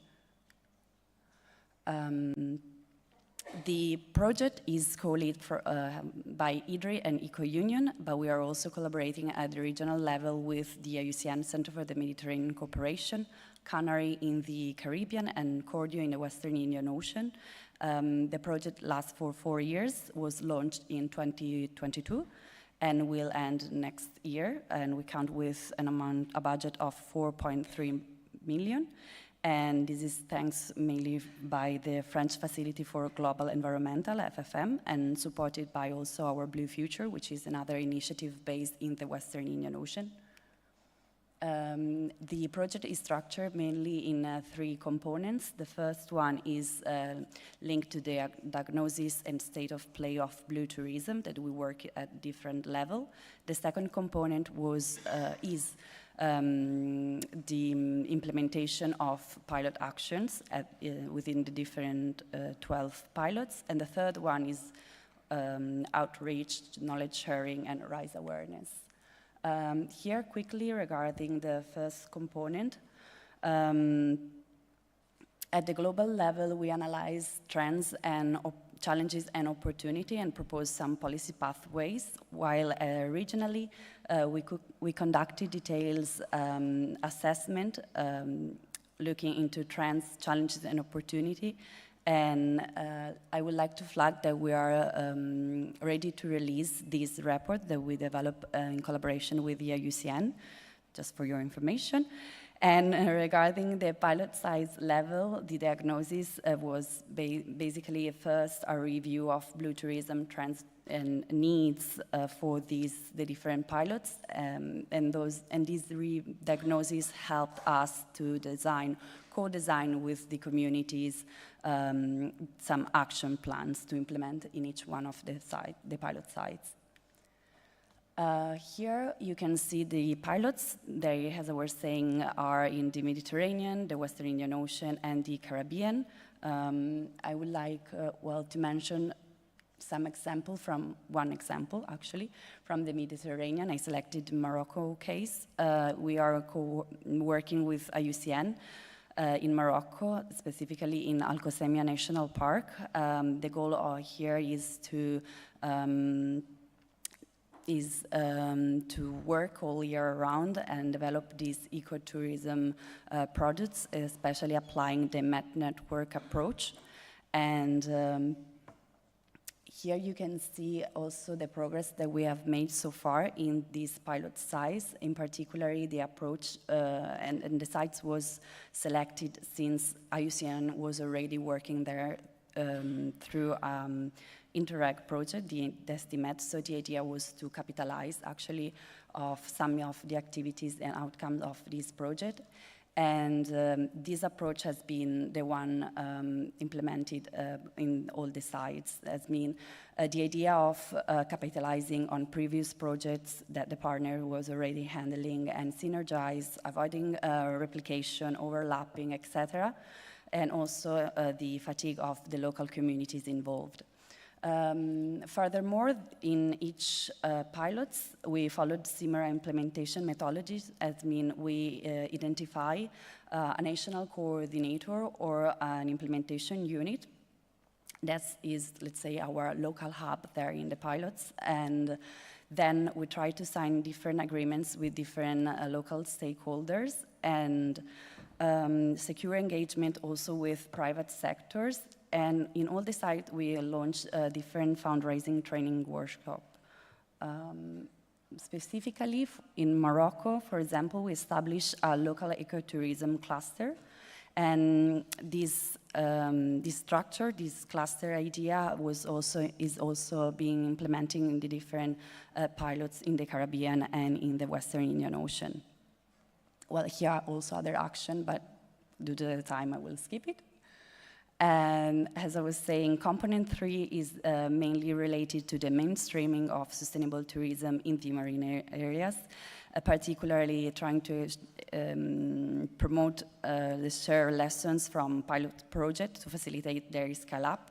We are, of course, trying to promote and foster regional cooperation by drafting roadmaps in the different regions, increase the awareness of tourism stakeholders, and foster collaboration among different programs and regions. So as also Marina mentioned, we are currently working on this Mediterranean flagship on blue tourism embedded within the MMSD. Eco-Union with IDRI, IUCN, and Plan B are co-leading, or we are the core team. And the idea is to endorse and support field and policy activities in the Mediterranean countries, especially promoting the collaboration between the north and the south shoulder of the Mediterranean, and also using the pilot size of the blue tourism as grounding activities. We are right now looking at having an open dialogue with different countries to get supports and more funds, and well, this is the main idea after that. And well, thank you so much for your attention. Here is also my contact, just in case you have further doubts. Okay, thank you very much, Julia. Thank you very much. So, Julia and Marina, thank you so much for your presentations. I think they've given us a lot of insights into where we are in terms of trends and future perspectives when it comes to sustainable tourism in the Mediterranean. So now we are going to go for the workshops. We're running around 15 minutes late, but these workshop sessions are designed primarily for the beneficiaries of the Interreg programs within the Mediterranean multi-program mechanism. So they'll provide you with an opportunity to encourage capitalization, dialogue, exchange, share solutions within a structured common framework. So the first 3 workshops are on the same floor as this conference room. The other 2 workshops are on the floor upstairs. You will see now a breakdown of where those workshops are. I think when you registered on your badge, you should have the colour and the name, the title of the workshop you have registered for. There are screens around the place, so I don't think you should have a problem finding those. Then after you finish the workshops, there'll be a little bit of a break, and then you're all very welcome to the networking cocktail reception, which will be out on the terrace from 1800 to 2000. So enjoy your workshops, and I will see you again tomorrow. Thank you very much. Bye-bye now.